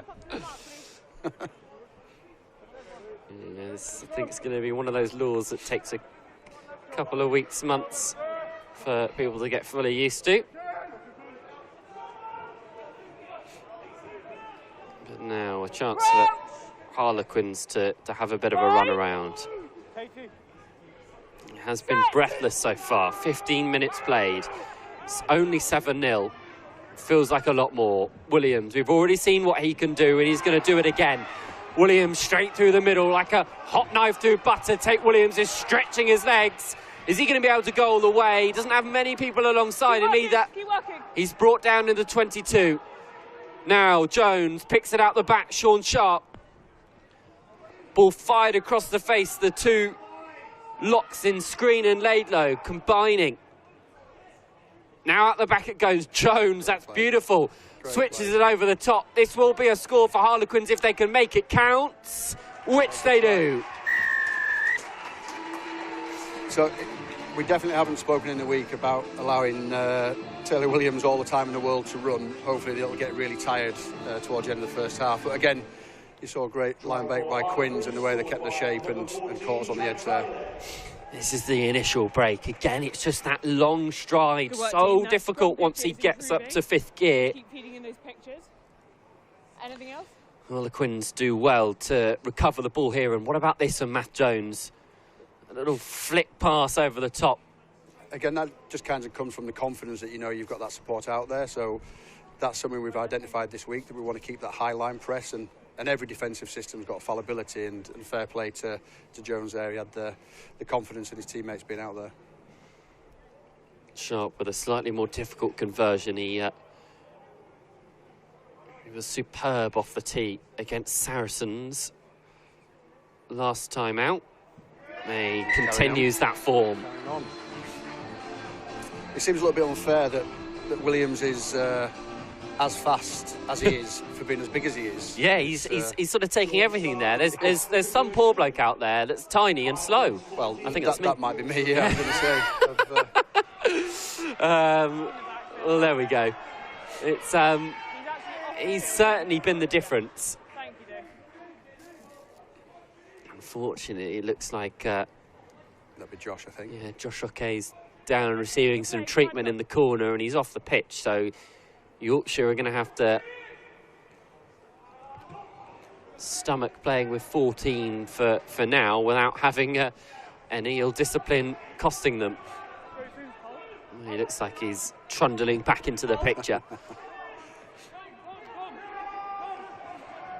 A strong carry as Henry Laidlow twists and turns his way. And here go Quins again. Good bit of pace as Springate potentially tries to go around the outside. He does just that. It's one from the fullback, one each from the wingers. Harlequins playing the Harlequins way. And it's Springate. I was going to say that'd be disappointing to concede the gain line so easily there. That allowed them that very short blindside, but well executed by the guys from Quins. And then when you're in that kind of like form as they are, that speed, it's difficult one-on-one to make the tackle. So great finish again. The Yorkshire lads got to find some solutions. Of course, and the way that this Under-18s league has conformed, this is obviously for 5th and 6th, which is a brilliant achievement in itself for Yorkshire, considering your trajectory over the last couple of years. But Harlequins were a point off this final. I know. And they beat finalists in Bath. Yeah. Like the way that the Southern Conference has ended up has meant that there are some top teams that unfortunately are having to fight out in this 5th and 6th playoff. No, absolutely. And I spoke with Chin, my counterpart from Quins, in the week, and he was sort of saying you can't script it really. We did what we did against Bath, and then just don't turn up against Saracens, who then did a number on them. But yeah, all three of those teams were absolutely outstanding. When you watch the videos back, you know you're going to have a tough tussle whichever team you end up with. Yorkshire are going to continue to play what they have in front of them. Zumaya goes for a slightly different option, and it's worked. Yeah, good shot. Take us behind the curtain. Was that rehearsed? So we do pride a lot on if, for example, Chinny's going to go up and they fill that space, he's trying to find the next space on kick-off. So it's like the first opportunity we feel to get the ball back. So yeah, we'd have a little bit of variety around it. And we're lucky that Caelan's got, if he was a footballer, they'd call it a wand of a left foot. So yes. He's good. He's got that creativity. He can select from his inventory of kicks, and he chose the right one there. And the cavalry has arrived for Yorkshire. The centres, Nafiki and Firth, are both now involved in this maul as this blue wedge rumbles across the West Country. But bit of daylight robbery from Harlequins. They've managed to nick the ball, and this is where they work really well. Oh, they're fortunate in that the ball has remained with them. And through the middle goes Jack Tyler. He's dummying this way and that. He had Sharp out on the outside, didn't choose to use him, and instead, here's Matt Jones through the middle.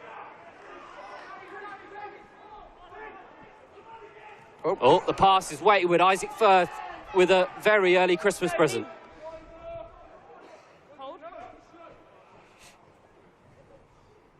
Flicked on, and into the contact goes Sam Bland. Let it come, Black. Oh, spotted a gap. Luca Teal. No, still in. Peyton has to retreat to get back in line with things. Bailey, the latest to carry. And again. Among us in the pocket. Hold in front! Retreat! So maybe a lack of comms there. Doesn't seem to be many people chasing. This is where Sean Sharp can strike. It's a great kick. 50-22 on. He's so good in those sort of positions. How's this going to bounce? Bounces favourably for Yorkshire. Umanga. That might be on the money as well. It is just that. So it's interesting there. So Jack Bailey, who's our skipper, having a great year for Quins, who've made it to the semi-finals of the National Cup. Been great for us. He's covered across all the back row, and today doing a job for us in the second row. Having lost Morgan Crew last week against Falcons. So look forward to kind of seeing him.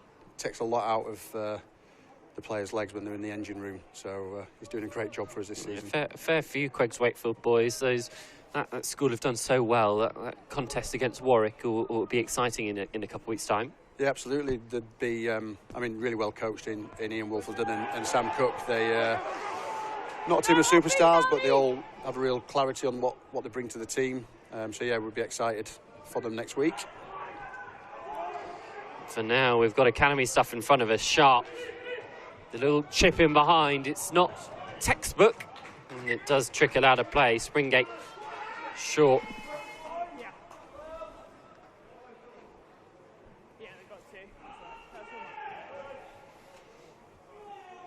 Just hold, please. Just a bit of attention being shown.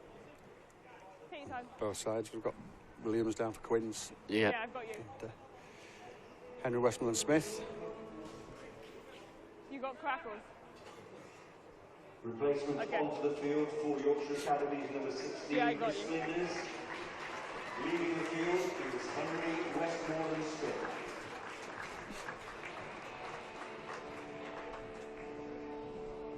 Time's rolling today.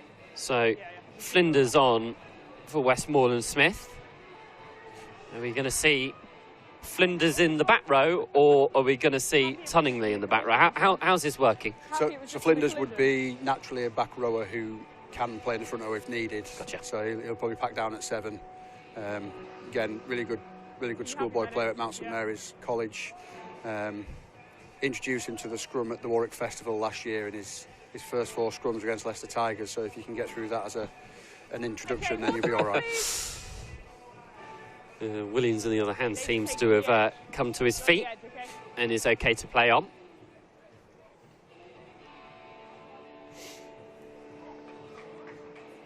So the dart's still full with Tunningley. He's going to have to hit tops here. Goes to the tail, and it's poached by Harlequins. Matt Jones clings onto it. Pass into the midfield for Cunnison. Jones, just a little side of hand. Springate, what an offload. Nice lay in the scrum cap. Jones goes himself. Just that injection of pace that he can sometimes bring is just holding Yorkshire accountable at the moment. Cunnison through the midfield.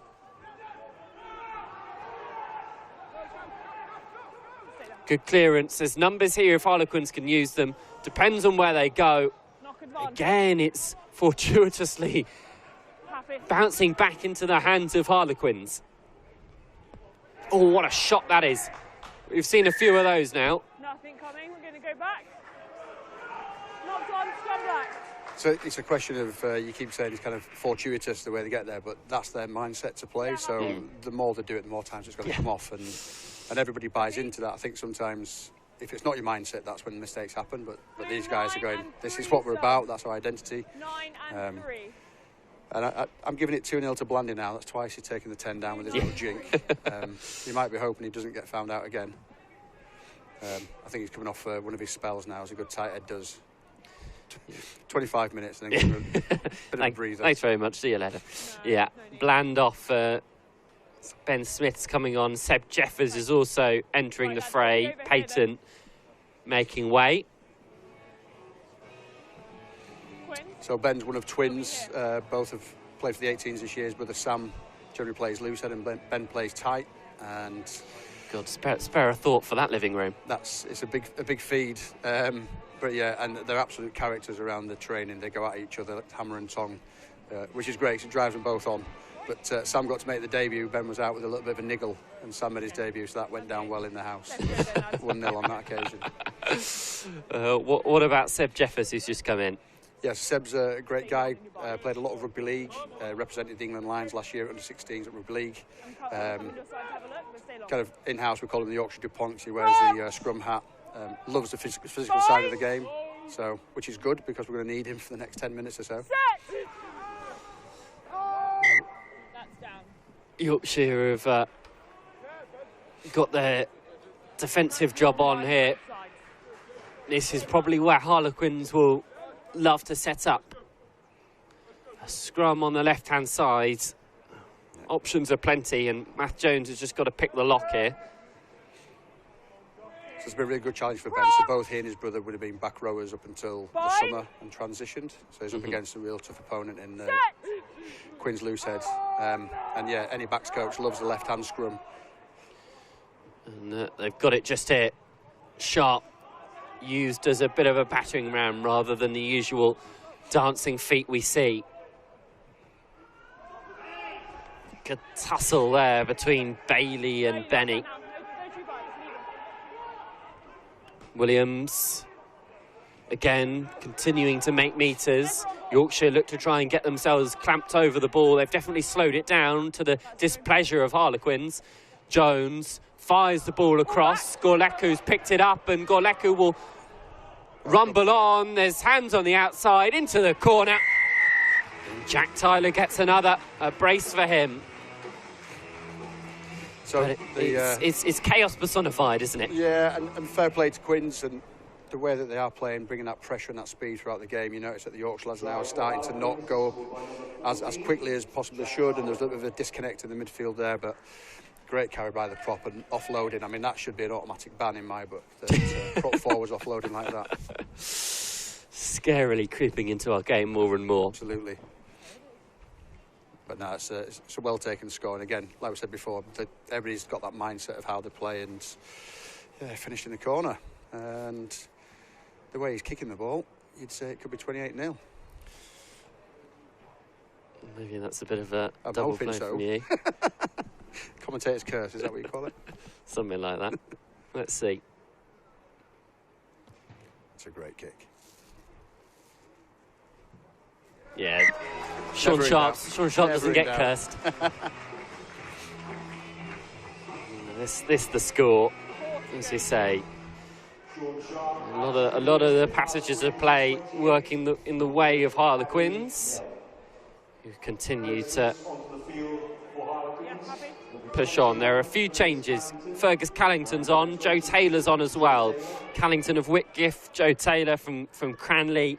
I think looks like Noah Slay's come off, as well as obviously Harry Cromie. So that's the switch at 9. There's Cunnison. Penalty. Like Tom Reevy's come on for Yorkshire for Fraser Perry in the second row. There we go. You okay? Yeah.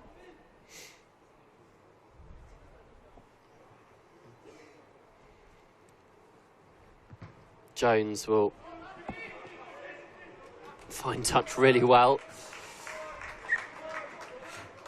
Take the edge of the line, please.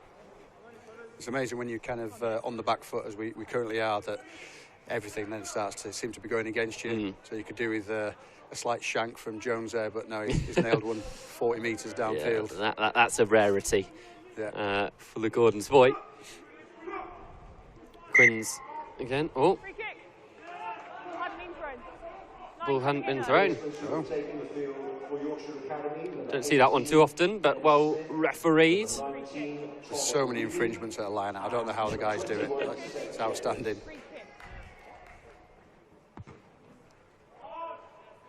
It's a great kick as well, knowing that it heading out on the full would have resulted in a line out from where they kicked it. Sean Sharp is ushered into his seat by Jeffers.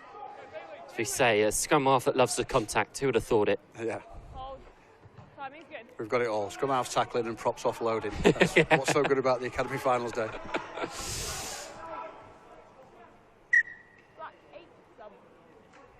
Williams is is going to make way. We saw that he was a bit battered and bruised before, and they're going to call it here. Hayden Amiss is coming on, wearing 20. They're not short of size across this Harlequins pack, and they've replaced Big Meat with Big Meat. Yeah, it's one of our concerns. We feel it's evolution in Yorkshire, that we've spent so much time down the mines that we've evolved to be quite short, and like I say, Quins just roll another 6 foot plus fella off the bench. Yeah, well, the size and shape of players at under-18s level has developed over the last couple of years to a frightening scale.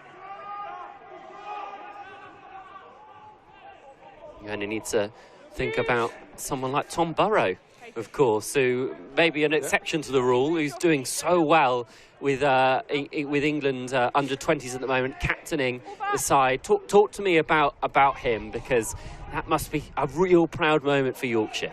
Yeah, outstanding. Obviously, Mum and Dad, Mark and Emma, have been massively supportive. Dad used to be a Sarries, so obviously some of the Sarries genes of height have come through. But no, Tom was outstanding when he was with us, really diligent about trying to understand the game. We talked about props offloading. He had a decent left foot of his own, and he's really settled in well at Sale. I know the guys over there are really pleased with what he brings to the group. And yeah, captain your country at any level's an amazing achievement. So we're super proud of him, and following his footsteps, we had Ty Raymont make his Premiership debut for Sale. He's been featuring in Mark Mapletofft's sides as well. It's brilliant that these boys from the Yorkshire Rugby Academy are seeing the fruits of their labour, and it's a positive sign, I guess, for the boys out there at the moment. Yes, the scoreline at the moment isn't ideal, and yes, there's no guaranteed direction into professional rugby from this academy, but it shows them that there is a light at the end of the tunnel. Yeah, absolutely, and more as more people start to understand what the programme is, the lads become really interesting. So not everybody's going to make the senior academy, however good we are. So this is going to be our highest ever finish at Academy League. But regardless of that fact, we probably won't get that many signed initially. So what happens then is, what's the next best opportunity? Is it a Bucks Super Rugby? And we know that the Prem clubs are watching that kind of competition as well. So it makes us really proud. So of our first year, there'll be any side for Sale out of Newcastle University. So we know that there's a pathway there as well. So whilst we don't have that one club at the top end, we definitely have different ways to the top. And of course, we had Ned McCormack make his Super League debut last year for his Rhinos. So talent pouring out of this academy. One of those talents on the ball now, Chindovi. It's been knocked on. Thought for a moment there that Yorkshire are about to play Harlequins at their own game. It's been spilled twice, and the advantage was over. So Yorkshire are going to play with this ball. Oh, there's another front rower on the loose. They're all at it now. That will see us into the half. Well, I cannot believe that Yorkshire are going into this half with nothing to show for it, because they've been really impressive, especially both sides of this first half. But it is Harlequins that will go in with the lead. The opener from Sean Sharp, then 2 from Jack Tyler, and added 1 from Luke.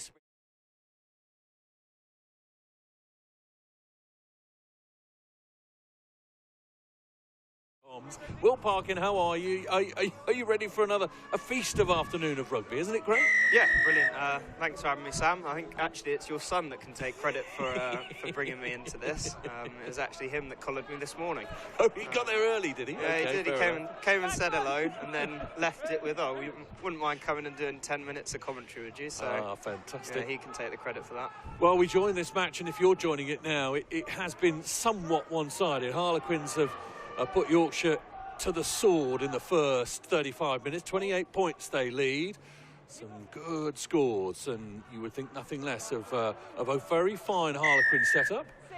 But whilst we have you with us, we'll give you a few questions with your England hat on. Nothing too difficult, but certainly just paint a picture of about the academy journey for each one of these players. And of course, what the next few weeks you're in charge of the England Under-18 setup, and there's a Six Nations to be sorted out. And whilst I won't ask you any direct questions about personnel, I will say, I suppose the first question, easy place to think about or to start with, is how do you feel going into that Six Nations setup, Will? Yeah, obviously looking forward to it. I think today is a great day for a lot of the Under-18s to finish off what is sort of 5 years' work for some of them, coming from 13, 14-year-olds to finishing today. And that's probably the main focus for a lot of the boys today. But from our side of things, with the Ireland standalone fixture and then the Six Nations out in France, we're excited for it and looking forward to getting together next week. 100%, and you know, there's a lot of talent. You don't have to watch this age grade level to recognise that, you know, these are talented technical individuals, and today is a showcase. Is there a lot of these young players will come in today thinking, well, if I have a good day today, I can potentially change minds. Is there an element to that? Yeah, look, we've watched all the games throughout the season, both their academies, their schools, their clubs, their colleges. So a lot of work's done throughout the months leading into this. But I think Tim, the Under-18 analyst, and I were discussing earlier the performance of Charlie Mile a few years ago, really cemented himself into the Six Nations side that went out and did so well out in Dublin 2 years ago.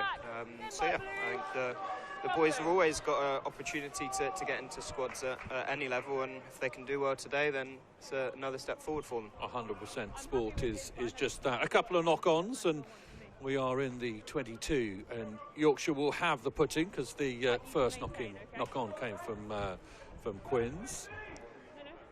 And Yorkshire will want to try and get a foothold back in this game, not just because of the scoreboard, but because of everything else, as Will Parkin mentions there, that has gone with it. This is the end of a long journey for many of them, and regardless of the outcome of today's match, they will want to put their very, very best foot forward. Lovely to hear from Stuart Dixon before the break with Will Roberts speaking so glowingly about the individuals involved. Yes, rugby players, of course, but mostly human beings. And Stuart and all his counterparts at all of those individual clubs, Will Parkin, do an amazing job of creating human beings, not just rugby players. Yeah, I think for all the academies, it's a much bigger piece than just producing rugby players. I think for a lot of these lads, the dream is to go and play professionally, but the grand scheme of it isn't always that's where they go to. So to support them in developing good personal skills is a huge part of our roles as coaches. 100%. Yorkshire out the back, a little opportunity. Chindove down that left-hand side, off his left wing, or right wing, shall I say, and into the action, although Quins look as though they've snaffled this ball back. I think they will have done. Sawing up this top edge. Cromie feeds his big men. Now they come left. Sean Sharp, lovely little delivery over onto this side. Bit of space, lovely interplay down this left-hand side.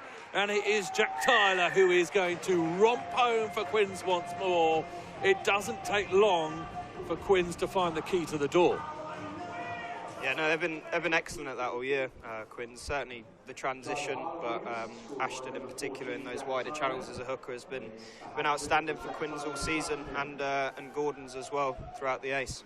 Yeah, 100%. They bring in all of that to finals day, and it looked relatively simple, very difficult to do at high speed. But that's what good rugby teams can make this game look. And a conversion for Sean Sharp to add to his collection. He was peerless in the first half, kicked all his points, even from out wide. And now I've given him the big build-up. Go on, stick it through. Oh! Sorry, Sean. But quite some talent, Sean Sharp, eh? But interestingly, from under-18 point, actually, and explain this quirk, unavailable to you. Yeah, so our selection's based on the year the boys are born, so not all the players that are out there today can actually qualify for this upcoming Six Nations. So if their birthdays are before Christmas, they're effectively under-19 players, so their opportunity comes at a different stage. So from us, from an under-18 point of view, where the boys are born and what year they're born makes a massive difference, rather than just their school year. 100%. Fergus Callington, the Whitgift lad, thumps that downfield. It's kept in play and then flung back in field, and Yorkshire's scrum half Galen Umanga, the famous surname, part of the Umanga tribe, and having to deal with something difficult there at the back, but clears his lines well. On the edge, please. Thank you. Harlequins will get a line out just inside the Yorkshire half. Graham feeds this line out, and then it's a lovely kick, which there's acres of space out on this left-hand side. This ball is going to sit pretty for Quins. Umanga goes back and dips the ball down, and the referee says he's taking it back. Well, he had to make some sort of decision there, agonisingly, wasn't that, Parky, for the young lad? Yeah, it's a great option from Math. I think Quins have used Elliott and Finn Cunnison exceptionally well, not just today, throughout the year off their line-out strike. So to mix it up and pick off the space is a great example of someone playing with their heads up, which ultimately is exactly what we're looking for from a coaching point of view. Yeah, this Harlequins side has a strong Gordon's hue to it, doesn't it? And it's always advantageous to take that school form into this academy setup, and it's no surprise to see groupings of players turning up in the famous four quarters. Yeah, you see that a lot.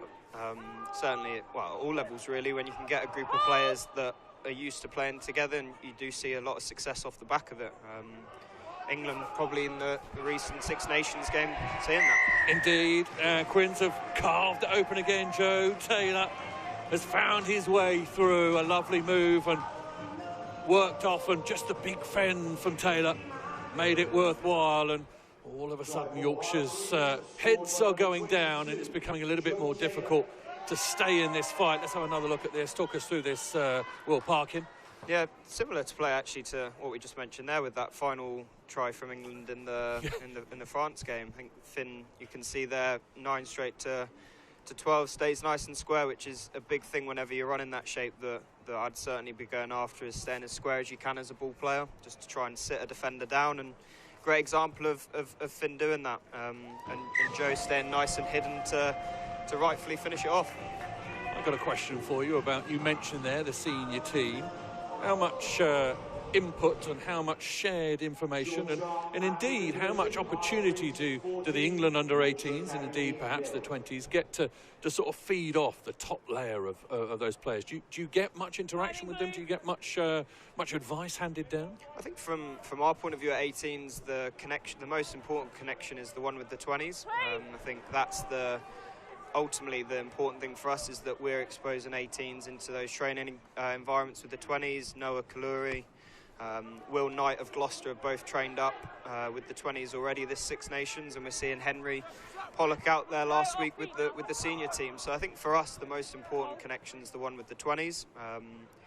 And actually, if then the 20s boys can get exposure with the seniors, then even better. As they do, indeed, you're right. Yorkshire ball on the floor again, and again the chase is excellent to really hassle and harry, and Manga's just taken a little knock.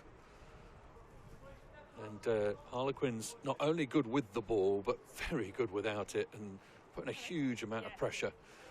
It's been a funny one. I'll ask you about the split in terms of north and south in this division. It has been tricky that the south has had so much talent in it this season, and unfortunately it can happen like that, can't it? Divisions of setups, you see it in other sports. You know, certain divisions have all the talent in it, and the Southern League in this setup did seem to have a load of good teams, as we're seeing in these games. Yeah, I think this year's a great example of that. I think in previous years it has been perhaps less one-sided in the Northern League. I think certainly Northampton have done well this year, but that's not always the case to see someone go unbeaten. I think certainly the South this year with Quins, Sarries and Bath pretty much all beating each other, shows the quality of player, not just in the South but across the country as well. I think a little bit comes back to what we spoke about earlier with the sort of cohesion of players. You look at the Bath side, heavily Beach and Cliff. A lot of the Gordon's boys featuring out here in this Quins team, and we saw that in the Ace League as well, with all those state-funded schools competing in that South competition that literally came down to the last week to see who'd be into the final. Yeah, 100%, and that's the way it plays itself out at the moment. And it probably makes your job as coaches of the England team, you know, it's great, isn't it? It's absolutely fantastic to have this raft of talent coming through, and must make it difficult though when it comes to choosing people for selection. Yeah, obviously I'm in a very privileged position to be in this job. I think it's great for English rugby that we're in this position where there's plenty of boys coming through both private and state schools, through the ACE programme and on that private school loop as well. And we're in a lucky position today where we're seeing it all out on the pitch. I was over at Warwick Uni yesterday working with the coaches in the counties programme, and there's another 150 boys over at Warwick this weekend that aren't involved in academies that are being supported through the Midlands, South West, North and London programme. So from a country, I think there's certainly players coming through, and it's our job to make sure they keep pushing through. And that's crucial as well, because in the best will in the world, sometimes people do slip through selections and they do go off and then they change and they morph and they get better. We need to keep those guys in the game. We need to have an avenue for them to come back into the game. Yeah, 100%, and just to stay involved in the game, whether that's through club rugby, coaching, playing through national leagues into the championship and beyond. We were speaking yesterday of Ollie Chesham actually came through that counties programme. Tommy Freeman was involved in it as well as an under-17, so there's a huge piece for it. Yeah, 100%. Hope Jacob's all right, seeing him walking off there. Yeah, Jacob. Oh, sorry, Caelan. You made the mistake that I was trying not to make, Caelan Umanga. Just being taken off. I think he took a bit of a head knock. I think it a bit of precautionary take off, but we shall see. That is the voice of Will Parkin alongside me, England under-18 coach, and a busy day, no doubt, for him today. Are you all here? Is JP here? Yeah, the whole crew's here actually. Okay. Tofty was here. Oh, we had him on a bit earlier. Did you? Yeah. He walked through at the wrong time as well. No, myself, JP, Tofty, then also supported by our medical team are here, checking in with the club's medical staff. Our S&C staff are here, and Tim, our analyst, as well. So the whole crew. Three-line whip, fair enough. Busy day, big day. Absolutely fantastic to have you with us. Well, don't feel obliged to stay any longer than you need to, Will. And this is a good vantage point. I know you can see a lot from here, but we're very grateful for the time that you take with us. Yep, no, enjoying it. It's actually a lot warmer up here than it was where I was sat about 10 minutes ago. So I think it's because we stand and we move around. I don't know. Although maybe it's the hot air that I spiel out. Do you think it might be that, Parky? Yeah, something like that. You're supposed to not. You're not supposed to agree with that.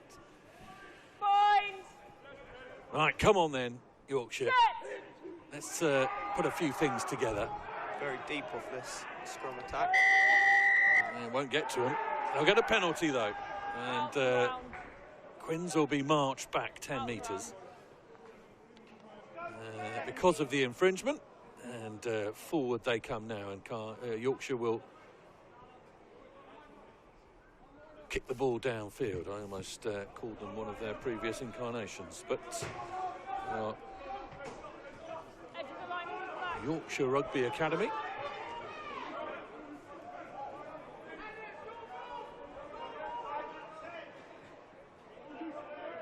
Line out.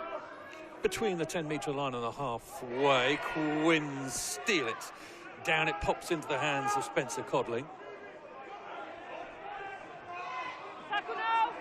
He is taken down the other side of the halfway line.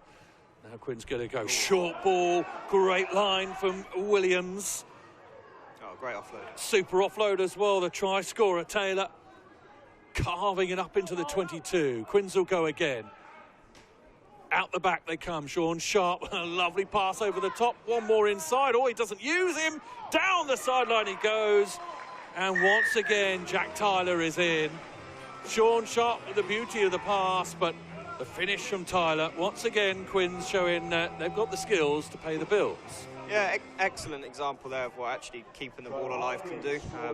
Very, very tough to defend when the speed of the ball's that, like what we've just seen there. Excellent from Elliot with the ball off the floor, and then seen again Sean with a great pass over the top, but that's come from him working off the ball to get himself into that position. And great finish by Jack Tyler.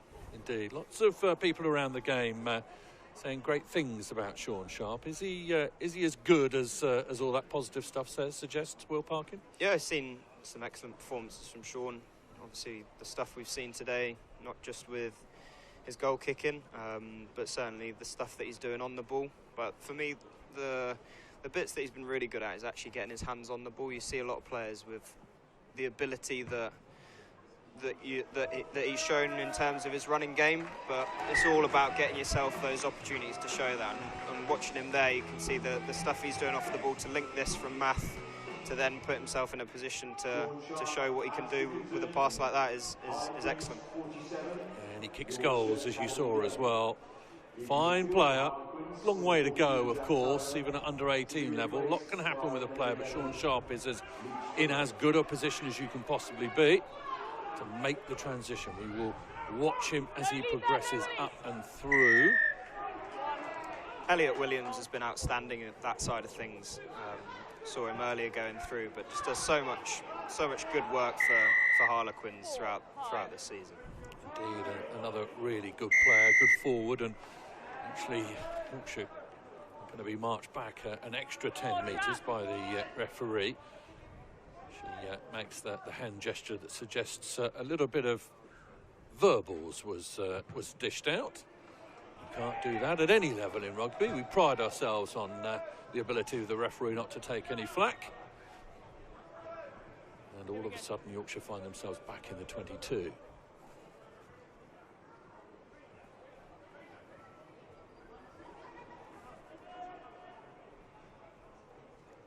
Ashton Graham will look down the barrel of this one. Stationary before you go up.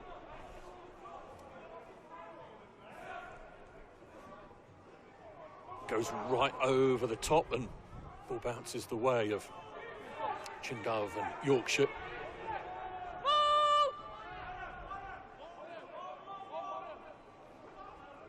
Elliot's nicked it. Back it comes, Quins side. Opportunity here. Can he free his arms? No, is the answer. Yorkshire get it back, but deep in their own 22.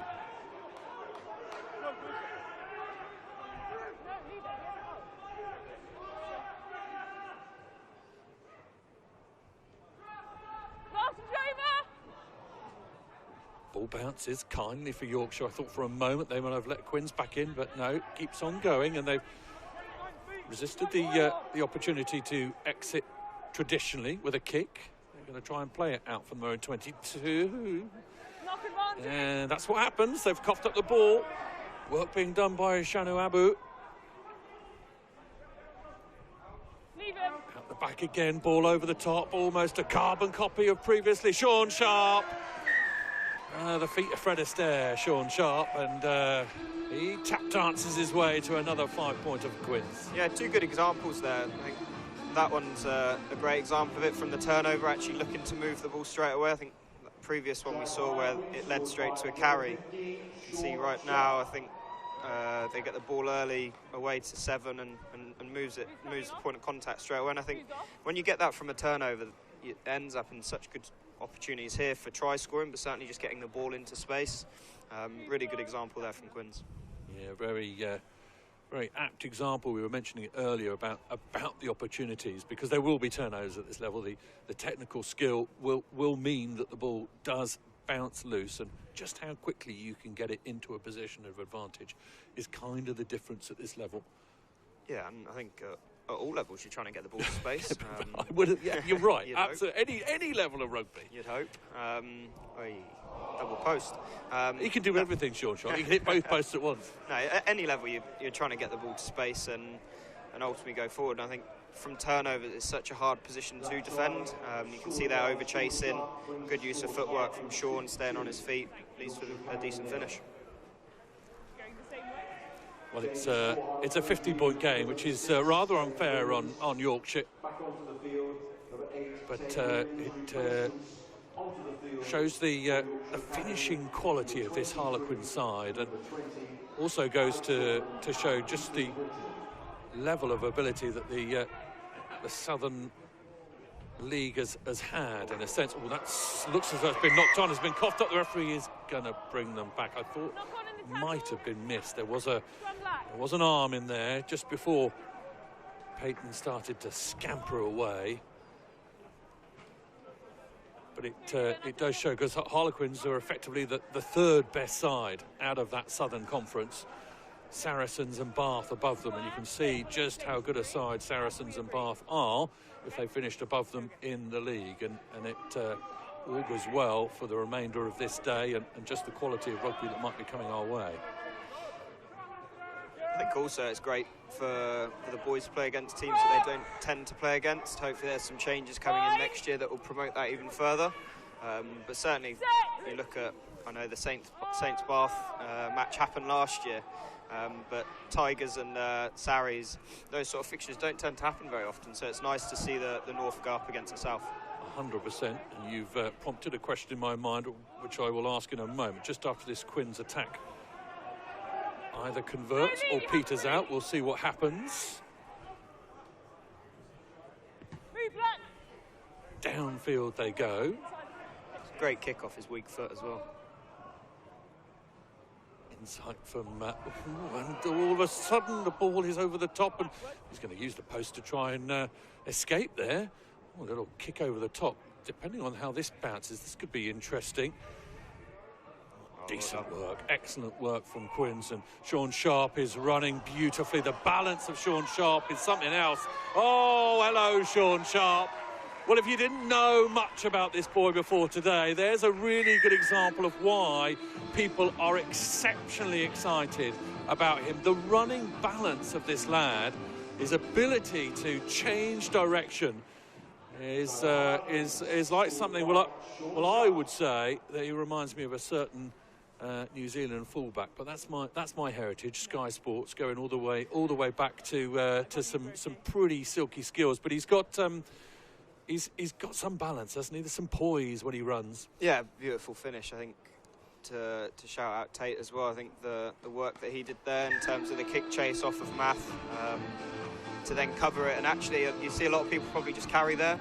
But as we touched on earlier, that ability to move the ball, you can see here him getting across, coming back onto the pitch to move the ball now, creates that opportunity for Sean.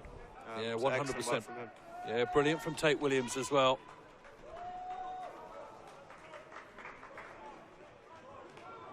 Lovely score from Quins.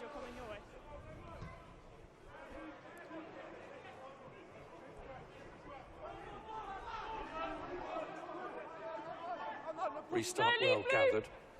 Yorkshire still fighting. Callington fires it off the left hand. Good work from Laidlow.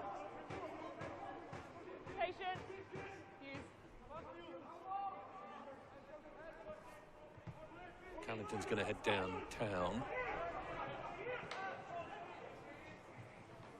Little stab doesn't quite work. It's well fielded by Springate. Oh, knocked on. Okay, so this was the question I was going to ask you. It's a really simple one. Bath or Northampton? It's tight, isn't it? Yeah, it's tighter than you're thinking. Last year's final was something else. Yeah, it was an outstanding game, and obviously seen a lot of boys that were involved in that game go on to bigger things. You see Steph Emanuel, the 12 for Bath, involved in the Six Nations this year. Eduardo Todero as an under-18 playing for Italy again, for those two. But then also the likes of Connor Treacy, that's now back fit, training with the 20s this coming week, which is great to see. So yeah, it was a great game last year. This year it'll be interesting to see how it goes, to be fair. Two probably contrasting styles of playing. So yeah, I'm sure we're all looking forward to it. Got out of that one. Yeah, you did. I tell you what, you're as elusive as Sean Sharp. Forward they come again, Quins. That will be knocked on, and oh, that's a lovely little offload. And Chindub is down the corridor of Pointstown. Well done. There is the response. Anusu Chindub. And there's a smile on his face, and so there should be. That man and his mates has worked exceptionally hard to get something out of this game, and it was just that little chink of light, that little turnover there, lovely little offload out the back, and away he scampers. That's nice, isn't it? Yeah, excellent offload and great finish there by Anesu. I've got started square and then going straight across that last scrum. Yeah, good mention for a York rugby club. I'm happy with looking the after We're just not staying Dove in his legal dominance. in his earlier years, and making sure that a good side and a good outfit get a mention on a day like today. That's what that's also about as well. These not just schools that these players are coming from, rugby clubs as well. A lot of work on Sunday mornings, but you don't miss that, do you? Sunday mornings, going and having your hot dogs and your bits and pieces, your Monster Munch and all sorts, your weak orange squash. What a feature it was on a Sunday morning. That's where it all starts. That's where it all starts. What, weak orange squash? Of course it is. Yeah. Absolutely. It's got to start there, isn't it? Yeah, definitely. And it's important for all these boys, for all of us as people involved in rugby, to remember where it starts, because ultimately that's where you get the passion for it. My local rugby club, close to you, only rugby club, that's where I came through, and that was my first rugby club, you know. Was that yours as well? Was it? My first rugby club. There you go, you see. The grey and the pink. Yep.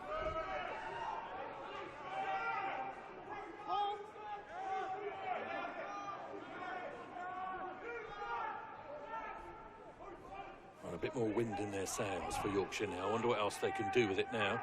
I mean, got points on the board. They will ping it deep into the backfield. I thought that was maybe to give them a bit of space to kick, but no, it's space to run, and they've turned over the ball, and that's been a hallmark of recent moments for Yorkshire. And that actually has been turned over brilliantly. Great jackal over the ball, but they're still in their own 22. Williams wraps up the number 9, Peyton, and says, I'll have that. We'll stop the game and have another go. A feature, Yorkshire with the ambition, but unfortunately also coughing the ball up, and it's always dangerous when Quins are in that sort of mood. Yeah, I think I'm a big fan. If there's space there, you would play from anywhere. I think ultimately, if you're going to play from anywhere and any form of attack, the most important thing is having the ball. So the importance of the skills of the carrier around the contact area, but then, as we've seen there, the speed of the support as well. If you want to play, that's ultimately you've got to come down to those basic skills to form that. I think they use Sean here. Yeah. Oh, they would have done if the pass had just had a little bit more to it. Space was there. Carry back in. Yorkshire come left. Does well to keep the ball alive. Away come Yorkshire through Alex Gorman. Well wrapped up though by Quins, and they've got underneath him, and he can't get his knees on the floor. He has got his knees on the floor. Now the referee says that's a ball, and it's all over, and it's taken in, and we'll turn the ball over. And I called more. He was working hard, and he'll remonstrate with the referees to say, come on, I was doing my best to get to the floor. But the referee had made her mind up, and that's turnover ball. Yeah, you can see Finn Cunnison, I think there's a beanie in there as well. Finn, excellent at that for Bishop Wand, and I think certainly a big area of his game that he's been going after in the academy games over the past 2 months. Seeing it again there.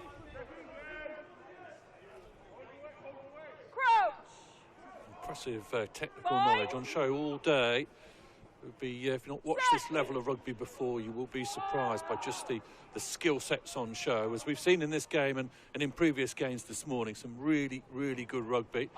As I say that, the ball goes behind, but on the deck, and is actually well picked up and dealt with by Springate. Springate continuing to go. Lovely offload. They keep the ball alive. Yorkshire interested, though, in the jackal. Now it's done again and fired across. Oh, super hole. And Quins are in again.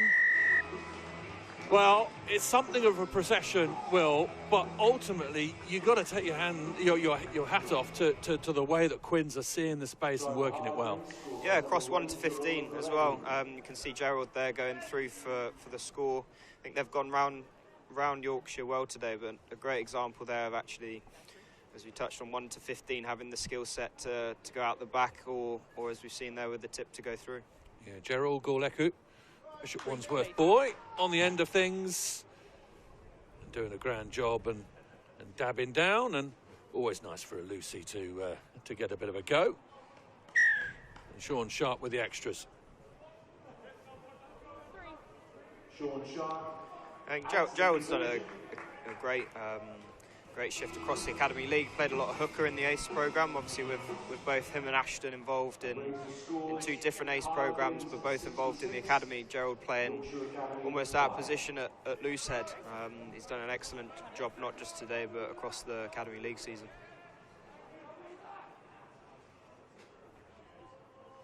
Yorkshire will restart. Not a huge amount of time left in this game. Inside. Quins will get an opportunity to poke it down the left-hand touchline.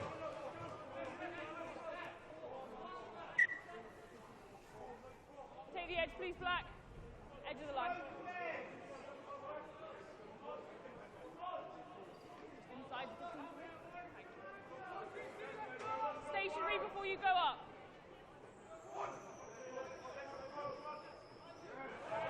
Quins have stolen it again at the line out. Huge fend from Laidlow. Laidlow continuing to go, taking no prisoners. Backline gets a soft shoe shuffle. Yeah, Cunnison. Beautiful work and more dodging and arcing, and away goes Tate Williams.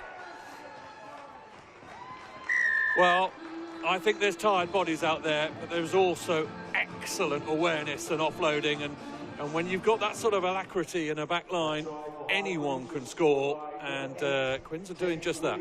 Yeah, excellent skill. I think actually just the breakdown before this, the work of Gerald off of that from Henry's carry, one-man breakdown allowed them to just move the ball straight away, which ultimately it just becomes so hard to get set as the Yorkshire defence, which with the quality of the Quins backs and forwards are able to pick it off there.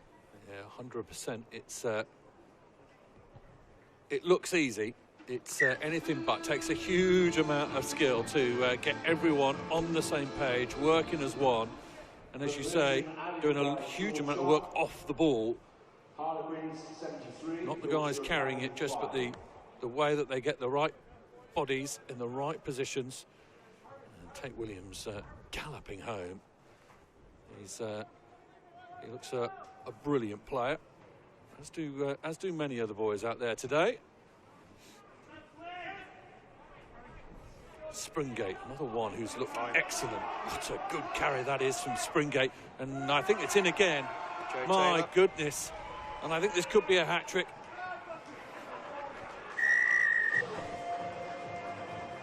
Joe Taylor is the man who rounds it off, and I don't think we'll have time for too much more, but credit to Springate, who has been a live wire today, and what power he had, and what selflessness to give the ball inside. Yeah, caught up with him last week actually. He's done a great job for Epsom this year at centre. Bit of a different challenge for him playing on the wing for Quins, but you can see here in terms of the fight in his carry, which he's shown for school, and then the awareness to link with Joe to finish it. Great example of what we've seen both at school and transferring into this Academy League. Super assist from Luke Springate. It is Joe Taylor from Cranley who gets his hat-trick, and this is turning into the outstanding performance of the afternoon so far. Harlequins definitely laying a marker down. Great shot. As is Sean Sharp, who is kicking as well as anyone else. And that is it. The referee calls time on it. It's an 80-point to 5 scoreline. Incredible. Final words of this game belong to Will Parkin. Impressive, aren't they, Quins? Yeah, really impressive from Quins. I think just going back to what we said earlier, I think for both teams, it's not what defines them. It's actually the work they've put in over 3, 4, 5 years, or for some of them that are coming fresh this season. It's the end of their under-18 journey, and whatever happens next, whether that's off to university, local club rugby, or for some of them signing professional contracts. Hopefully they can look back on this period with a great experience. My thanks to Will Parkin. An emphatic scoreline, but a wonderful, wonderful match. Well played to Harlequins. Your winners of this this fourth game. Harlequins 80, Yorkshire Rugby 5. 5:20. The teams taking part: Saracens versus Leicester Tigers. Thank you. Once again, thank you to Harlequins and Yorkshire Rugby Academy.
Well, good evening.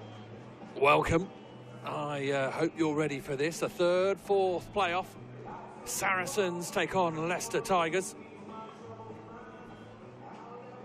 And we are ebbing towards the end of a wonderful days of rugby. If you've been with us, you will have been treated. There's no two ways about it. Some absolute pearlers earlier in the day, and these last two games that we have in front of us, Saracens versus Leicester Tigers now, Northampton Saints versus Bath Rugby, the first place playoff to come.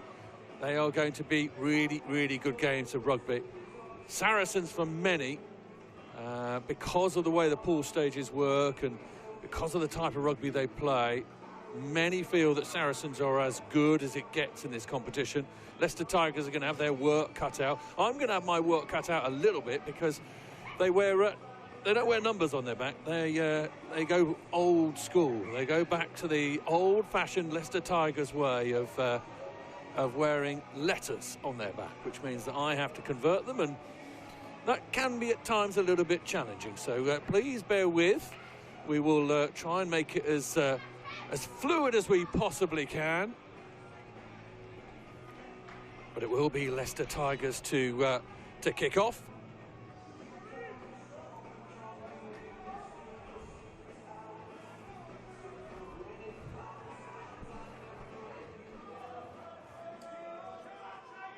And we will get going with what we need. Here we go then. Saracens field the ball away on their right-hand side. Digging for the ball is Stuart Harris, the St Albans school scrum half, and immediately Saracens have knocked the ball on. And it's going to be a scrum.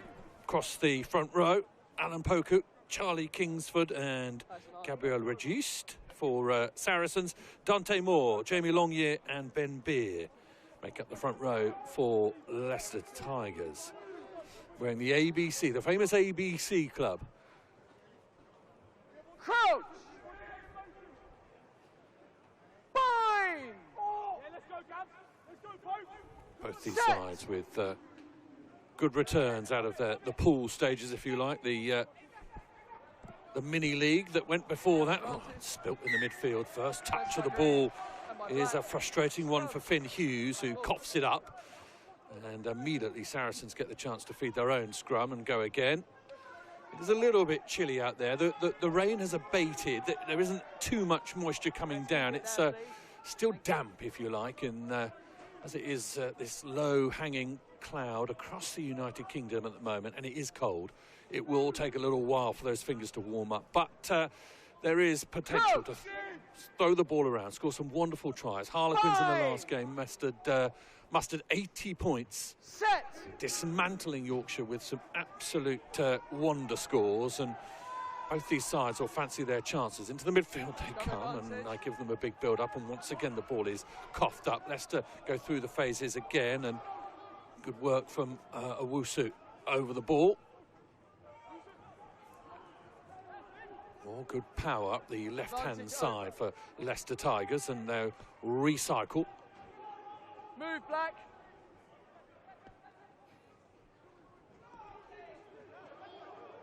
More decent tackling, and Townsend feeds his back line. Good hands, good work. And again, this is Owusu wearing H on his back. Little ball, little dab over the top from Talbot. Makes Leicester work, and the ball has gone backwards and then forwards and then fly hacked, and that'll be a net benefit for Leicester Tigers. Scrum to them, deep inside the Saracens 22. Good pressure from both Peyton and Field. The fullback and winger combining to make it very, very difficult for Saracens to get that ball back.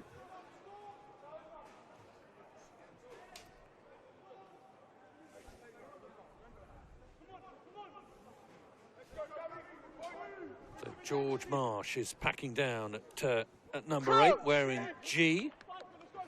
Ricky Ante-Owusu wears H on the open side. Finn Charles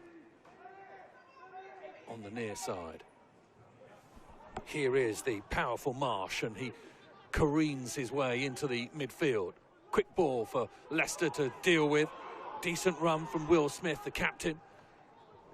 Pass goes astray. Saracens will seize upon it and will keep the ball alive. And actually the kick of Noah Kalori is a huge one. It is going to bound downfield, make it all the way to the Leicester try-scoring line, and it stops just short. And Leicester will have to build from a long way out now. What a kick from Noah Kalori, and a penalty as well, coming in at the wrong angle. Noah Kalori is chuffed to bits with that quick kick, and so he should be. Big, huge boots. Actually, Kalori who makes the tackle, and then the clear out coming from all sorts of different angles. No wonder the referee wasn't happy with it.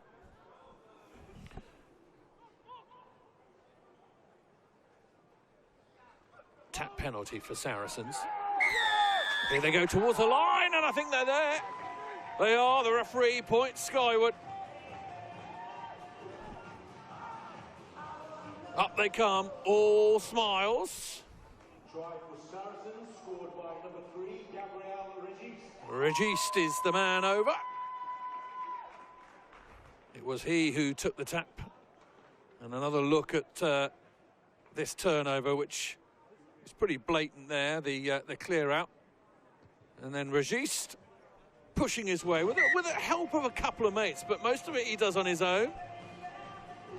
Gabriel Regist scored a try versus Bristol, and now he's got one in the finals day. And he'll be happy, the tight head.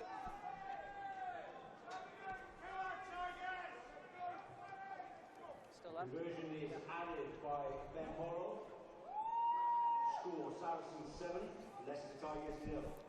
Conversion is added by Morrow, as you can hear from the PA announcer, Andy Wyman here at Gloucester, the man usually in charge of things down here at Kingsholm. Leicester need to respond, need to get back into the field position, which was proffering so much early on. Oh, spilt again by Marsh as he twisted round there. He let go of the ball. Not what the Tigers would have wanted.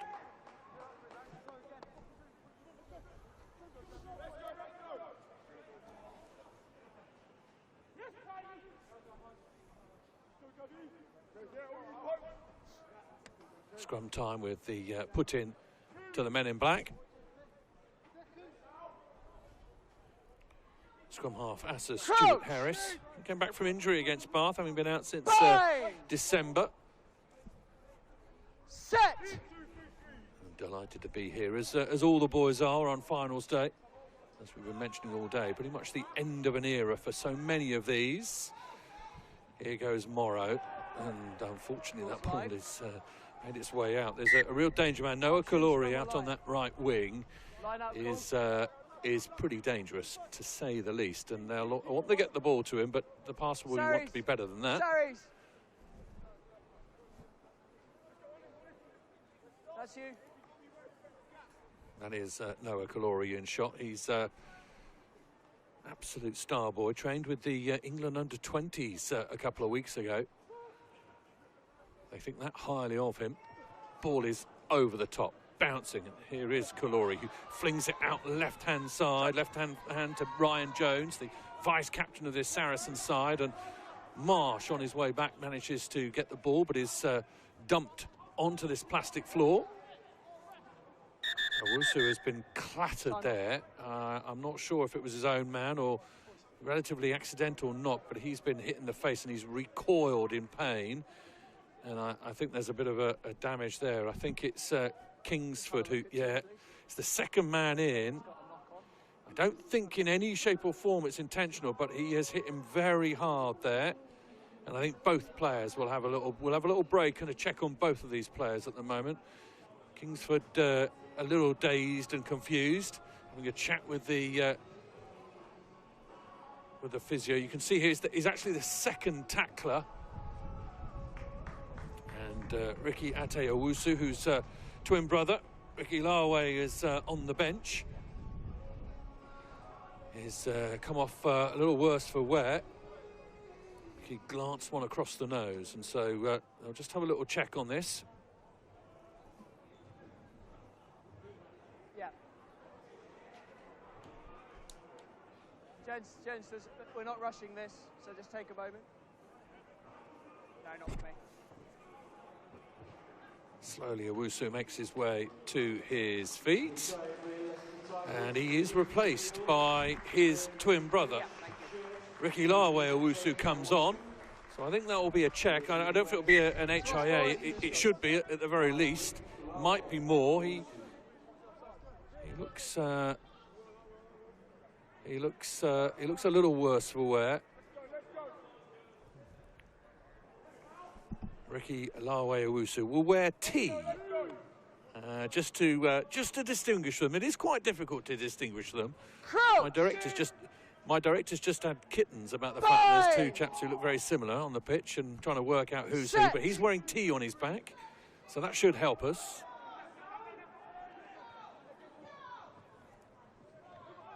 Through the midfield they come. Jones pumping it up. Saracens looking dangerous, popping through holes. Keaveney, very decent 10, Keaveney. Here's the try scorer, Registe. Oh, offloads are plenty. How's about that? What footwork on the left-hand side by Zach Finch, and they're going to pump it wide, pump it on the right-hand side. Oh, what offloading, brilliant. Noah Kalori, what an offload from Alex Mason. The Berkhamsted boy with beautiful hands. And Noah Kalori gets what we all wanted him to get, which was a try on finals day, but made by magic hands across the field. Have a look at these, the way that they keep this ball alive, the feet as well, the feet to match the hands. And then this last little piece, lovely little interchange, and then just off the floor, off the deck, Noah Kalori, easy as you like. And there's a few of his fans who are in and made the trip to Kingsholm, and he's happy with that one.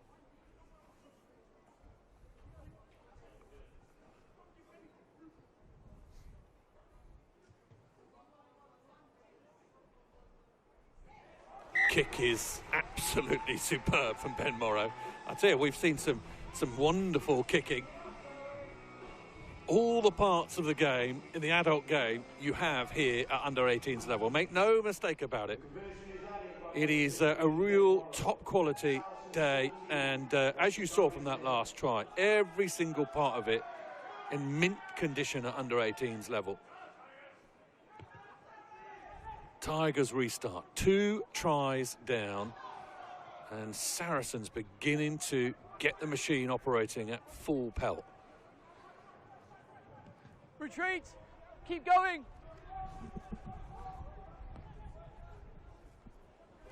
Saracens will build from the back. Morrow will fling the ball out to the left-hand side. Kick downfield. Has Talbot twisting and turning. He won't kick. He'll try and bring in players. One of them is Josh Field wearing N. Sternum. High tackle, is that? Yeah, high tackle, I think, from the referee, Max Marshall. 13 above the sternum.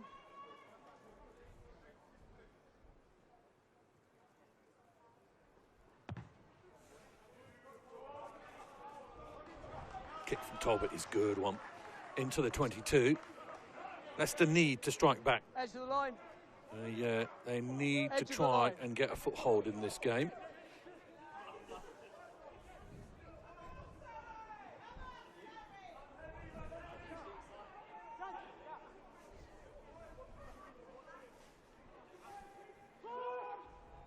Jamie Longyear with the line out, decent line out. Now, this is what Leicester have been able to do quite well this year.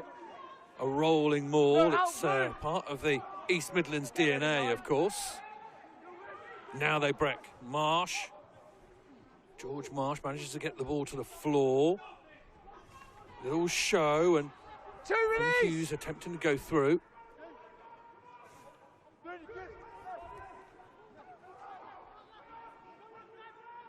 .5 metres out. Can Leicester batter their way through the front door? Oh, little inside pass there. Might have had the deception they needed to. No, the referee is saying no. And he's saying there was a crawl.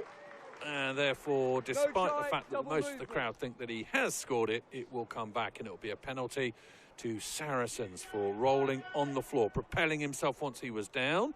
Seemed a little harsh looking at the replay, but there we go. We are all referees from our armchair. Yes, mate.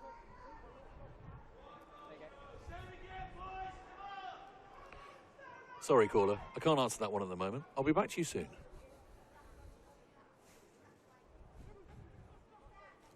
Not straight. Option, scrum or line? Scrum. Pardon? No, we're straight. Okay. Time is off.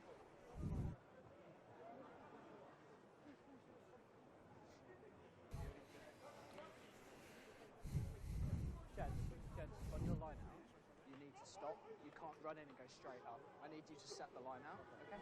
Thank you.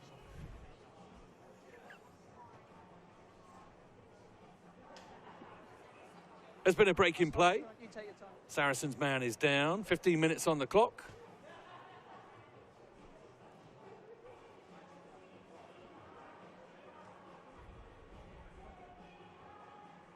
Bit of blood coming out of the nose, and we've got a chance to get some water on and get some messages on. Leicester need to have a little bit of a shake-up. Sean Maitland carrying the water bottles for Saracens. He's down there in the white cap. Maybe our cameras can try and pick him up, the former Scotland international. And Saracen, we're hoping to have a little bit of him later, potentially. Might be joining our broadcast, Sean Maitland. We'll have to see. He's going to be a busy man, I'm sure, but he loves his academy rugby. He really does. He's found a real penchant for it. And he's an absolute knowledge base of it all. All right, water off now, thank you. Not straight, scrum. Here's the mark.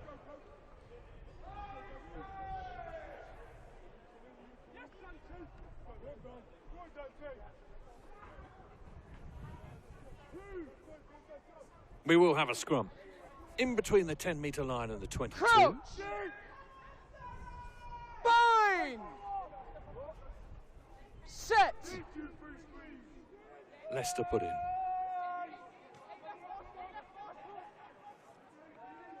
Into the midfield they come. Big crash ball taken up by Finn Hughes. Now they get another go. Finn Charles this time. 2 Finns for the price of 1.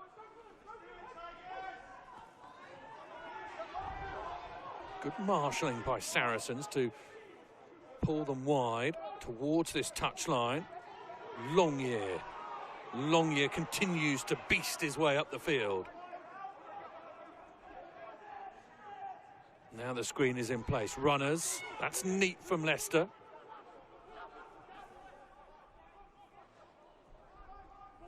They're going to find the outside edge, and the Ship is going to get an opportunity to carry the ball. Saracens are interested in half a turnover. They don't take it fully. Half a gap there for Townsend. He kind of went for it and then almost chickened out as Saracens collided with him. Townsend in again. Pull back, lovely ball. I was about to say lovely ball. Morrow, he wants people with him. And the gas, the converging Leicester Tigers defenders did for him, didn't they? For Zach Finch, he's got some wheels, but couldn't quite get away. Here goes Saracens again. Morrow looking for a hole in the fence rather than the players outside him. They'll still go. Decent again, wonderful hands, little dab through. Calori is after this. Oh, it doesn't quite sit up for for Ryan Jones. That's unlucky.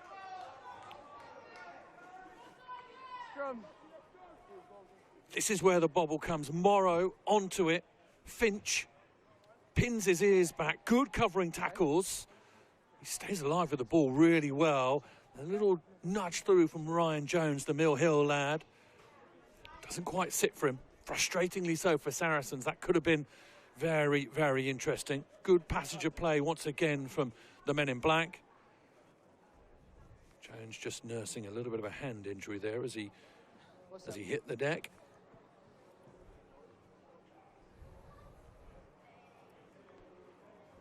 We have another stricken player. It's one of the Finns, Finn Charles.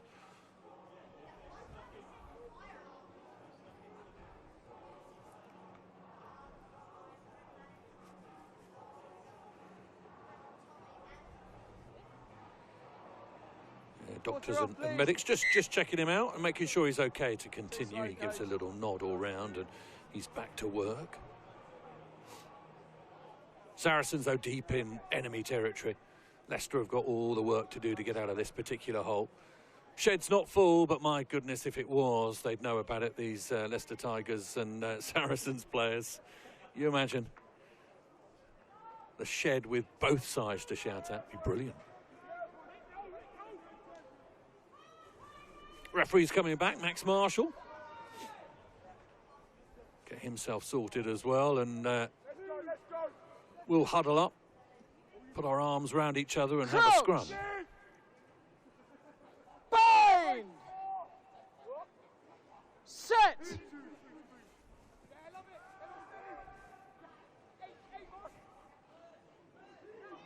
Leicester scrum under a little bit of pressure. Marsh has to try and push his way out, and he actually has to go behind his own try line to find a gap. He just about does that. Townsend is going to feed it on.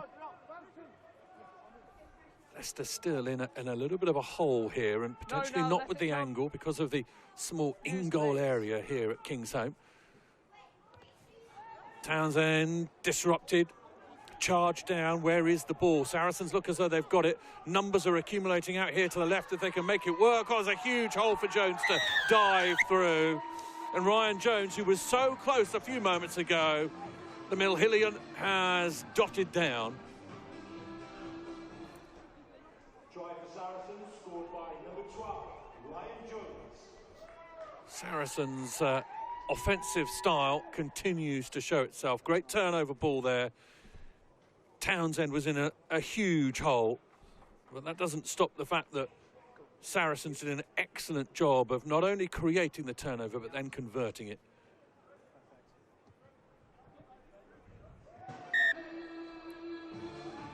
Conversion from Morrow, the Millfield lad. The conversion is added by number 15, Ben Bottle. Saracens 21. Another look at it. Looks relatively simple, but all built because of their work without the ball. The pressure that they applied to Leicester Tigers deep in their own 22 meant that they coughed the ball up, and then 1, 2, 3 passes later, they're underneath the sticks. Restart from Leicester. Into the growing night sky. It is getting darker and darker as we head towards our finale. I hope you're going to stay with us. It's going to be an absolute cracker. Repeat of last year. Saracens, however, versus Leicester is not often repeated at this level. In fact, not sure whether or not they've ever played each other at under-18 level. So a good chance for them to go up against each other. And at the moment, Saracens showing the quality of this Southern Conference. If you weren't here with us, if you don't know much about under-18s rugby, the Southern Conference is super strong this year.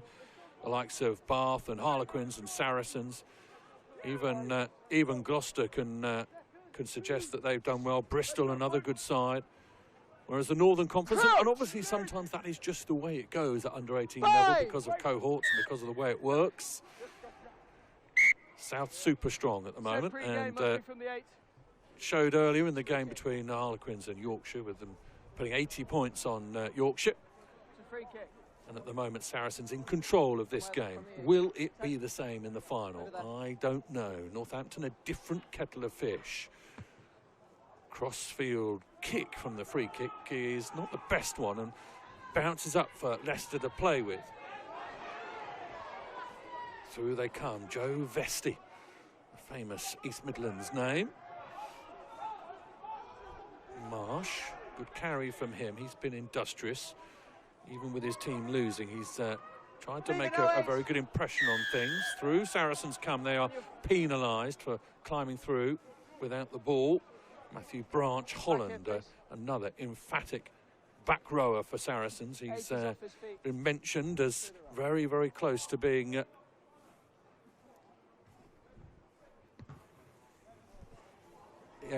very, very good back rower. We don't need that.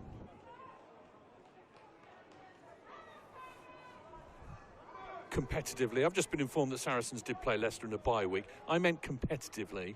We'll have to see whether or not we can find anything that they had done competitively at this level.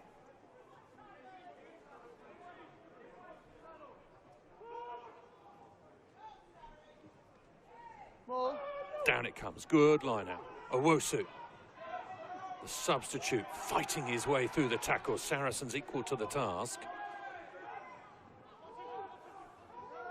Jamie Longyear, carry from him. He makes a few extra yards, then gets pulled back a little bit. Ball out wide. Tackles again come in low and hard from Saracens. On his elbows. Holding on, says the referee to the tackler, I assume. Noah Kalori is staying down, looks in a bit of discomfort, unless he's remonstrating with the referee. Time is up. Yeah, he's on his He elbows. does look as though he's hurt himself a little bit.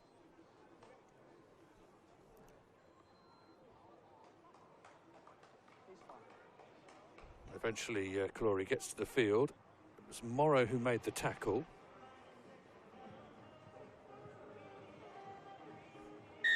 I mean, I can see his point. I'm not 100% sure what he did wrong there.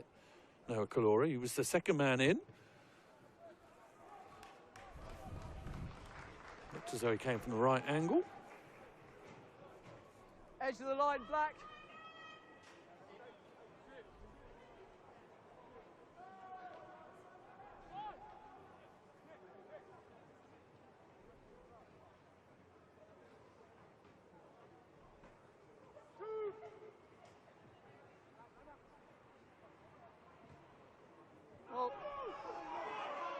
Leicester. Good rolling maul, good wedge formed. Maybe this is the way they can hurt Saracens. Now they creep ever so much further forward. This could be it. The referee's in position, and there is the score. Leicester Tigers get the rolling maul absolutely correct. And it is George Marsh who comes up with the ball, but that was a full 8 that put that ball over the line. Absolute effort from every single one of the pack. Have a look at the way it was formed. Not easy to do this. Everyone moving, everyone pushing, everyone heaving themselves towards that line. Very little that Saracens can do to get themselves in the right position, and even when they did get themselves in the right position, Leicester were able to move them, manoeuvre themselves to the side and over the line. That's a good score, a good response, and certainly what the game needed. Leicester Tigers with a try.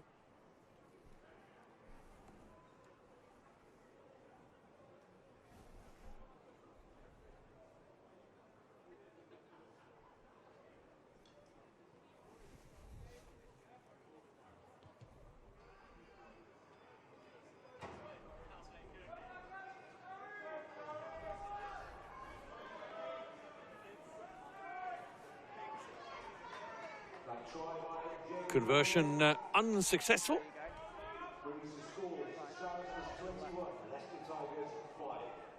Timing. Saracens get the restart.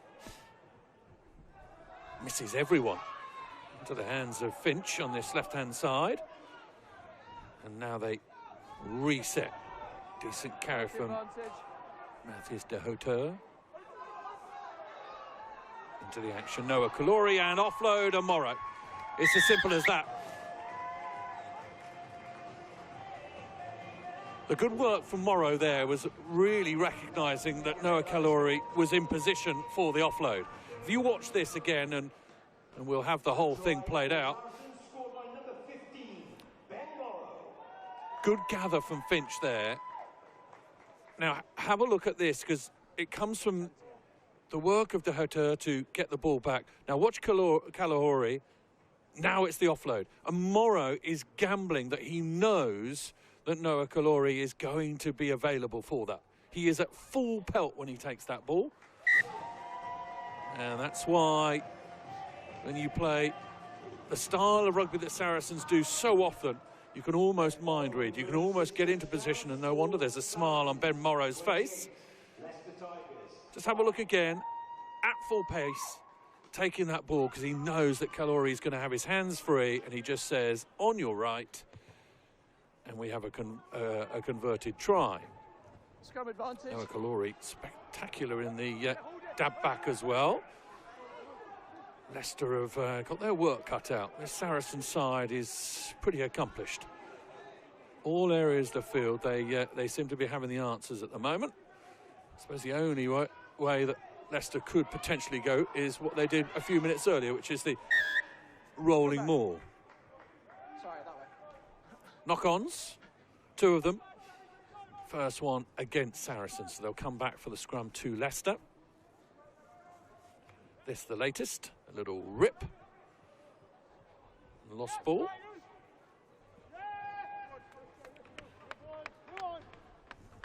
Yeah.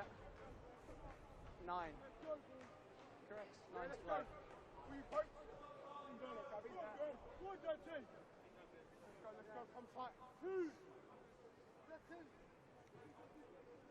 Crouch! Bang! Scrum time, James Townsend. Set.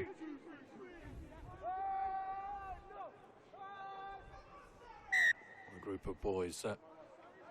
James Townsend hoping to get on the right side of selection for England under-18. Competitive at halfback, that's certainly true. And Will Parkin up here, he was giving away nothing earlier when he was talking about the various different players.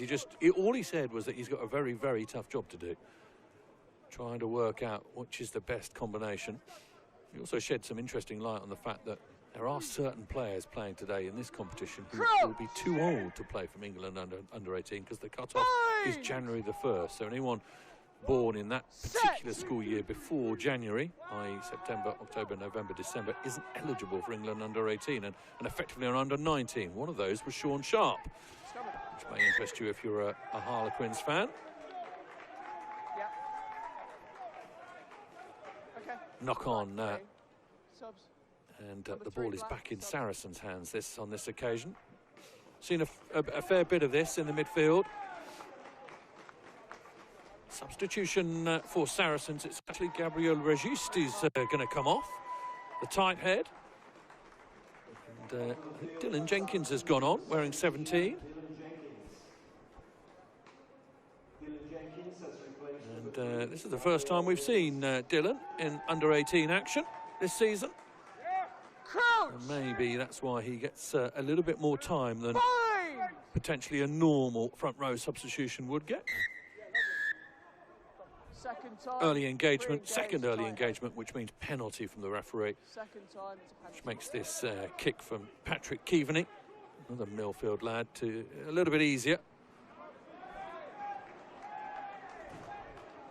Really good kick up towards the 22. 35-minute halves in this age level of rugby, so we're not too far away from a 5-minute break.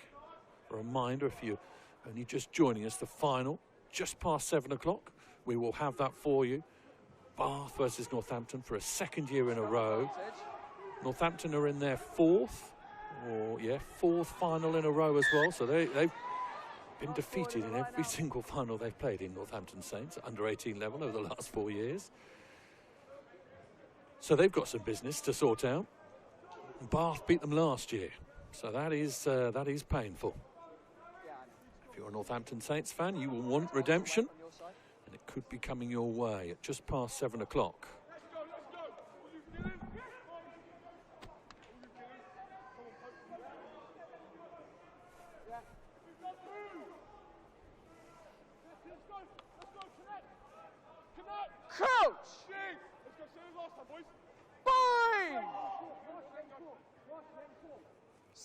Leicester with a scrum.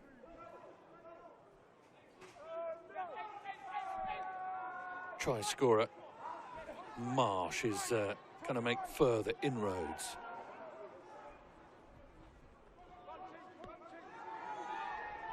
Look at the tackles coming in from Saracens. Look at the body positions from Saracens. A new man, only on the field for a little bit. Dylan Jenkins already into the mixer. Finch is underneath this. Watch Finch fly. Tackles come in, 2 men it takes to bring Finch down. And then the turnover comes and must clear out. Marsh on the wrong side. He's got to go. Referee penalises Marsh because second man in from Saracens wasn't able to clear out because he was prone. Have a look at this again. So 2 men. Second man can't really do a decent clear out if Marsh is led there. Quite right, says the referee.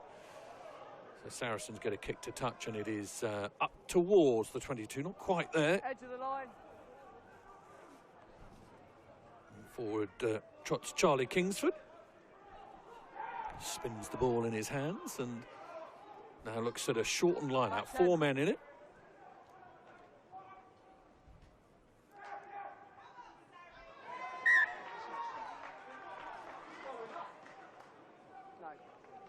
Not straight, says the referee, even though Leicester Tigers did not compete for that, which is probably what you can hear from the Saracens analyst team alongside me. If you did catch that on the microphone, it was. I mean, they are right. That is the law. Whether it's being played at under-18, I assume it is. That if you do not compete, it can be not straight.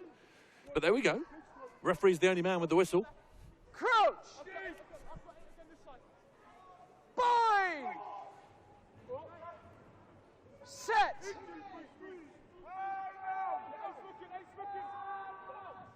Now Marsh comes blindside, gets away from the first man, has Field with him. Marsh then flies in. Knock on. Referee's seen it. Scrum down to Saracens. Again, one of these under-18 games that's just breaking up a little bit because of the handling errors.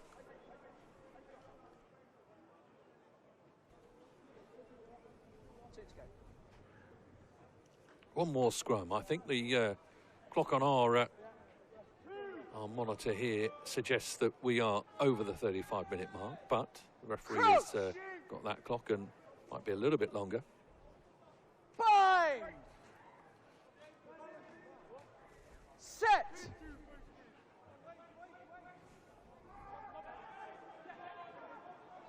Now Saracens break into midfield. It's a missed kick, but it kind of works. Morrow is brought in. Finch on a straighter line. Ball flies through a couple of pairs of hands. And the referee's going to come back for a penalty, and I think he's been advised by his AR about this. Stuart Harris is looking for where he can take the kick from, following the referee like a lost puppy. Now Keaveney hoofs it towards that far corner. And we do have time for a little bit more. It's a penalty anyway, of course, so it couldn't be dead, but here we go. Another opportunity for Saracens to garnish their tally. Neatly off the top. Referee is saying 2 receivers in there. Referee is saying that there were 2 men, so come in early, and yeah, he spotted something. Another infringement at the line-out for Saracens, and this will be kicked downfield by Leicester. Saracens will play quickly. Noah Kalori flings it infield. Jones. Mason steps away from the tackler, but then is brought down. A little kick over the top from Stuart Harris will sit up on this synthetic turf.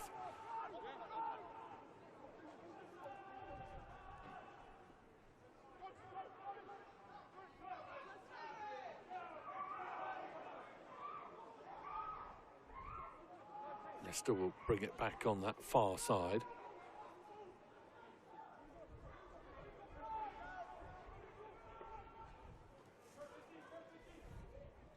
Townsend is going to look to the skies. Take from Keaveney. Jones has spied a little bit of space, and his kick is an absolute corker.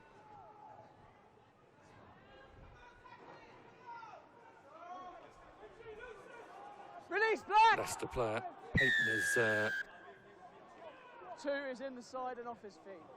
Is wrapped up before Saracens infringe once more. The referee saying quite clearly there that it was number 2, Charlie Kingsford, to blame.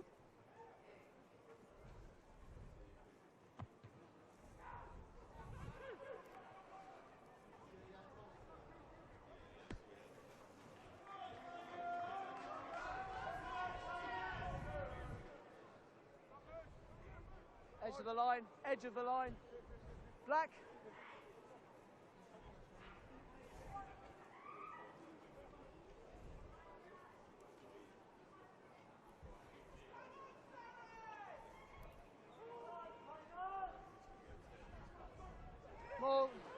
Again, another decent line out from Leicester Tigers. Down they come with the ball, and they will put shoulder to the wheel and march their way towards that 22. This particular vehicle has greased its wheels rather well, and up it goes again, and Saracens have to reassemble behind it, and still Leicester are motoring. Change 5.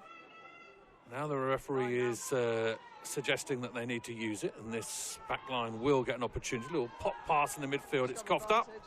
Referee says, yep, advantage, knock on, and I think that'll be half-time. It will. Well, they had to manage the last few moments or so, Saracens, but at the moment they are in complete control. Some masterful rugby on show. And at the moment, Saracens, as we head to half-time oranges in this 3rd, 4th playoff, Saracens 28, Leicester Tigers 5. Just give you a reminder that Kingston is a non-smoking or vaping stadium, but you can gain exit and re-entry through gate 2.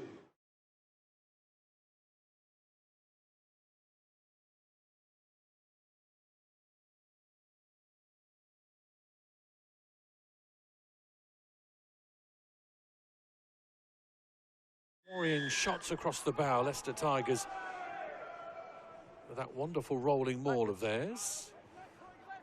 And if they can get themselves into a similar position again, they will cause Saracens some trouble. The issue for Leicester Tigers is getting themselves into that position.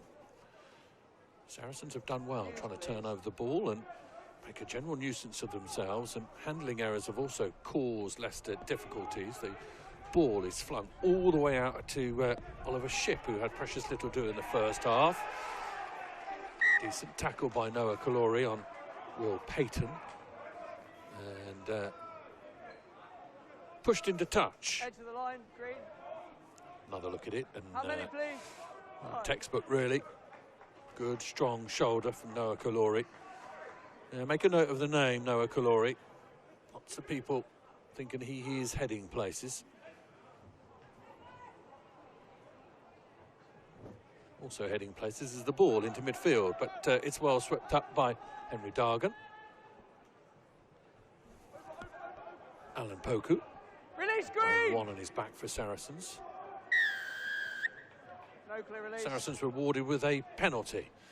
They go quickly through the work of Stuart Harris, and not too far away is Branch Holland wearing 8 on his back, and Stuart Harris is away up to the 22. Lovely little scamper from the scrum half.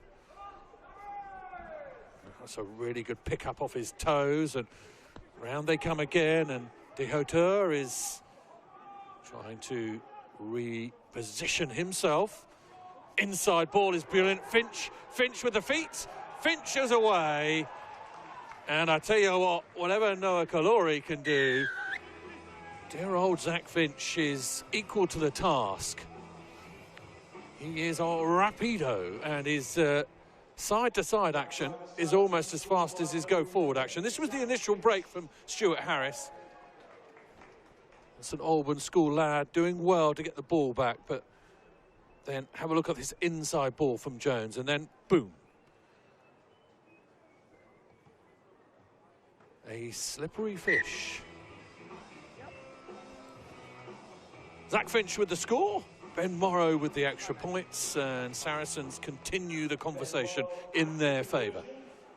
Saracens 35, Leicester Tigers 5.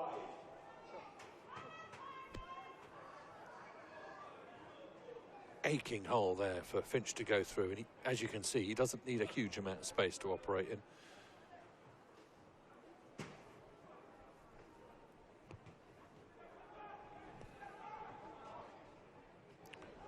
Decent take at the line at the restart.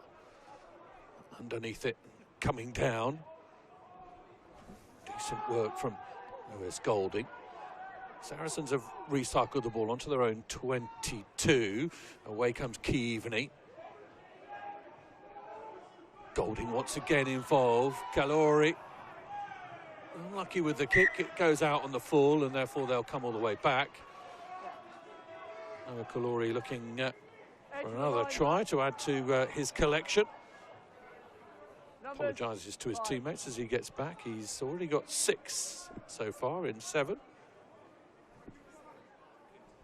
7 today, I understand. Yeah, that's right, doing my math. 7 tries. He's absolutely flying, is this young man.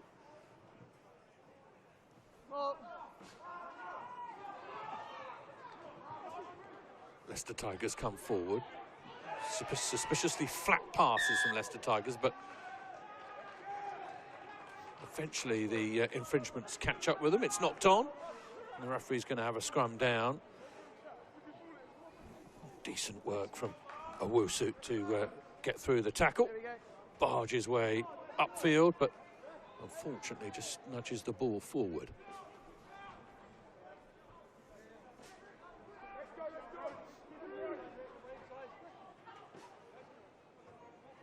Crouch! Bind! Set!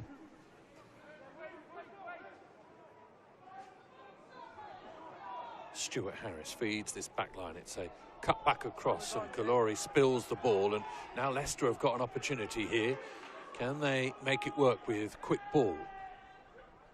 Saracens' defence comes on hard and fast, and that's what almost costs and creates the knock-on in the midfield.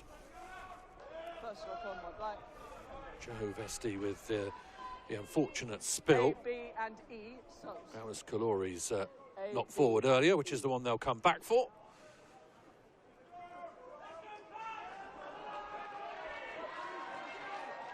Substitutions. On come P, Q and S. Fergus Hanna, Alex Catchside and Charlie Ray enter the fray. Wearing the shirt So that is a couple of front row replacements and then a second row.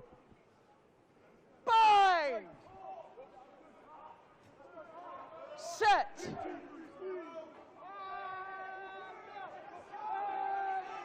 Marsh, little decoy, thought about going one way, then the other.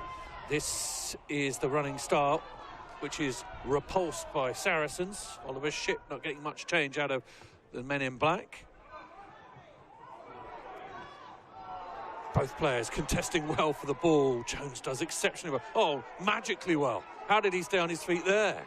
Leicester come through, make it really difficult for the scrum half. Now, Keaveney, crossfield kick. Finch is underneath it.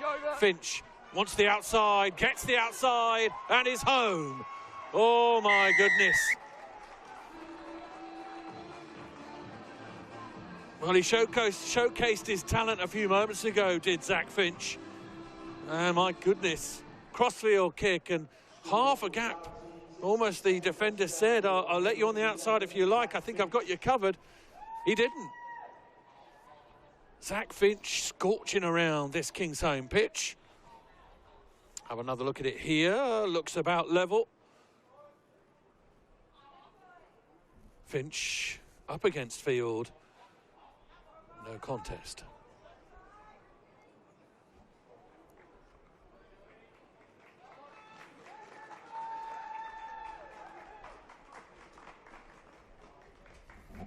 Day's work done for Henry Dargan, who comes off. Morrow kicks it through the posts like it's on a piece of string.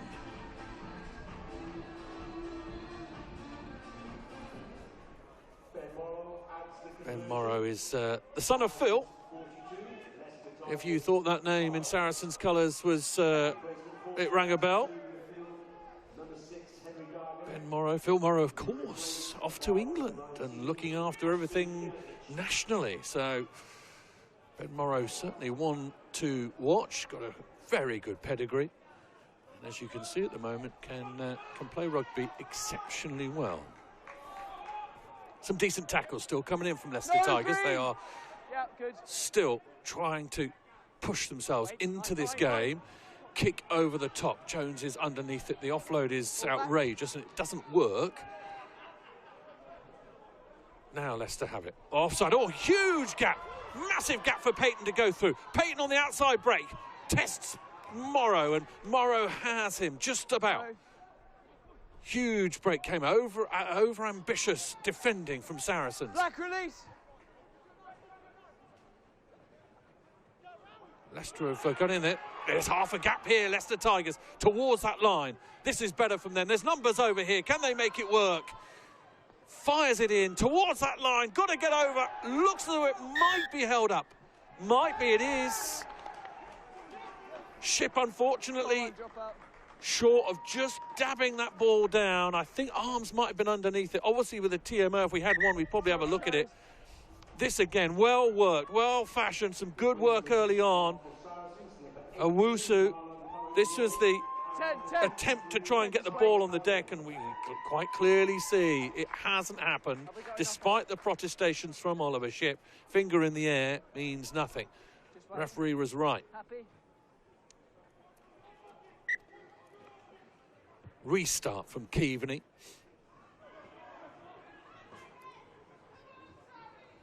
Leicester come again, and it's Talbot who tries to make an impression in that midfield. Saracens stand tall.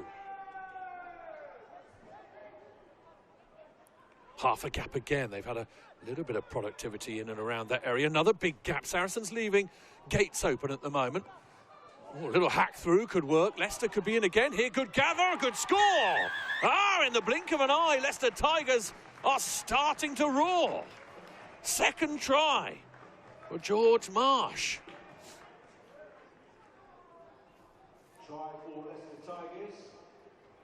Nice little bit of invention this from Marsh. Lovely pickup as well. Good athleticism from the back rower. And he'll be pleased with that one.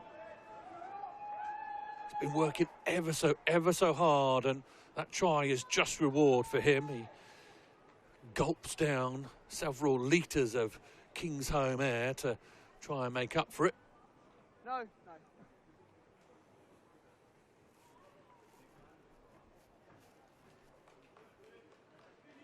No. Ball is falling off the tee for Oscar Talbot, who will get a chance to reset and go. We'll have to be relatively quick about this.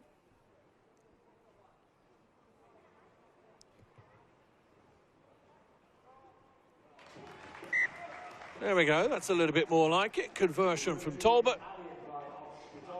Saracens 42, Leicester Tigers 12.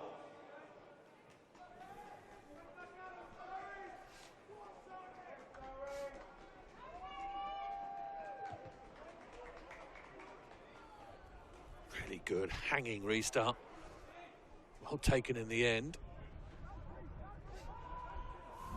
More good work from Owusu. Saracens come through, and they do exceptionally well, and now they're on the front foot. And Saracens are going to ask some questions once again of this Leicester Tigers defence. They go to the line, the timing of the pass is perfect, and away steals Alex Mason. Everyone else has had a go so far this afternoon, but Alex Mason. So therefore, it's his turn, and he takes it with aplomb in the corner. Back try the Saracens, touchdown by number 13, Alex Mason. This back line of Saracens isn't just fast, it knows when to pull the trigger, when to pass the ball, and that is ever so crucial because it allows so much space for runners. You watch this, they hold on to it just at that point where they need to, and then pop someone through the hole. They don't pass it too early. You often see junior sides pass the ball a little bit too early, which enables players to drift across. Each one of those Leicester Tigers players, you look at it again, each one of those Leicester Tigers players bites in, allowing the space. Ben Morrow, by the way, just continues to kick goals over. You could place him in Cheltenham at the moment and he'd kick it over. He is extraordinary.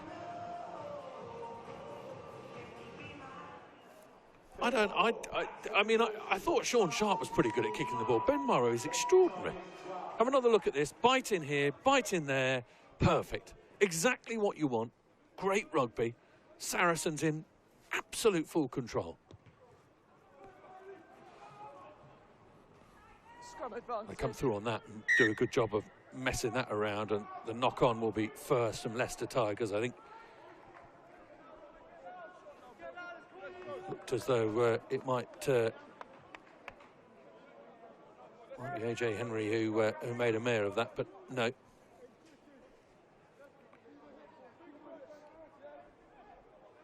Marlon Farouk Roy as well. Crouch! Bind! Set!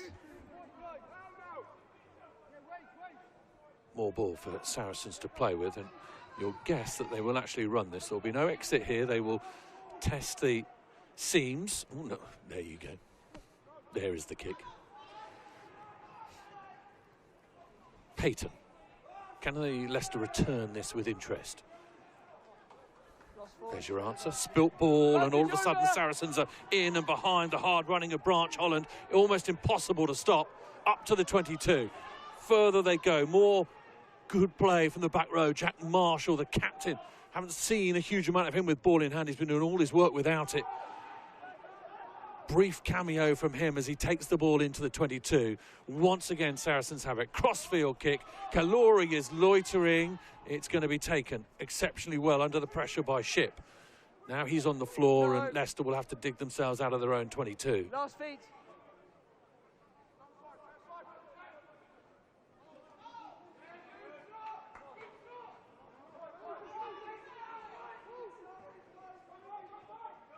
Something of an angle for Talbot to kick with, and he does well. That was a good exit from Leicester Tigers there. All the pressure coming on. Replacements for Leicester Tigers wearing U, James Alcott, and wearing V, Dom Smith. So James Alcock and Dan Smith have both come on. Dom Smith, should I say. Must stop and set the line out. You must For Leicester stop. Tigers, and also taking the field. AJ Henry wearing 20. Oh, I misread, was already on the field. He is now, of course. Wasn't straight. Not straight, says the referee, and therefore they'll give the ball to Leicester Tigers. Gabriel Regis, who started the fun of the fair in the first half. His was the first try for Saracens. He's back on the field, having taken a little bit of a timeout. And he thought he was away, but they'll come back, and actually they'll elect to have another line-out. The Leicester line-out has been working like clockwork so far this afternoon. It has been a real positive. Glad it worked then, just as I'd said it. As soon as I said the word positive, I thought they're going to muck this up. They don't. Once. Alcock is going to find Talbot, and Talbot's left boot is going to prod its way towards that touchline, and one bounce does make it all the way. So they'll be happy with that, Leicester Tigers, as they march inside Saracens' half. Edge of the line, please.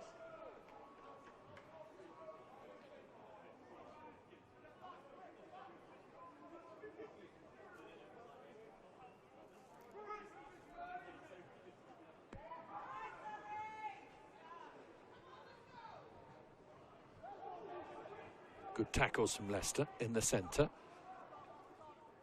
Saracens not able to come any further. Now the little screen, the ball out wide. The referee's going to say forward pass, though. I thought it was almost too good to be true. Yep. Ty Lane does not get an opportunity to N. show off his wares.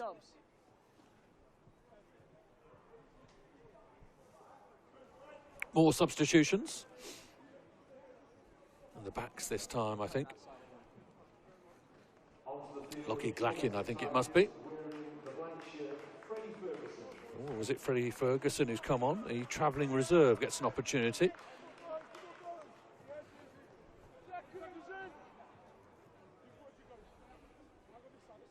Crouch! Another scrum to oversee. Set!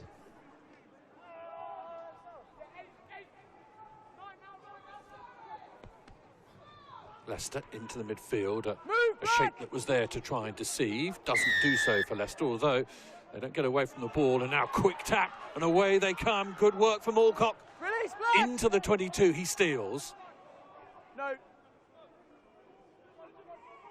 Now it's there again. A little pullback, lovely tip on.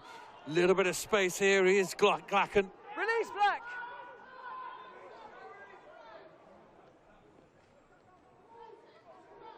Black, release. 5 metres out, Leicester Tigers. Would like another try to add to their collection. Towards that line, they tumble and turn, and I think they've got there. They have the outstretched hand. Is it that man again? I think it is. A hat-trick score for George Marsh. Oh, you knew. Not for me to reach. He's allowed to reach. Taking on all comers. Spins, reaches. Gets over the line. 3 tries. I make that for George Marsh.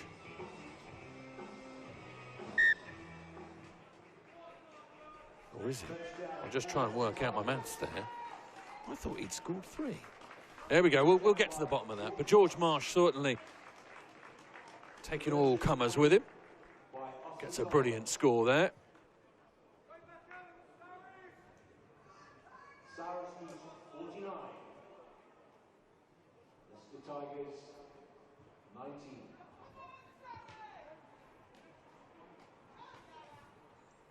Scrum advantage.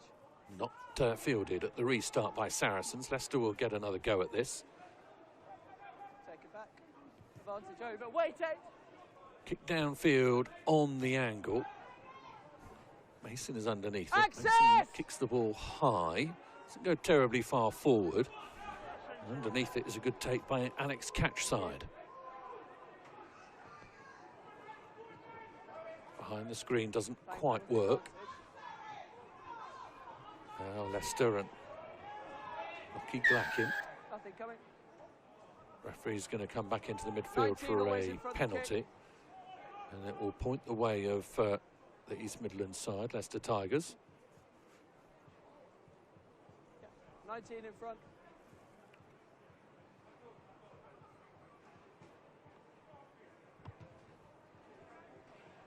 Kick by Talbot is short of the line and exceptionally well gathered on this near side by scrum half Asa Stewart Harris.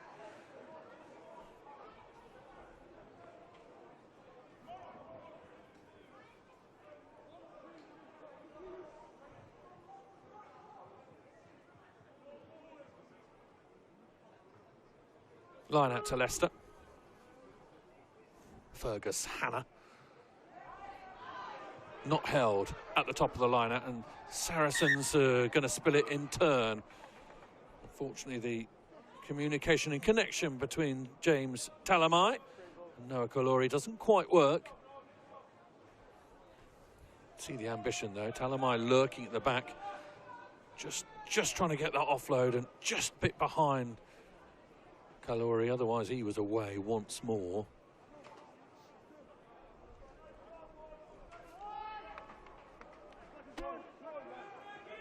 Clock clicks round towards 6:30 and 57 minutes or so gone in this game, according to our clock here. The referee's watch could be slightly longer, and we are not far away. If you're just joining us, brilliant take by George Marsh, and Leicester are once again involved. The arm is out from the referee, and they're going to press again. Talbot, a little kick through. Going to make things difficult towards that touchline. The referee's going to say no advantage, going to come back for the penalty. Talbot knew exactly that that was going to happen. 16 early. Offside, says the referee.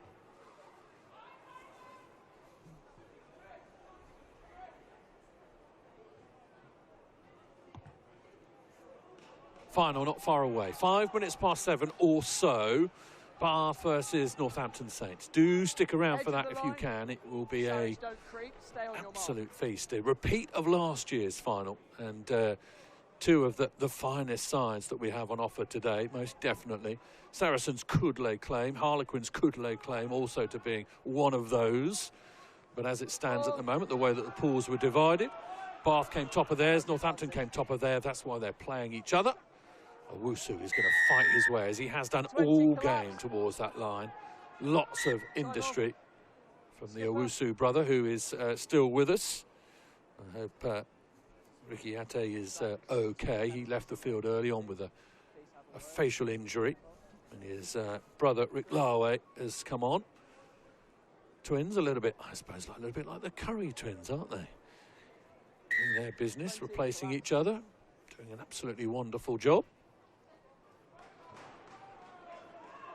Black on the line.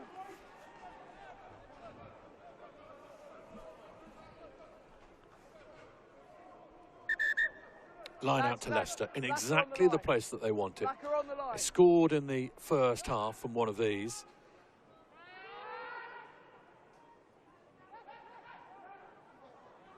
Awkward. Towards that line they go. Doesn't quite work the first go. They'll try again. Lines of players in black stand in front of them. They deal with the first and second wave. Here comes the third. No hands, Black. Players scrambling back to be in position in Saracens' colours. Okay, step. This is where determination has to play. This late on in the game, Saracens will want to keep them out.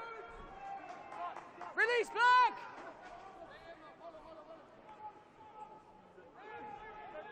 Round the corner they come again. Not a huge amount of invention from Leicester, but this is the way they want to play. This is the way they feel as though they can make some sort of inroad. Saracens good for it at the moment, though. Tackles rain in. You can see lots of bodies flying this way and that. No, Black!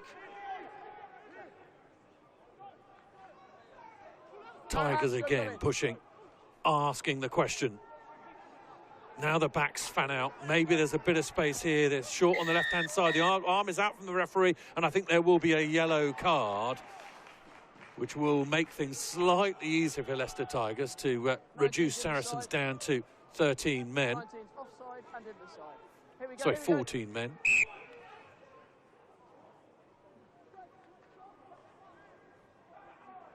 Referee's going to say you're going to take it from the right spot, and we'll bring Marsh back, and Marsh will clamber to his feet with a resigned expression on his face, because he's just given away the secret that he was going to get the ball. Here they go again.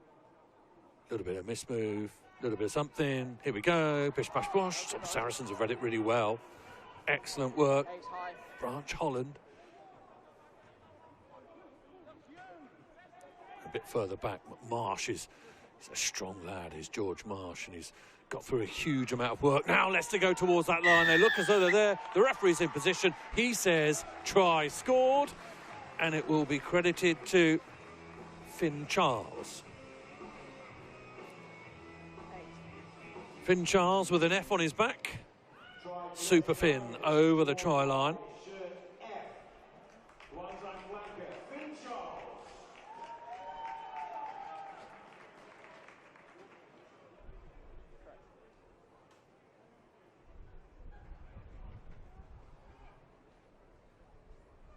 A little bit more like it from Leicester.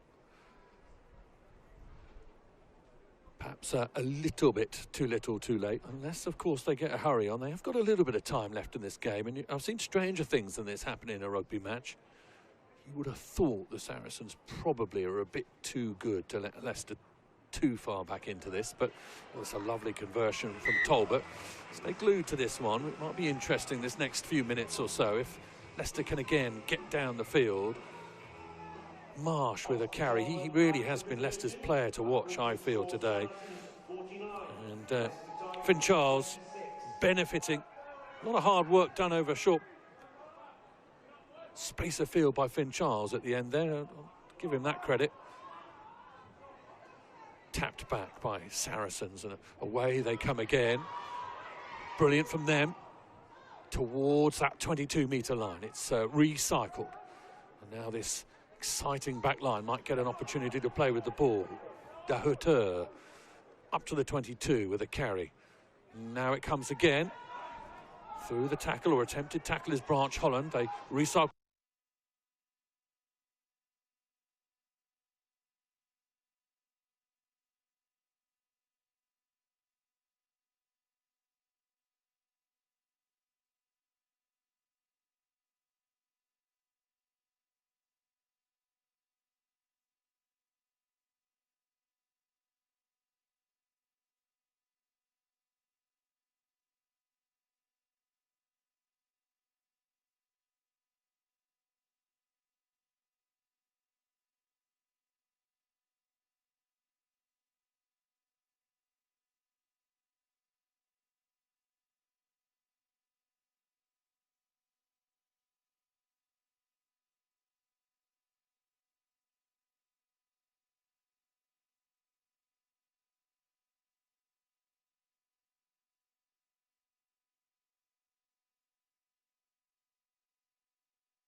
18, Marlon Farouk Roy.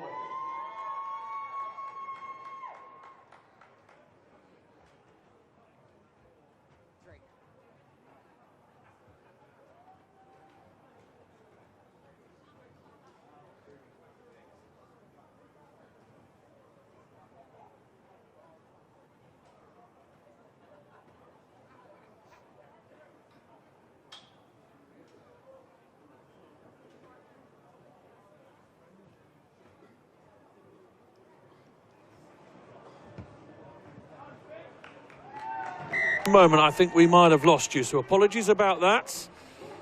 You managed to catch the try, I think. So you got the important bit. And it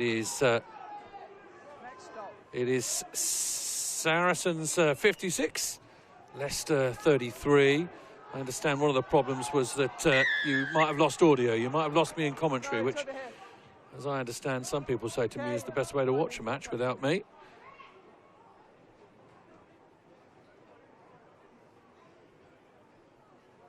Saracens in control of this. Leicester have definitely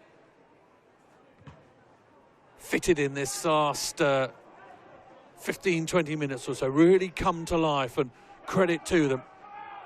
They have brought a huge amount of fight to this game, despite the scoreboard saying potentially otherwise, and away they come again. That's a good break from Freddie Ferguson down that short side. Ferguson won't collect it. That's such a shame. It was a beautiful cameo from him on the right-hand side. Freddie Ferguson doesn't quite collect his own kick through. Have another look at it. Good speed from Ferguson, good awareness to go up and over the top. The ball bounces just not quite correctly for him.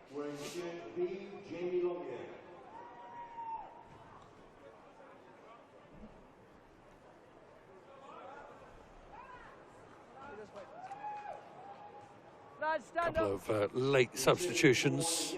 Ashton Ilicic is on.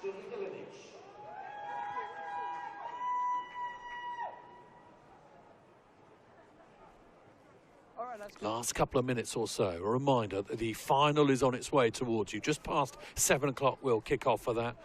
Bath will host Northampton Saints, a repeat of last year's final. And if it is a complete repeat of last year's final, you will not want to miss it. It was an absolute humdinger. So stick around for that if you can. I know that you will. I know the numbers are growing online, and a lot of you enjoying this wonderful festival of rugby. Saracens certainly are. Forward they come again. Some wonderful play. Saracens have really been excellent, and eventually they get that ball out, and an aching hole appears here. Saracens once again in and around. Saracens the offload.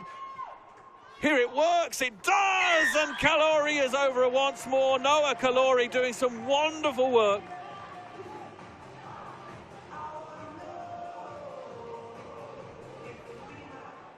Excellent work in fighting. This was the run that sprung it all. The man without the number, I'd love to know exactly who that is. I think it might be Dan Lake. I'm not 100% sure. Obviously, it's difficult for me without numbers to exactly tell you who it is. Dan Lake, I can see wearing 22. Is it Finn Keylock? Could be. With a number not on his back. Just trying to work out exactly who's who. We don't have a 21 on the field. We'll have to see. Well, regardless, I think this game is done, and it's a fabulous try to end proceedings for Saracens. And a consummate score. What a kick that is as well. My goodness. The icing on the cake, but just what this game deserved, quite frankly. A fantastic display from Saracens. Leicester played their part. They certainly made them work. Some really good under-18s rugby. Just shy of 100 points in the game in 70 minutes. That's how good it's been. Final score in this game. Saracens 63, Leicester Tigers 33.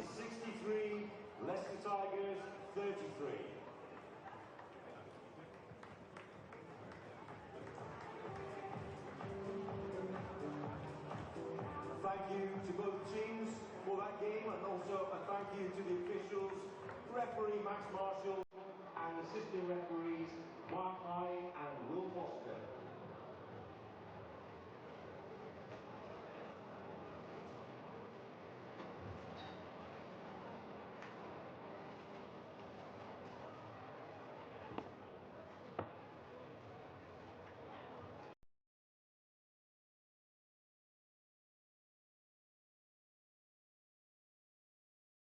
the predecessors.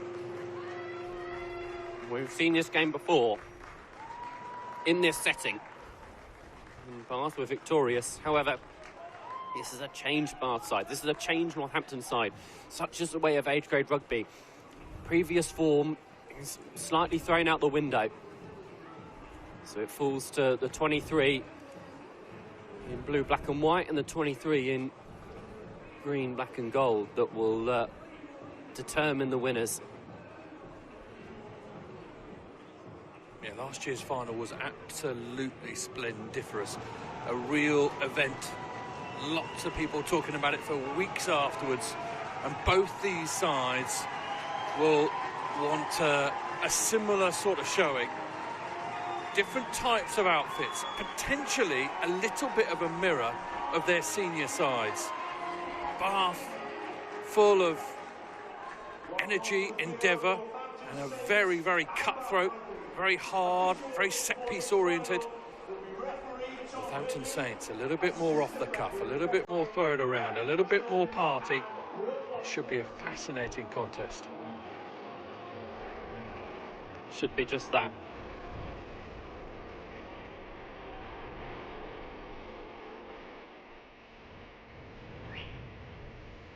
Referee for this game is Tom Hurdley. Rebecca Piddleston and Will Foster are going to be running the lines. It looks like it's going to be Northampton Saints that will kick off.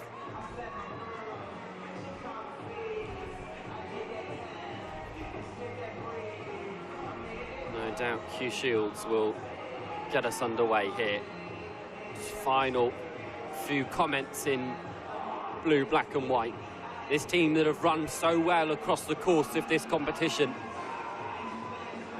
They put the sword to Exeter in the opening round. They then went on to beat Bristol, Saracens, fell short to Quins, a flurry against Gloucester to get them into this position. Northampton, on the other hand, have had a clean sweep of the northern bracket. Job your own, fellas. Job on. Saints v Bath. Script rewritten. Under-18s finals day will continue to deliver. Ball up in the air. Hugh Shields gets us underway, and already Isaac Mears is calling his forwards into action. There's no secret to the way that Bath play. We know that this will head up into the air. Timing winger. Use! Mears goes long as much as he can, but he finds touch. So Northampton Saints will have a platform to attack inside the Bath 22. It will be a feature of this afternoon, the way that Bath manoeuvre themselves around the field, especially from the boot of Isaac Mears. Doesn't pass the ball a huge amount. And Bath's model is definitely around the 8 large men of their pack. Not straight, option. Not straight, says the referee. Or not 5, or scrum. Retake, or re-go. We'll have a scrum. This is another platform in which Bath will be licking their lips. Fred Cartwright, Cody Purnell, and Fred Kempton. It's Frankie Foster, Fred Cartwright, and Cody Purnell, in fact, that have been anchoring this Bath scrum. Matt Brown, Zach Garrett, and Aidan Reid in there for Northampton. Crouch! Cody Purnell in particular on this tight head up against Matt Brown. That'll be a fascinating battle. Purnell, a very good scrummager in his own right, and I think he's got the penalty there. One collapse. Which will mean up steps James Lineker for the first time this afternoon. His third Academy Finals day. Yeah, quite the record, and well, quite the shine he put on things last year. The drop goal, the absolute clincher, clutch performance from James Lineker last year. I know the school of Kingswood, just outside Bath, will be on the hillside there, looking down over Bath. They'll be cheering their man on once more. Bath go to the catch and drive. Don't change 7. Rumbling well up into the Saints' half. It's Cartwright who's got his hands on the ball. Mears now. They exchange it. Lineker fires it out. Here's Julian Nunn. We know the pace that he can produce. His legs pumping that. Challenge up against Charlie Tamani on this right wing, or closest wing as we see it. It's going to be absolutely fascinating. Lineker pulls it back. They're going to go through the hands. Oh, it's dropped, though, by Jack Harrison. So this time, Northampton Saints will get the put in. Yeah, Charlie Tamani and James Pate are doing a decent job combining to try and shut down Julian Nunn. Little spill there from Jack Harrison. That's been a feature of today, just especially early doors, just players getting a little bit anxious, trying to reach for the ball a little bit fast and spilling it. Another scrum, though, this one. Underneath you, push position. Harry Evans Crouch. will feed this scrum. Bind. So many impressive nines that Saints have been able to produce at under-18s level over the last couple of years. Johnny Wyman last year, Archer McParlin the previous year, both of which have gone on to represent Northampton at senior level. Here's Aidan Reid. Looking to make infringements, but struggling to get past the gain line. Over to Lumley. And now there's Pater. Rolling through. Tamani up against Nunn. The explosive raw power of the 16-year-old. Another that we'll see for many years to come in this under-18s bracket. Another knock-on, though. Yeah, this is failing to quite light up at the moment, but you can see both sides, the shape of what they're looking to try and do. And Tamani is a handful on this left-hand side. A lot of people talking about Charlie Tamani, and I think Saints will want to get the ball into his hands. They want to get him through the hole and see what damage they can do. Okay, 9 we're outside. Crouch! Bind! No, it'll become too close. Get that space back, ear to ear, no closer. Reset. Referee not happy with the pictures he's been presented with.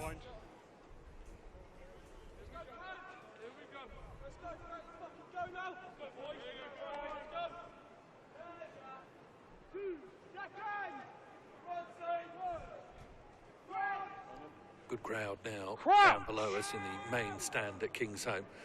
Travelling, of course, Bath haven't had to come far, but Northampton Saints have a good contingent travelling with them. There's a lot of noise being made if either one of these sides goes over. It's picked up on the base from Noah Murray. And through the contact goes Declan Tracy. Good work over the ball. It's brilliant work over the ball. See it, Walter getting his mitts all over it, and Northampton will have the opportunity to go to the corner. Yeah, see it, Walter doing a very good impression of a certain Henry Pollock. He's got a headband like him, and he's over the ball like him. Great work from the Northampton number 8. Edges you.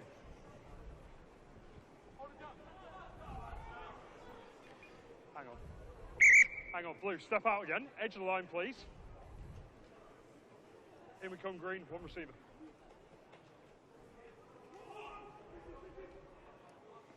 Line out, disrupted by Bath. They're all over it, but potentially to the benefit of Northampton, as it's not messy. It is messy, it's far from clean. Mears just setting up Purnell. And yet they will go to the boot. Lineker's in the pocket, so it's either going to be a box or a kick from him. It does look like Mears will take the duties on himself. And he does exit, but not too far from where Northampton started. Northampton will be happy keeping Bath here. They know that ultimately pressure can turn into points, and they'll want to apply the pressure in the 22. A little conversation going on now at line-out time. Seen a little bit of invention at line-out time. It saw an early, shortened line-out attempt. They might have thought that's the way to try and beat this Bath side, take away from the set piece. Fred Kempton is such a disruptor at line-out time, and once again, even his presence has affected things for Northampton, but they've still come away with possession. Reed looks to bounce off the defenders and head further upfield into the 22, deep in the 22 now, Northampton. It comes out the back, a great double shot from the combination of Tracy and Murray, but Northampton still have the ball. That's what counts. Shields. Knock on. It's been knocked on, and Bath are going to have possession here. We'll come back for it. Knock on here. Knock on. When you get into these sort of positions playing against Bath, you need that clinicality to come to the forefront, and at the moment Northampton aren't providing that.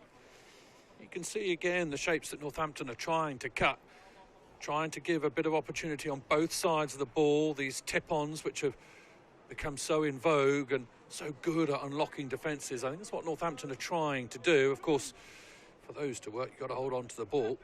But at the moment, I think Northampton will be relatively pleased with the sort of shapes that they're trying to put forward. 5. Set.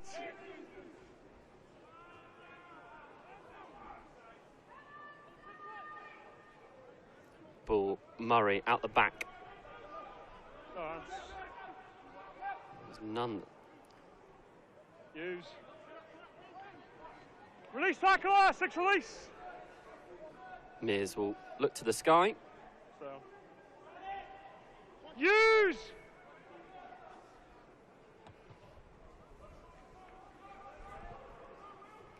Oh, Saints try to pick it up before it heads out of play.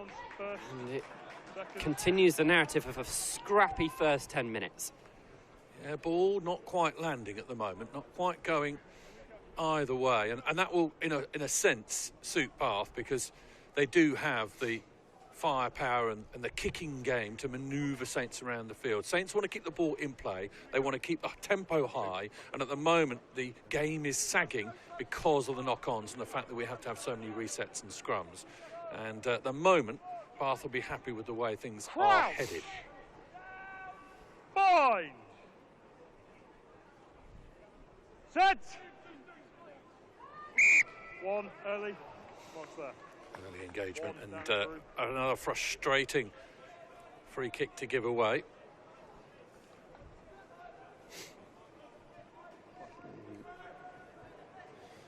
Lineker will put this one skyward to select from an arsenal of kicks. I think he's going to go for the spiral bomb. It's a really well executed one. Well taken by Pater.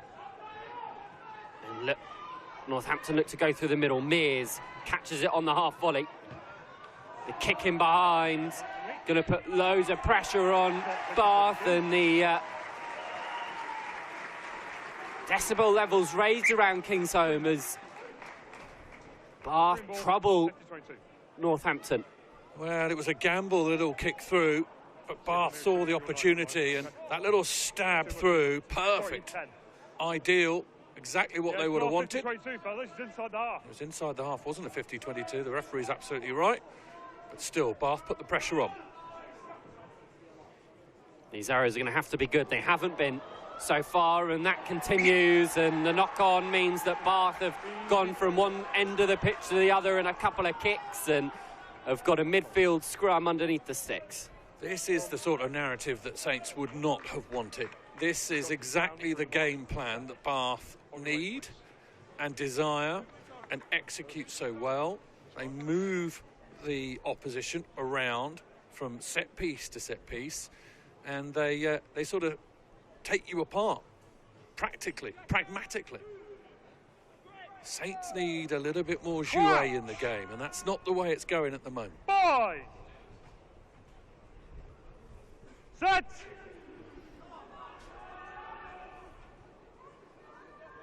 Use. Lineker flings it out wide. Whoa, far, too far. And usually the player with the coolest head has too much heat on the hands. Bit of adrenaline there, I think. This is a huge pass from Lineker. Bit of a miscalculation there.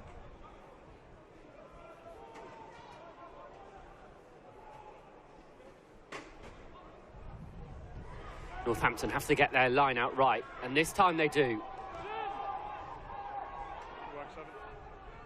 Evans utilising Jack Lawrence in that white scrum cap, captaining the side. St Joe's boy from Ipswich. He's a big presence physically and in the dressing room.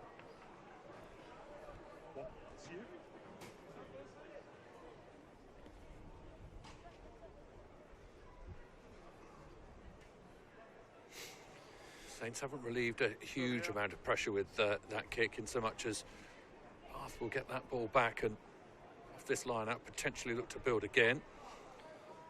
Lineker uses the midfield. That option to Murray was very much available, and it won't matter because they've got the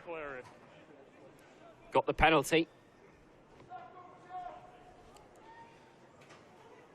Lineker will look towards the corner. Yeah, that pass, if it had gone, you'd imagine that Noah Murray was potentially even under the sticks. Decent tackles coming in the midfield from Northampton Saints.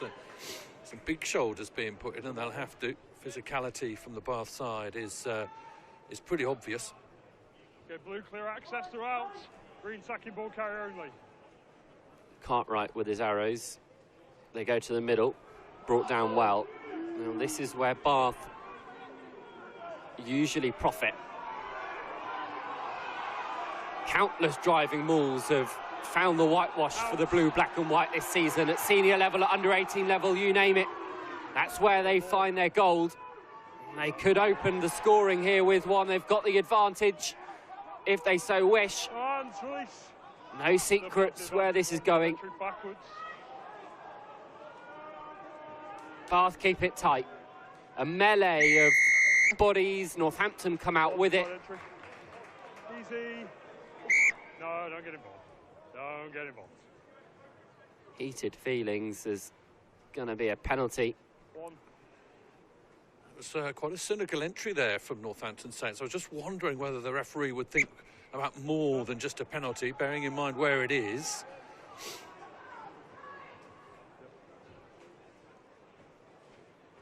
I think if this goes well, which it does, this sort of position for Bath and their driving maul seems a relative inevitability. In come the family. They're over. Fred Cartwright scores for Bath. We've heard that multiple times across the course of this season. He's been the beneficiary on the back of mauls time and time again. It's rather unspectacular. It is not something that potentially will make a highlights reel, but my word, is it effective.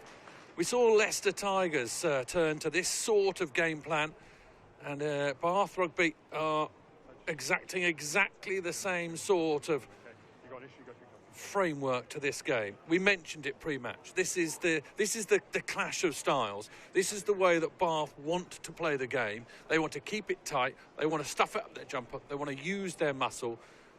Northampton Saints are the exact opposite. They want to play the ball around. They want to throw it about. And they won't be able to do that if they continue to cause infringement, give away penalties, knock the ball on. This is what needs to change if Northampton Saints are going to have a say with this trophy not going back to the wreck. So Lineker, touchline conversion.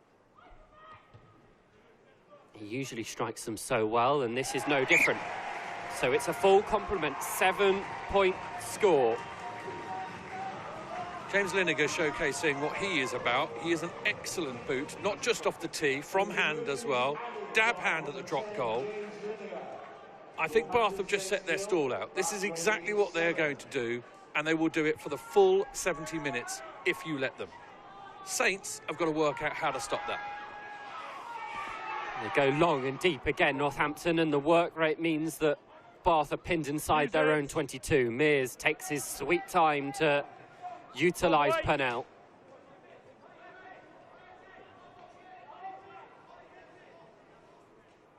Mears of Beach and Cliff clears the ball. A lot of these Bath players representing Beach and Cliff. Is that a secret to their success? The fact that you have not only academy players playing together, but schoolboy boys playing together. It really does show itself in so many good academy sides that you get that nucleus from one school and they all play together. They know each other. They know what they're supposed to be doing. Northampton looking for a reply. Sip Walter crashing it up through the middle. Out the back it goes. A good pass through the middle. Pater up towards the 5 metre. This is where Saints need to be patient. Crashing through, have they got over? Yes, they have. A try for Jack Lewis, of course it is. 5 tries from the blind side this season. He makes it 6. And it's one of Northampton's most crucial scores of the season. That is a little bit more like it. Jack Lewis hitting a perler of a line. Brilliant work from Pater. I thought he'd spilt it. I thought the chance had gone when this ball didn't go on the outside. There was a man lurking out there, out wide. But of course, Lewis timing his run to perfection and crashing through the Bath defenders. Game on.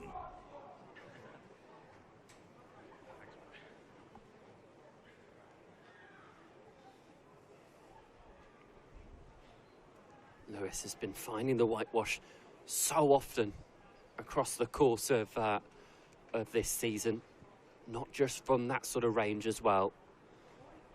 He's an athletic blindside, and I'm sure we'll see a lot more of over the coming years. Shields levels the game. 7 points apiece. Well, the last 2 minutes of rugby have showcased exactly what this game is going to be about.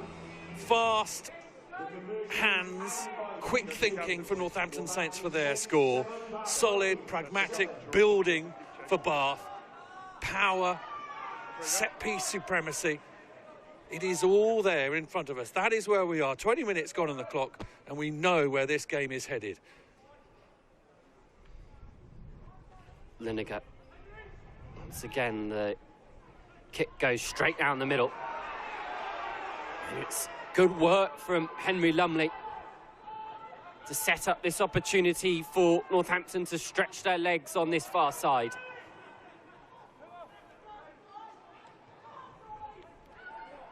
There's Zach Garrett. Off the shoelaces, Pater. Out the back it goes. Oh, that one's just asking a little bit too much of Harry Price. Brilliant pick up from Shields in the middle of that, but hands just eluding Northampton Saints again. I was just about to say, it seems to be clicking. That pass, as you say, just asking a little bit too much of the open side. But the previous phase, Saints were dragging the ball back really nicely, and yeah, I just wonder, it will be hurting. Northampton Saints, you cannot, I know it's a new year group every year, effectively, at under-18s level, but the legacy of losing all of those games, getting to the final every single year and continuing to come up short will be hurting. They're up against the same side that beat them last year, and there will be a lot of chat about this. But giving away penalties is not the way to go about it. Definitely not against this Bath side. Lineker will look to the corner and take his time. He always does. That's the early engagement that meant that the free kick turned into a penalty. And Bath have a line out in the opposition 22. Alarm bells ringing in Northampton camps. Cartwright needs to get his arrows right. They need to get people in position as well. Noah Murray joins the line out late. They'll go to the front. Collected and caught well. The drive is on. 1-9, once. Don't change. 5 away. Out.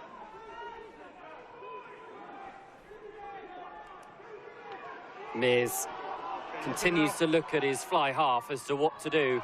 Now they decide to use it. Tracy through the middle.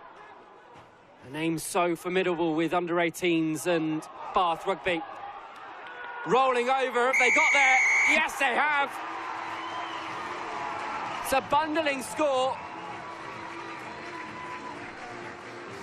Once more, onto the breach, dear friends, they go. And Bath, a little bit more expansive. But my good, the power is still there. Wonderful work from Cartwright. Over he goes, twisting and turning. That's another good score from Bath, and this game is going to seesaw this way and that. Oh, my goodness, are we in for the sort of evening that last year conjured up? I understand Johan van Graan is in the building, watching over this one, the Bath head coach. He will be pleased to see the way that his side, or the Bath under-18 side, are controlling things. Cartwright has his second. Conversion added by James Lineker. Northampton Saints 7, Bath Rugby 14.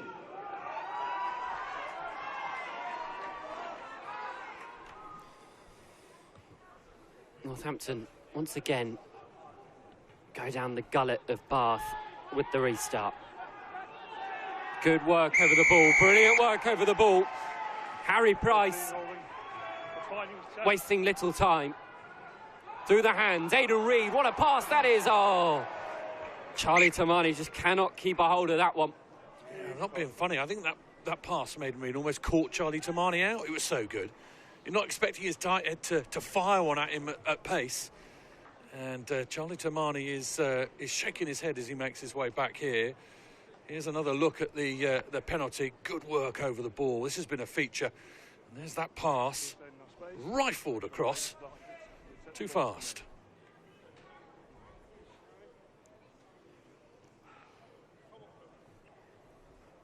Still a position in which Bath are going to have to work their ways out of. Take a step back.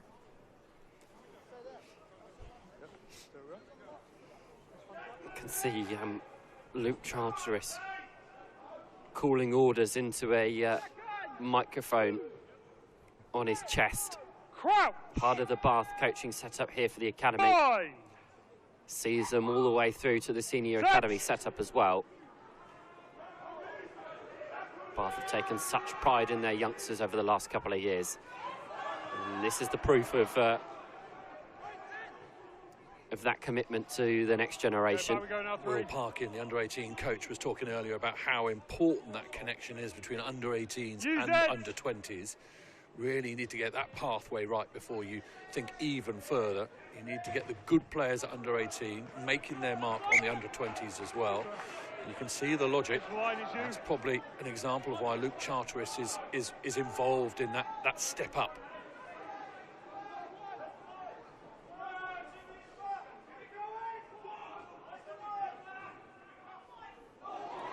Ball comes slipping out. Been knocked on.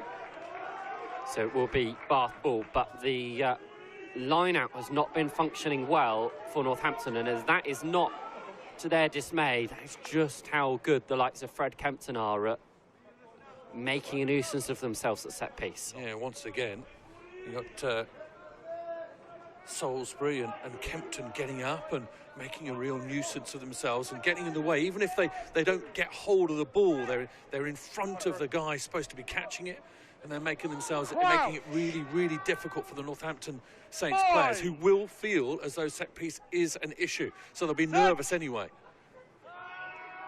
Another set piece to follow. The scrum is so strong from Bath, and they've turned it over inside of that.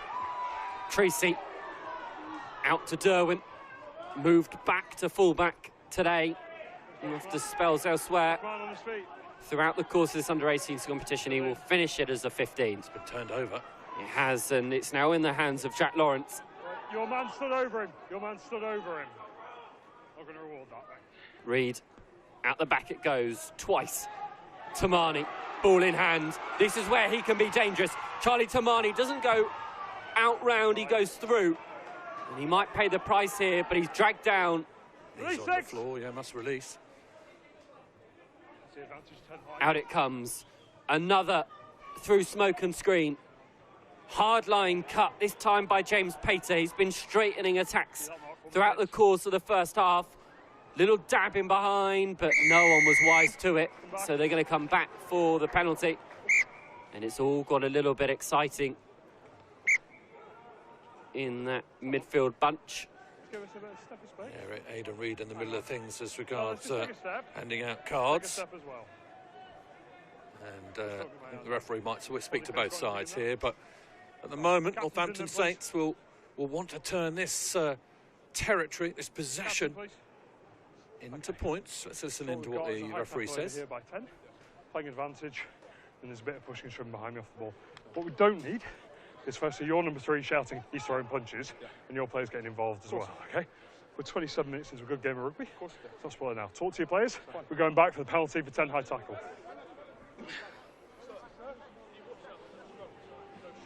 Yeah, of course. Clear instruction from the referee there. Word, yeah. The mark is down here. Yeah, it was we're just giving the... well thought out by Hugh Shields. We're just giving that little kick in behind, but Ernie Jackson, I don't think, was wise to it. But it didn't matter, because they're going to come back for this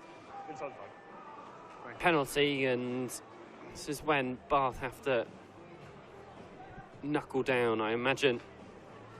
Northampton will kick to the corner. Right. 10 high.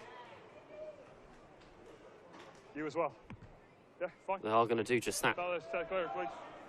Within 5 metres, Northampton Saints trying to play Bath at their own game.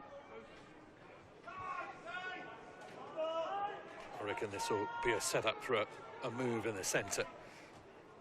Need to get the line out right, though, and they haven't. Overthrown, and Cartwright picks it up. Murray, it's gone through the hands. Tracy, though, gathers it. The kick in behind. They're going to race onto it.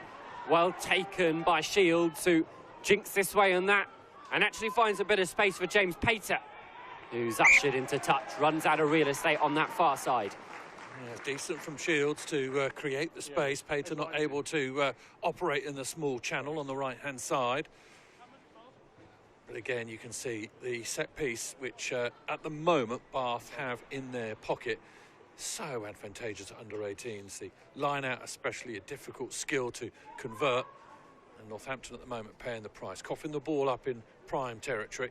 And now Bath have the put into their own line-out and will work a move off it. Another penalty goes Northampton's way. Great work from Zach Garrett over the ball. Super, as all good twos do. That extra open side, if you like, straight over, lets the man down, onto the ball. Super. Oh, the kick to the corner is not found. Shields couldn't find touch. They're going to get the ball back, but 20, 40, 30 yards before, previous to where they want to be. Blue, step out. This is the kick to touch. It's scuffed, but I thought for a moment it would have the legs. But no, Derwent was wise to it. But better line out. The line out functioning for Northampton. Bit of a silver lining. They go down the short side. Pater, lovely seed out wide. Chucked back in field. This time it's Ernie Jackson. We haven't seen too much of the right winger for Northampton so far today. Through they go. Shields out the back. We knew that was coming. Northampton just trying to pick the right lines at the right time. Zach Garrett doing well. Ball coming out to the try scorer. Jack Lewis knows his way to the line. Walter. Tackle, Northampton within 5. Shields, there's a mismatch here in numbers. Lewis. Jack Lawrence, the ball came straight to him, but he was none the wiser. On Bath are chucking it around in their own in-goal area, so we're going to come back for the scrum. That's unfortunate, because I think that's actually a complete mistake, if you like. I mean, obviously it is, but I don't think... 3.5. No, nobody knows that that's... Shields throws the pass, not intended in any shape or form for Lawrence. Lawrence knows that the ball's not coming to him, and yet still can't get out of the way. It's a little bit of a gilt-edged chance that's gone astray there for Northampton, and they won't have many of these against Bath, so they will need to get themselves back and cooking pretty quickly. Charlie Reid is currently behind the posts in the... Oh, I can see him over there. Yes, you're right. In the right-hand stand as we see it from our gantry. And he's just... Is he alongside Mark Hopley as well? No, I don't think... Hopley's not with him. Reid given the head coach role here at Northampton following the departure of Will Parkin, who moved up into the England setup. There they are. Go to captain, please. So with Reece Marshall. He is, you're right. Those two, Reece Marshall has been working well with St Joe's College in Ipswich, home of this Northampton Saints side's captain, Jack Lawrence. Charlie Reid, of course, spent his formative coaching years at Ipswich School. Just down the road. So those two now formulating the coaching setup for Northampton Under-18s. I'll have a few thoughts about the red zone clinicality Northampton have shown over the course of the first half here. And I'll be disappointed to not come away with more. With a minute left on the clock, as we see it, we'd imagine there'll be more because ours has been rolling. Bath with his put in. Not easy for them to exit from here. I was about to say, if Northampton Saints can put a bit of pressure on, we saw it early in one of the earlier games, you can almost score without the ball here. It all depends on how this scrum goes. It's much better for Northampton than it was previously. Forces them to use it, Bath, and it's a poor kick from Lineker, a rarity, and Northampton Saints remain in the Bath 22. Yeah, again, just a little bit of pressure put on. Lineker off the side of his boot. Yeah, you're right, he doesn't do it often. But even the best, you can just start to influence them if you put a good defensive set towards him. And that's exactly what happened. Not straight. My voice can't disguise the disappointment that's involved with this set piece failing for Northampton Saints. It's really not what this game needs, because it will mean that Bath have the ascendancy totally, because they are so good in that area of the game.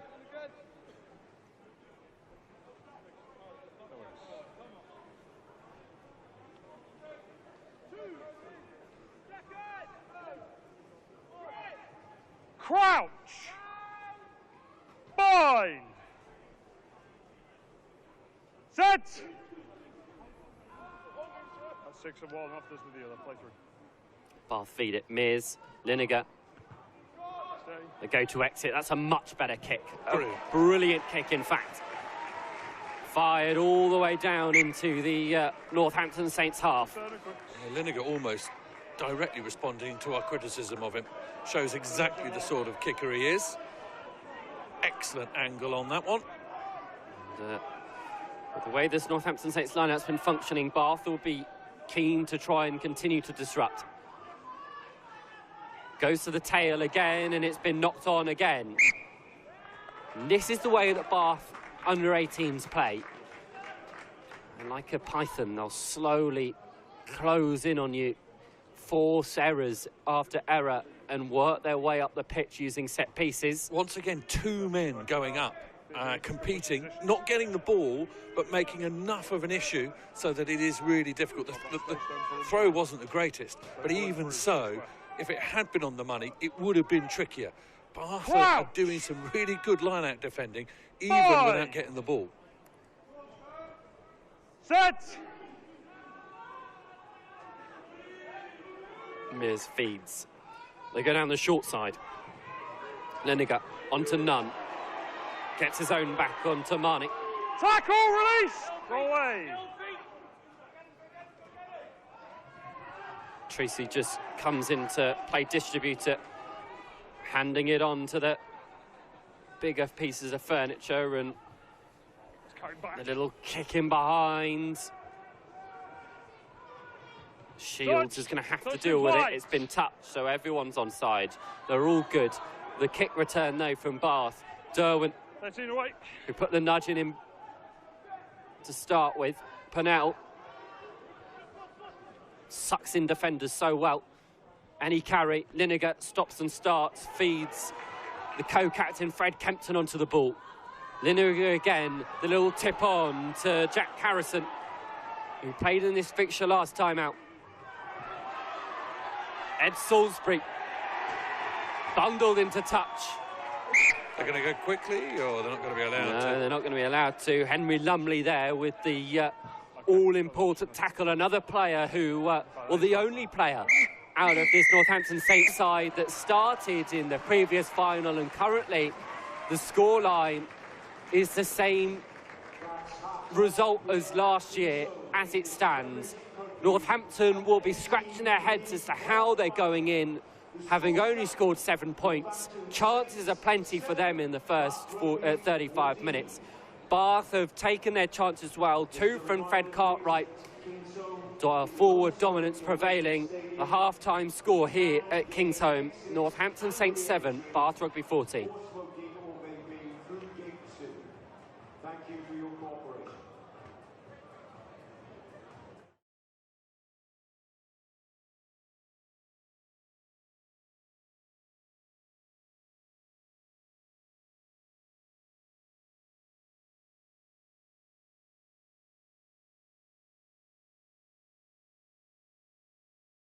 News of, I think I see one Northampton Saints change. Ferdy Barnett-Vincent is on, which will mean that Zach Garrett has made way. And those are the changes we can tell you about for now. Sure, a lot will be used. Bath have utilised in typical Bath fashion a 6-2 split on the bench. You'd expect nothing less from those in blue, black and white. It outlines the blueprint of the way they're going to want to play. And they've executed it relatively well so far in this game. The box kick with no caterpillar, a rarity nowadays in rugby union. Julian Nunn just dances his way out of the defenders' paths. Lineker out the back door, and the passes are good. Got all the way up to Will Corbett, a name that we haven't been able to mention yet, on the left wing for Bath. I mean, a name we've mentioned a fair amount. Taking the ball in there, Fred Kempton, co-captain of this Bath side. Derwent invited onto the ball. Lineker just pops it up. Mears again to Lineker. That's consistent. They've got the advantage as well, so what can they do with it? Bath with a chance to be inventive. Tracy, his brother Connor, captained the Bath side that won this a couple of years ago. Northampton players carrying him out, but no advantage, and they'll come back for a penalty to Bath. 11 green high. All the way across the other side of the field. Yeah, but it shows that Bath went through a fair amount of phases, but didn't get anywhere, and that will be to the delight of Northampton Saints, especially with the pack that Bath have been able to display. The fact that you can bring on someone like Charlie Dorr for Cody Purnell shows the relentlessness that this Bath squad have. Ooh, that kick has gone dead. Oh, that's frustrating for Bath. Another change from Northampton that we're just hearing about. Ernie Jackson is off, which means that Sonny Good is on this right wing. Another youngster that's impressed when he's given the chance.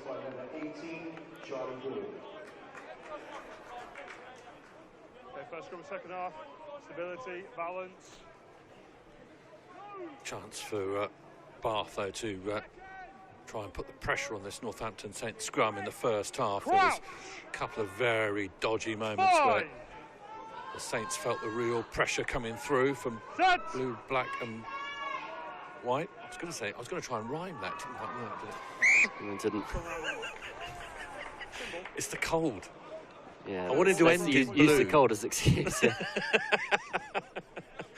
You knew what I was trying to do. It just didn't work out. We'll get there. We'll get there. Well, should we have another scrum whilst we're talking about it? Exactly. Northampton versus Bath is a repeat as well of the senior competition's Premiership final. Indeed. These two sides at both age grade level and senior level have been battling it out on final stages. Crouch! Throughout the last 12 months. I wonder if there's something in that. There must be. Winning mentality on both of these sides. Exactly. I know a few households as well where there's Northampton Saints fans and Bath fans in the same one. I know there's a couple listening in tonight and they'll be having interesting conversations in front of the TV. St. Pater picks it up off his tippy toes and is dragged forward for the Saints. Shields. Here's Sonny Good. His first opportunity to make headway, and he does really well. Pumps his legs into the Bath half. Lawrence, the white scrum cap, making him indistinguishable. Out the back door. Little pop pass, and Bath will work it down this side. Charlie Tamani. Oh, what an offload! Can they get there? Yes, they have! Saints superb in the final. And once again, it's their number 6. Jack Lewis with his second score of the game. Right place, right time. Tamani with the trickery. And Northampton have the opportunity to go level in fine fashion. Have a look at this again. Wonderful build-up, but just look at the way they exploit this space. And then showtime from Charlie Tamani. Beats one, beats two, the dying offload. What a scorcher. A great score for Northampton Saints, and maybe just the touch paper this game needed. Jack Lewis does so well from that position as well. He's still 5 metres out. He's got 2 bodies on him. He's not too far from the touchline as well. A natural finisher, a blindside flanker. Now, this kick from Hugh Shields, so crucial. And it's good. We've got a level game. Well, how's about this? 14 points all. 2 tries for Cartwright, 2 tries for Lewis, 2 conversions each for the kickers. Nothing can separate these two. Another look at that wonderful offload. Oh, it would be at home in Super Rugby, that offload. Exquisite from Charlie Tamani.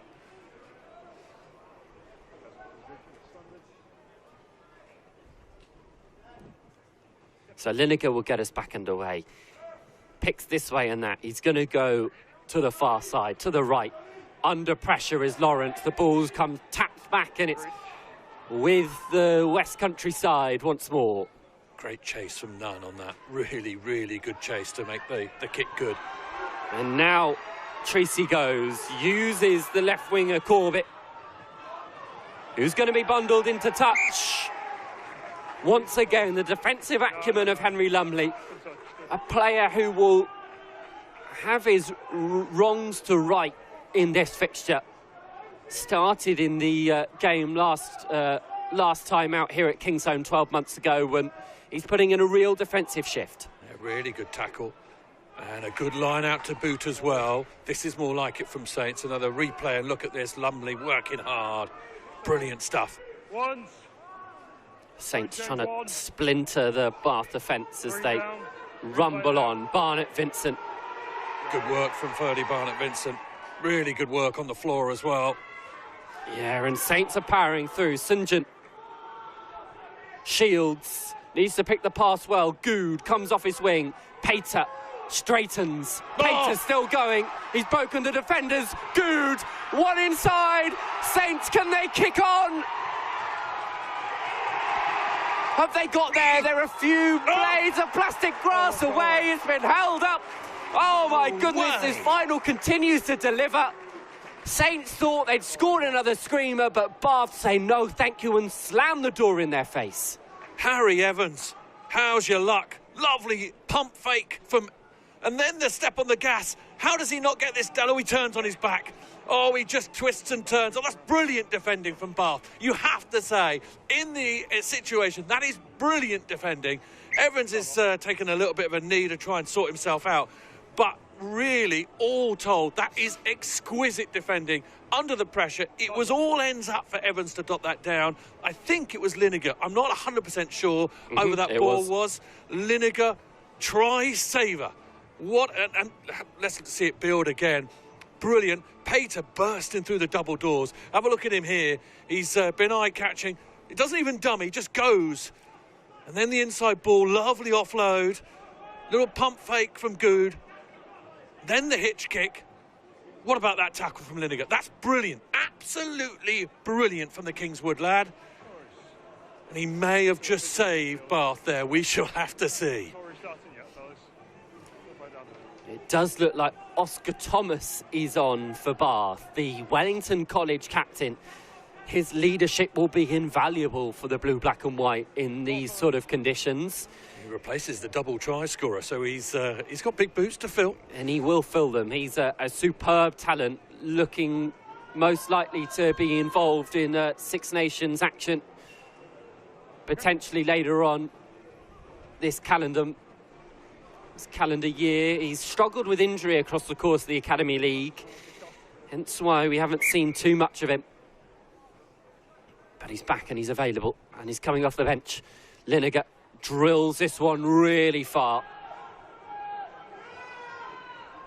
Pater, who's been the one to watch, if not for this man, Jack Lewis, the scorer of both Northampton's tries. Shields, who's added the extras on both occasions. St John, who's slightly on his own and could be caught out for that. The referee shakes his head, says no thank you, there's no turnover there. Aidan Reid now into collisions. Good placement from Reid, nice and long way back. Out it goes. Lumley to Pater, who once again straightens so well. A trademark of a Northampton Saints outside back, the ability to cut back on the inside and keep defenders honest. Man trapped. And they've got the penalty for it. No time to spare. St John, once again, just sucking in defenders. Shields across the face. Reid decides to use his own brute force. Again, that's really good from Reid. Lewis climbing through the hole. He's taking another phase as Northampton creep into the 22. Super hands, pick up. It's gone loose, but Lumley will collect it in the middle of the park. Barnett Vincent plays 9. Good, looks for that little kick. Pass, and Julian Nunn is wise to it, gathers it. It's given Bath the ball back. I'm not sure whether that was exactly what they needed to do. A bit more patience. Thought when he kicked it there might be advantage, but there wasn't. No, and instead Isaac Mears will go to the sky. This is not how Bath want to play rugby. It's too free-flowing, it's too high tempo. They want to slow this game down and continue their domination. And they won't be able to do that unless they get the ball off the pitch. They haven't done that there. Lumley straight through the midfield, tiring Bath bodies. Release. Bath thought they had it again then. Barnett Vincent to Tamani, who again always beats the first man. Seems to do that. I'll remind you, he's just 16. What a prospect that winger is, but what a prospect Northampton Saints are at the moment. Growing in confidence. Shields tries to break through the gap, seeing soft shoulders emerge in blue, black and white. Reid, front rowers playing halfback. Out the back door it goes. Lewis. Good tackle though from Corbett, who just stifles the blind side. Oh, that's brilliant. And Bath. Isaac Mears has got his hands all over it. Bath have managed to regather possession. It will go back to Lineker. Here, he will clear. Will go high into the sky, but still, the ball will remain in field. Pater will run it back. Release. These tired bodies on the pitch, I'm getting memories of Beg Ben Agbenu last year, who carved it up from 40, 50 yards because they kept the ball in play for so long, Northampton Saints, that they tired out the Bath defenders. Again, it's happening. This ball's been in play for a considerable amount of time. A lot of these players have played the whole game as well. St John plays the right pass to Lawrence, who's wrapped up in the tackle by the Beach and Cliff lock partnership of Kempton and Henry Ball. Out it goes to Lumley, somewhat isolated. Good to the rescue. Looks like it's out. Referee says play on. Hits the referee. And finally, this game will have a breather. We need a breather. A round of applause all round. Kingsholm celebrating as we see a change at halfback for Northampton. Lucas Norton of RGS High Wycombe is on for Harry Evans. Oh, he's been playing as part of an RGS High Wycombe side that is particularly good on the schoolboy scene. This is not a downgrade by any stretch of the imagination. Norton will be just as good as the man he replaces, Harry Evans. And this is warming up really, really nicely. And you can see the style that Northampton want to play. You know, we are seeing it, we're calling it. It is absolutely as they want to do it. They want to keep the ball in field. Bath, with 2 missed kicks to touch, have allowed them to do so. And the likes of Pater and Lumley and Tamani, they are involved. And more big bodies are entering the fray. Here we go. Henry Suey. His name lends to a certain chant, which roars around Kingsholm. More changes. James Hudson is on. And off in his place, Harry Price. A reminder, if you're just joining us and you haven't been watching all day, you've missed some absolutely cracking rugby football. But these games at under-18 levels are 35 minutes a half, 70 minutes as a total. That is the number we're looking at as the clock ticks round. And I'll also remind you that should this game be a draw at the end, they will share the trophy. There will be no extra time. There will be no extra golden point or anything. Prop forwards kicking at goal. Despite how fun that might be, they will share the trophy. It almost happened a few years ago. Oh, it did. Yes, it did happen a few years ago. Leicester Tigers and London Irish shared it at the StoneX. That was back when the likes of Phil Falconer-Singer were playing for London Irish. Leicester Tigers had names like Joe Woodward in the fray. Yes, I remember. Finn Cardiff, I think, was in that squad as well. We hadn't, and I tell you what, we hadn't thought about that at all. And it got to the final whistle, and there was pandemonium. No one knew what was going to happen next. And everyone said, "Oh, they share the trophy. We get it 6 months each."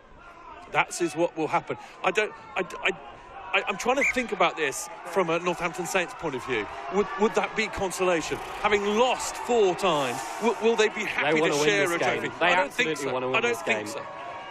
I think that will be feeling like a loss. Both sides will want to win this game, and I have a feeling if it's anything like last season and like the last time round that these two sides faced here, there will be a winner. This storybook writes itself. Mears. Yeah, penalty goes Northampton's way. There goes Norton. Straight through. They are 10. Away 6. Suey. Maybe Suey 10 yards there, I'm not 100% sure. Never mind. He collects the ball. Walter. Fine, not held. Still going. See it, Walter. He's had a good game, the number 8 for Northampton. He continues to go and go and go. Norton from the base. Shields out the back. Good again, coming off his wing. St. John. Good tackle. Good tackle. Great tackle, in fact, from Jack Harrison. Lewis, the try scorer. 7 now he's up to this season. In only 6 games, it's superb work from the blindside flanker. Man in the way. Man in the way. They're going to continue to go quick. This Northampton Saints side want to play. Ferdy Barnett Vincent. Norton will go looking. Lawrence, it's been knocked on.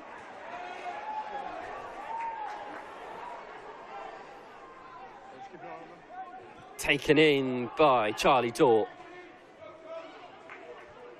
No, back we go. Isaac Mearswell. It's only a knock-on advantage, so as soon as this is kicked away, advantage over. Yeah, and it's done just that. And once again, still, all the rugby is being played in this half at the moment as the changes continue to be rung. Adrian Mez is coming on. I think Cody Purnell is coming back on. So 2 changes on either side of the scrum for Bath Rugby. These boys are massive. I mean, it's under-18s, it's teenage rugby, but these boys are 14, 15, 15 and a half stone, maybe even 16 stone, some of them. They are big guys, big units out there. If they ran at you, you'd be worried. Mears, it's been knocked on. There's an opportunity here. And they've taken it. James Hudson capitalising on Bath blunders. And Northampton Saints take the lead for the first time in this fixture. Well, that's what they wanted. They wanted to put the pressure on. Bath, to this point, had not made a mistake. And there it was. And in the flash of an eye, a turnover, an opportunity there for them to make it. A knock-on, a bit of pressure put on the half-back. Ferdy Barnett-Vincent with a lovely awareness to find his man outside him. And crash they do. Wonderful score. Hudson gets over, but it's the work of Ollie Hull. Another man that featured in this fixture last year. He came off the bench for Northampton Saints. He starts in this one, and wearing the black scrum cap, he works like a thief in the night, slaps the ball out of Isaac Mears' hands, and the extras added means we have a 7-point game. Bath having their words of wisdom relayed to them underneath the sticks. Yeah, just a little bit of confusion here. They weren't exactly sure what they should be doing. The clear out was over-exuberant, and that allowed the one-on-one and the pressure to be applied to the half-back. And all of a sudden, Bath are behind. They need control of the ball. They need control of territory. But Northampton Saints have their tails up at the moment. Norton, the scrum half, replacement scrum half, he's injected a fair amount of pace. Decent bit of moving around by Charlie Reid and his team. Good subs. Lineker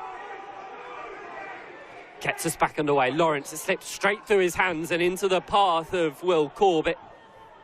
Julian Nunn, in fact, on that right wing.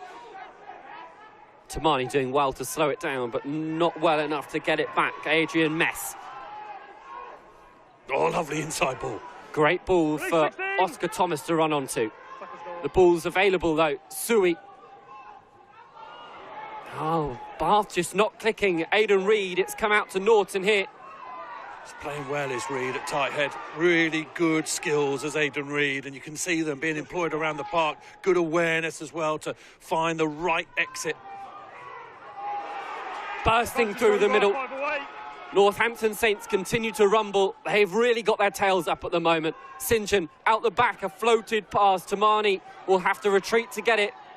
And he pays the price. He's bundled into touch. He lost all the momentum that he gained, and Bath will have a line out in Northampton Saints half for the first time in what feels like an eternity. Ball over the top was a little over-ambitious. They needed to keep it a little bit more simple and build again. Trouble is, when you play flamboyant rugby, your need to be flamboyant is ever so much more so. And that's the issue that Northampton have got to do. You can do simple, straightforward things and also be flamboyant. You just can't be flamboyant all the time. Matt Brown is down, just receiving a bit of treatment, and I think he's about to find out that he's just been taken off. Lucas Fevers coming on. Another really good prop forward Northampton Saints have got, with all the ball skills as well. We saw him break here. Have a look at him go, and the fend and the push and the strong shoulders. A lot of really good players on show at under-18 level here. Looks like Max Inns is about to potentially come on as well. Mark Mishka Alvarez, those two are the only left for Charlie Reid to utilise on the bench. Back to the action at hand. Here's the rolling maul. Haven't seen it for a while. Bath employed it so beautifully in the first half, and here it is once again. Oscar Thomas just brings it out the back to Mears. Lineker, long flung pass over the top, and Corbett's away. Good is over it, but he hasn't got his hands on the ball. Sui goes the way of Northampton Saints, the penalty. Not releasing. Brilliant work over the ball. Not sure who that was. Maybe we can see here. Good tackle on a big man. Lumley. Oh no, it was actually Norton, the scrum half. Oh, cracking bit of work over the ball. Everyone has to play their part. Norton doing the hard yards as well as the pretty stuff. That's what they need. Mark Mishka Alvarez is on for Ollie Hull, and Max Inns is on as well, and it looks like it's St John who's come off. Blue, step out. Yeah. Change good. So all the dice rolled by Charlie Reid. Of course he can bring players back on, but for now this is what he's stuck with. Max Inns, his first few touches of the ball, and they're good ones as that. Pater out the back, rumbles up into the bar 22. Tamani, the offload is good. He will just ponder on the ball, allowing Northampton to set themselves up. Mishka Alvarez with a little pop on. Lewis had spilt it, but then caught it again, and the referee wasn't wise to it at one point, but now is. And Northampton waste another chance. Red zone clinicality, their Achilles heel. Once again, Northampton Saints able to produce some lovely space out the backs for the likes of Pater. James Pater is causing a lot of difficulty.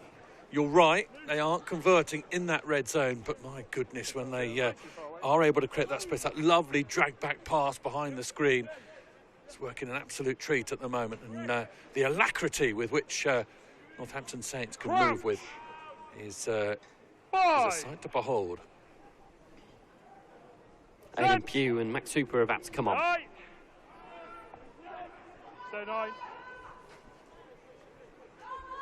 Stay bounce. 6 retreat.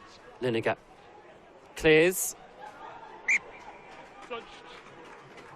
Another good clearance kick from Lineker. His boot is it's worth its weight in gold, isn't it? Here come the changes. So Pugh and Hooper on,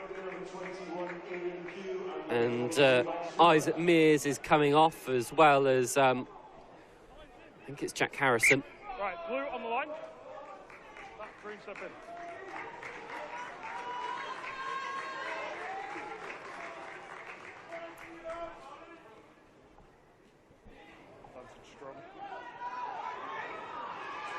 Good pickup. Yeah, it's Walter again. Tackle release. You see it, Walter growing. There's a real presence in this game at the moment. Lewis, out the back it goes. Shields, the little kick in behind. Just going to ask questions of this Bath back line. And the questions answered fairly well. Lineker just able to get his dustpan and brush out and sort of sweep things up for Bath. Use. The first few opportunities for Aidan Pugh to marshal the troops as he sets up for a box kick. Clock is ticking. We've got 10 minutes left in this game. At the moment, Northampton Saints have got a handle of the trophy. Just one handle. Don't want to get a full grip. Step out. A blue change. That final change is going to be made. Charlie Greenhow is on. But I think he's come on for Ed Elliott. I'll have to double check that. Oh, no, I think that's Noah Murray, isn't it? Noah Murray. Yeah, it's fine. There's no rush. Yeah. 22 gone. Just over 12 to go. So Greenhow on in the back row despite wearing 23. Spoke to you about that 6-2 split. Oscar Thomas just receiving a bit of treatment. What a big 10 minutes this is going to be.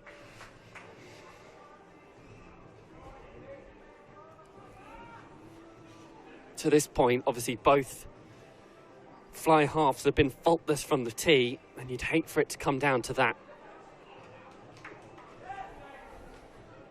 This next score will be absolutely crucial. You'd imagine if Northampton Saints were to add an extra 7 points to the 21 they've already got, they'd be relatively home and dry. See Mark Hopley stalking the sideline down in front of us. He's been part of it all over the last 4 years, and you can't tell me that coaches don't wear losses any more heavily than players. These boys have seen this lot through and come up short on so many occasions.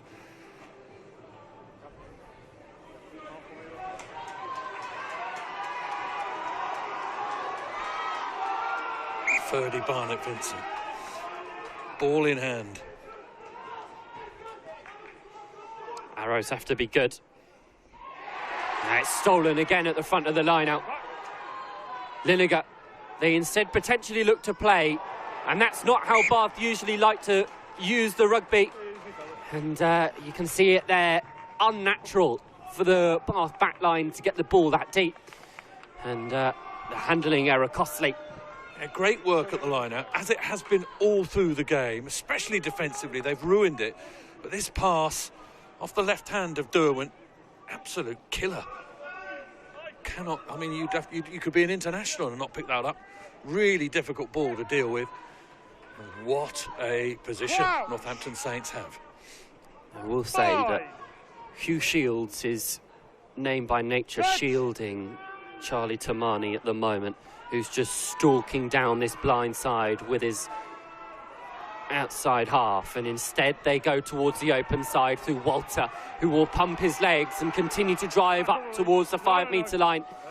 Northampton Saints, if it's going to be anyone, it might very well be Lewis looking for a hat-trick. Norton, Reeds, goes himself, Aidan Reeds! What a moment that is for Northampton Saints, and could it be that the third time's the charm for Mark Copley and his men? Well, I called him out a little bit earlier, Aidan Reed, because his skill set has been excellent today. He's been at the coalface, pushing hard, working hard against them. This is the mistake that caused this issue. Really tough pass in the midfield. And then it was left for Reed. He got hold of the ball, and have a look at this pirouette if we get to see it. It is an absolute majestic piece of finishing. And wowzers, could that be the score? 5 minutes left, and this kick to go 2 scores clear. Have a look at this again. Little dummy inside. Oh, a little spin. Oh, half a spin as he goes across the field, goes across the line. Excellent work from Aidan Reed. Wonderful work from Northampton Saints. Saints 14 points clear. Less than 5 on our clock, but don't take that for good word. This has been running and running and running, so I think there's still time in this match. Definitely time for more. Definitely time for Bath to come back into this fixture. Oh, great time. There definitely will be time if they can take balls like that. Sui takes it in himself. Bath with their wits about them. Good pass out. Here goes Derwent. Tackle release! The backs bundle in to protect that ruck. Max Hooper's on, and he's orchestrating things for Bath in attack. Good little tip pass on to Adrian Mess. This game might have a few more chapters in it left. Great tackles again coming in from Northampton Saints. Lineker, what a shot that is on him by Lawrence. He might have left him down as well. Northampton Saints have ended up with a penalty. And all of a sudden it looks like it's going the Saints' way. Lawrence has absolutely poleaxed Lineker, should I say. I wonder if we get another look at this. In over the ball, I think it's Tamani doing some brilliant body positions, rewarded by the referee, but it was the phase before, and Lineker has stayed down. I wonder if we get a look at that potentially, but whoa, there's some brave hits going on. There's some really stupendous stuff.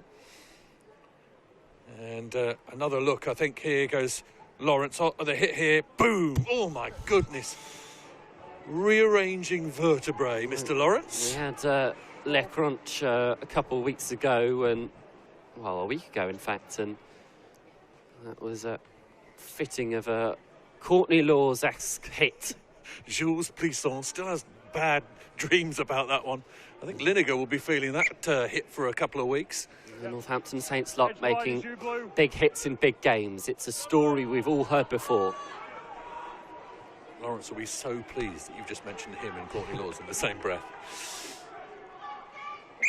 Hang on. No. Get your timing right. Get your timing right. Conversations to be had at the line-out. The last thing that Bath want at the moment. Get the ball in quicker, please, Green. I reckon there's about 5 minutes left of this game. We don't have the ref's clock. Ferdy Barnett-Vincent, it's stolen again. And Bath are going to look to shift it. Derwent looks for potentially that little kick in behind. Shields replies well, but it's caught on the full. Lineker is going to go for the up and under. Oh, he's been caught late, very late. No one's seen it. Hit. Referee, I think they might have seen it because I think the assistant has seen it. This is cynical. And this is rather nasty, I have to say. Hudson has left himself in Lineker, imprinted in Lineker. He goes up and he whacks him on the way down. He does know what he's doing. It looks accidental, but it's not. I absolutely promise you that is not. And in fact, not only does he know what he's doing, he knows who he's doing it to. Lineker, touch is found. This is crunch time, now or never for Bath. They need to score immediately if they want any chance of getting near the trophy that they want to retain. Would be extraordinary. It would set up this game, it really would. And they've got the firepower from here. It's a little bit further out than they need to be, but my goodness, their rolling maul has worked. Well, that will help. It's been successful all season. But when it counts, in moments like this, Northampton Saints have ended up with the ball. A little reply. I tell you what, if you're a fly half at the moment, your teeth are chattering. You need to call to your insurance, I tell you. My goodness, there are absolute wallops going on out there at the moment. Put your seatbelt on, boys. Means we've got a scrum, and it's Northampton Saints put in. The tail of the game so far at scrum time has all been Bath. They've been so dominant at this form of set piece, and in the position that it is on the pitch, they'll want an almighty shove. Our clock's gone red, but I really wouldn't worry about that. There's still life left in this game.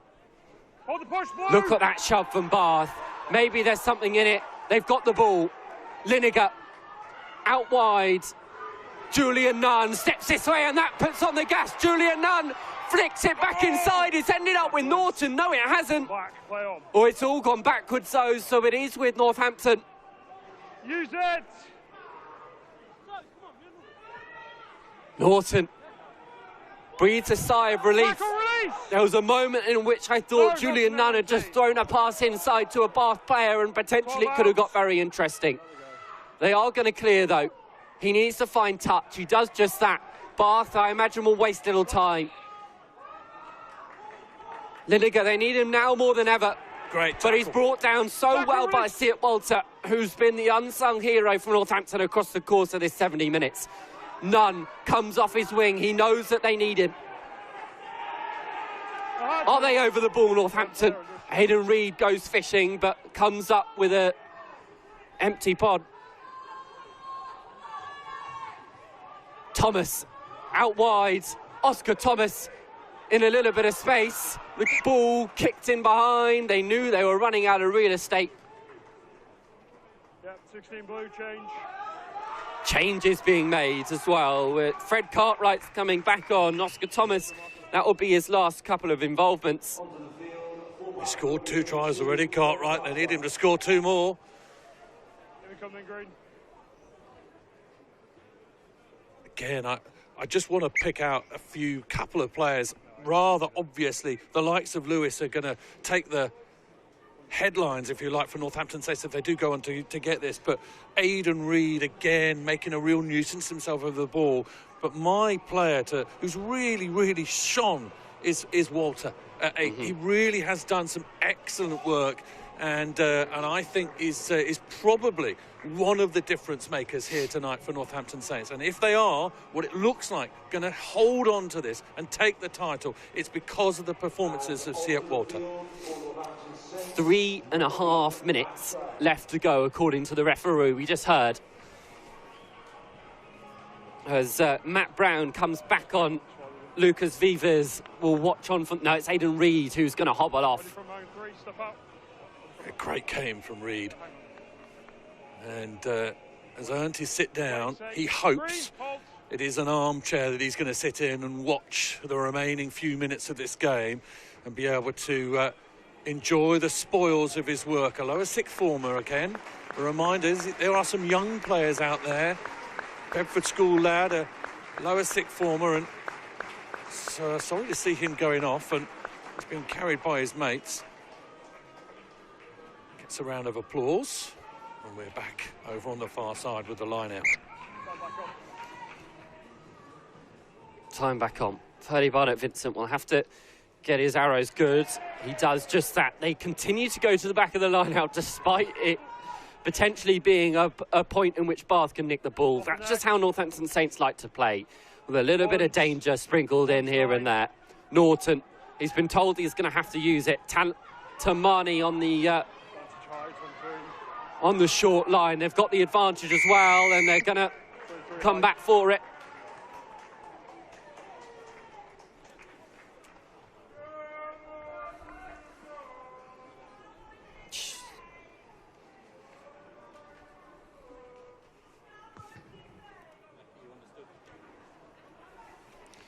Well kept in. Bath do so well to keep that ball in field.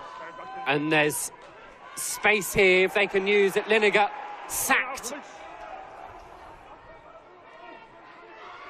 As he looked for that pass. Discipline is the cry from the Northampton Saints coaching staff. They know that they do not want to afford Bath any extra territory. Lineker just allowed time on the ball before he's squashed by Ferdy Barnett-Vincent. Julian Nunn, how dangerous can he be in these sort of scenarios? The ball has come spluttering out. Tamani, he's through. Tamani racing away. He's so strong for a young man. His centre of gravity just squashing Bath players in his path, but the blue, black and white have ended up with this ball back. But to my calculations, this game is all but done. Northampton Saints will lift this trophy, but Bath could have the last word, and it could be a fine one at that if they can get it out wide. Out they go. Lineker, Sonny Goo doing everything he possibly can to try and get them into touch. He's now working ever so hard to get himself out the way. Oh! Sui's dropped it.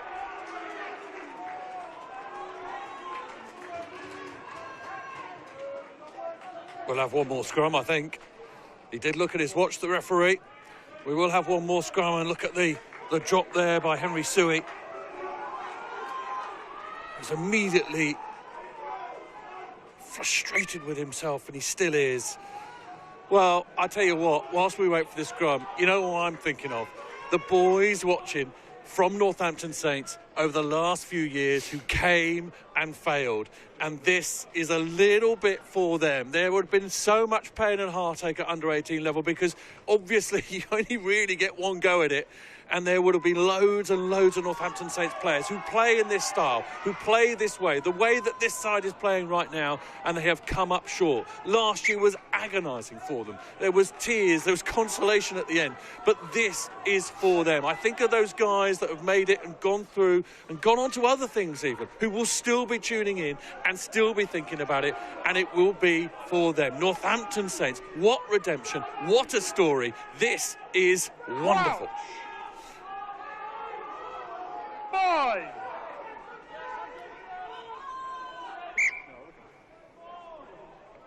Right sides, too much movement.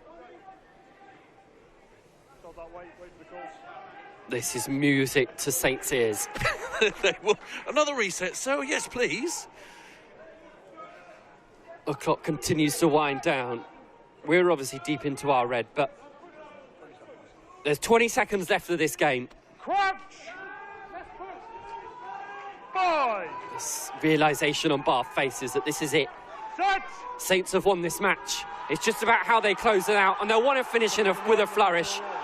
Norton, the ball's got out superbly. Max Inns, out the back door it goes. Shields, what a pass. Tamani racing in. What can Tamani do from this position?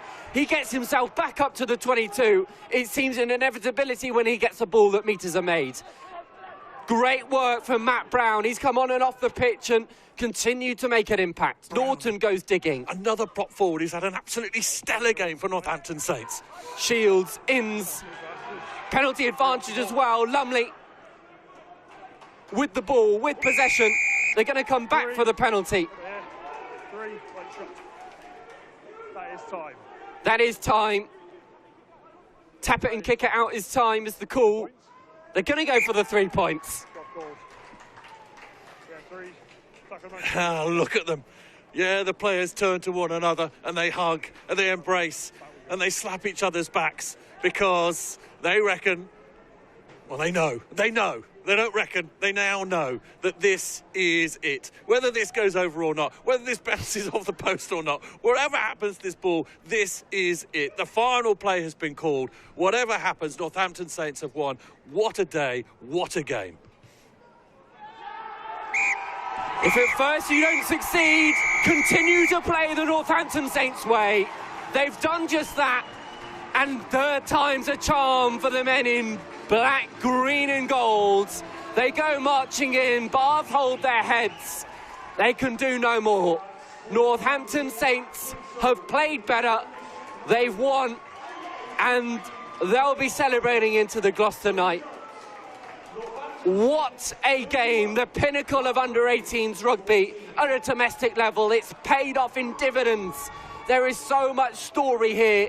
These players will remember this night for years and years to come, and rightly so. There are a few names here that we've spoken about that you'll know that will grace Twickenham turf, that will potentially even lift World Cups. There were some that will end up in office jobs in 9 to 5, probably next door to you in an adjacent office in a couple of years' time. Both will hold this night in as much respect as each other. That is the gravitas that comes with under-18s rugby, and it's Northampton Saints who will be looking on it with fonder memories. I love the story that we've had today about the Southern Conference. I love the fact that the Southern Conference has been dominant all the way through the day until the final. The southernmost Northern Conference team is victorious in the match that means the most. And my goodness, I cannot put across to you with the sort of weight that I want to put it across to you, just how much this means to Northampton Saints. To come this far, time after time after time, and come up short, it really starts to leave a mark. And my goodness, what a performance. There were worries, weren't there, Will? In that first half, Bath looked to the manner born. They looked like they'd come with the game plan. They looked like they were, as you mentioned it, that sort of boa constrictor style that they have taken all the air out of the game and really pressing it. But they stuck to it. Northampton Saints did not wilt in the face of that, and they continued on. Brilliant from Northampton Saints. You have to pay credit to Bath, who have topped the group that contain the likes of Harlequins and Saracens. A really quality Southern Conference. Both could have very much been in this final. Saracens not in it on points difference. They were so hard done by to not be in this final. Likewise, Saracens, who missed out on the final day. Bath were the chosen ones that were picked to take Bath, and you'd got to think that they would have been coming in with heaps of confidence, having pipped them the previous year. But Northampton Saints righting so many wrongs. There were so many names that really stood out. It seems daft to pick out of them, but you know, from the back, James Pater was absolutely superb. Lumley brilliant. Tamani every time he got the ball. Shields managed it around the park. Both scrum halves, Evans and Norton, both played their bit. In the pack, Lewis, fantastic. Siet Walter, Lawrence made a real nuisance of himself. Everyone played their part. Aidan Reid at tight head. The skill set, what a performance. From front to back, from 1 to 23, Northampton Saints deserve this, and they will enjoy it. There is no two ways about it. It is quite a long way back to Northampton, and they will enjoy every single step. Penny full of thoughts of Bath as well, who have worked so hard across the course of this Academy League. They came in as strong favourites, and when they beat Exeter Chiefs down in Exeter 33-0 on the opening game, we thought, oh, well, here we go again. And, the die was cast almost. We knew what was going to happen. But as you say, what spirit from Northampton. what spirit to hold their nerve, hold their game, and get to where they needed to get to. Absolutely brilliant.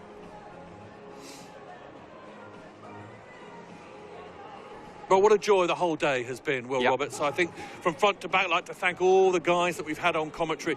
If you've been with us throughout the day, I can't imagine that too many people have been with us every step of the way. But I know you've probably dipped in and out and you've heard some wonderful voices. George Skivington, Mark Mapletoft we've had along the way. We've had all sorts of different people adding to our broadcast. And on behalf of In Touch Productions and the Premiership, I'm absolutely delighted to bring you this whole day with you and sit with you and bring it to you from Kingsholm. Really, really good. Will Roberts, you've been absolutely stellar once again. Superb, likewise, great words, and really, really good stuff. I've really enjoyed it. I hope that you've enjoyed it, and I hope that you see just how much this means to these young men and just what a special occasion this is. And you know what? The good news is it happens all over again next year, and there will be just the same emotion, just the same quality, and we will bring it to you hopefully again. And every single story that we've got will come their way. And here we go, Bath come through to collect their losers' medals. What a change, 12 months. What a story. But what a team this Bath rugby side are. There's so many of these Bath players that will go on to really, really superb stuff. A lot of them have already been contracted. A couple of them not even in. Henry Winters has been unavailable for this Bath side in the backfield, which has been a massive blow to them. He's already signed for next year. Lineker likewise. There's a couple names that will also be added to that. Bath have been pushing their academy over the last couple of years so hard, and they've been reaping the rewards, and look, they'll want to continue to grow homegrown players, and I think they'll do that. There's a fair amount of them in here, but Northampton Saints likewise. Northampton have been able to blood through some really notable names over the last couple of years. Well, both these sides, you look at actually the first team of both these sides, and there's a spine of homegrown players in both these sides, and you can see what it means to them. And here come Northampton Saints. Talk us through it, Will. What an achievement. It's been a long time in the making, but my goodness, it tastes sweet. It is, as you say, so many players here that have seen Northampton Saints teams come and go in this competition. And they're the guys that lift the silverware. I think it's interesting to note as well that there are no particular individual real top standout players in this side. There are some brilliant rugby players in the Northampton Saints team, do not get me wrong, but there are none that jump out to you immediately and to the wider media as those as ones to watch. They work so well as a team, and that, I think, along with the way that they play, shows that rugby at this level is really, really at its peak. Well, that's how you make great teams. You know, you literally get everyone pulling exactly the same way. And this Northampton Saints side are doing that and are testament to exactly that model. You're absolutely right. There are some fantastic players, but as you say, none more so than anyone else. They are all there. Brilliant performance today from Jack Lewis, but everyone around absolutely superb. What an achievement for this side. And here we go with the trophy lift. Jack Lawrence will finally lift the Under-18s League final. Academy winners for Northampton. Oh, that tastes sweet for the Saints. Such a long time coming. They deserve it so much. The St Joe's boy lifts the shield high into the sky. They look at names gone by. A few clubs in there that have had players that have gone on to do such great things. And I have no doubt that these Northampton boys will be extremely similar. Thank you very much to everyone for tuning in. Thank you very much to those who made this possible at Premiership Rugby In Touch Productions, and everyone in between, the players, the fans, the members of staff. We appreciate you all, and we wish you a very nice evening. Congratulations to Northampton. Congratulations to everyone who won today. What a day for Academy Rugby. The future in the Premiership is bright. Thank you very much.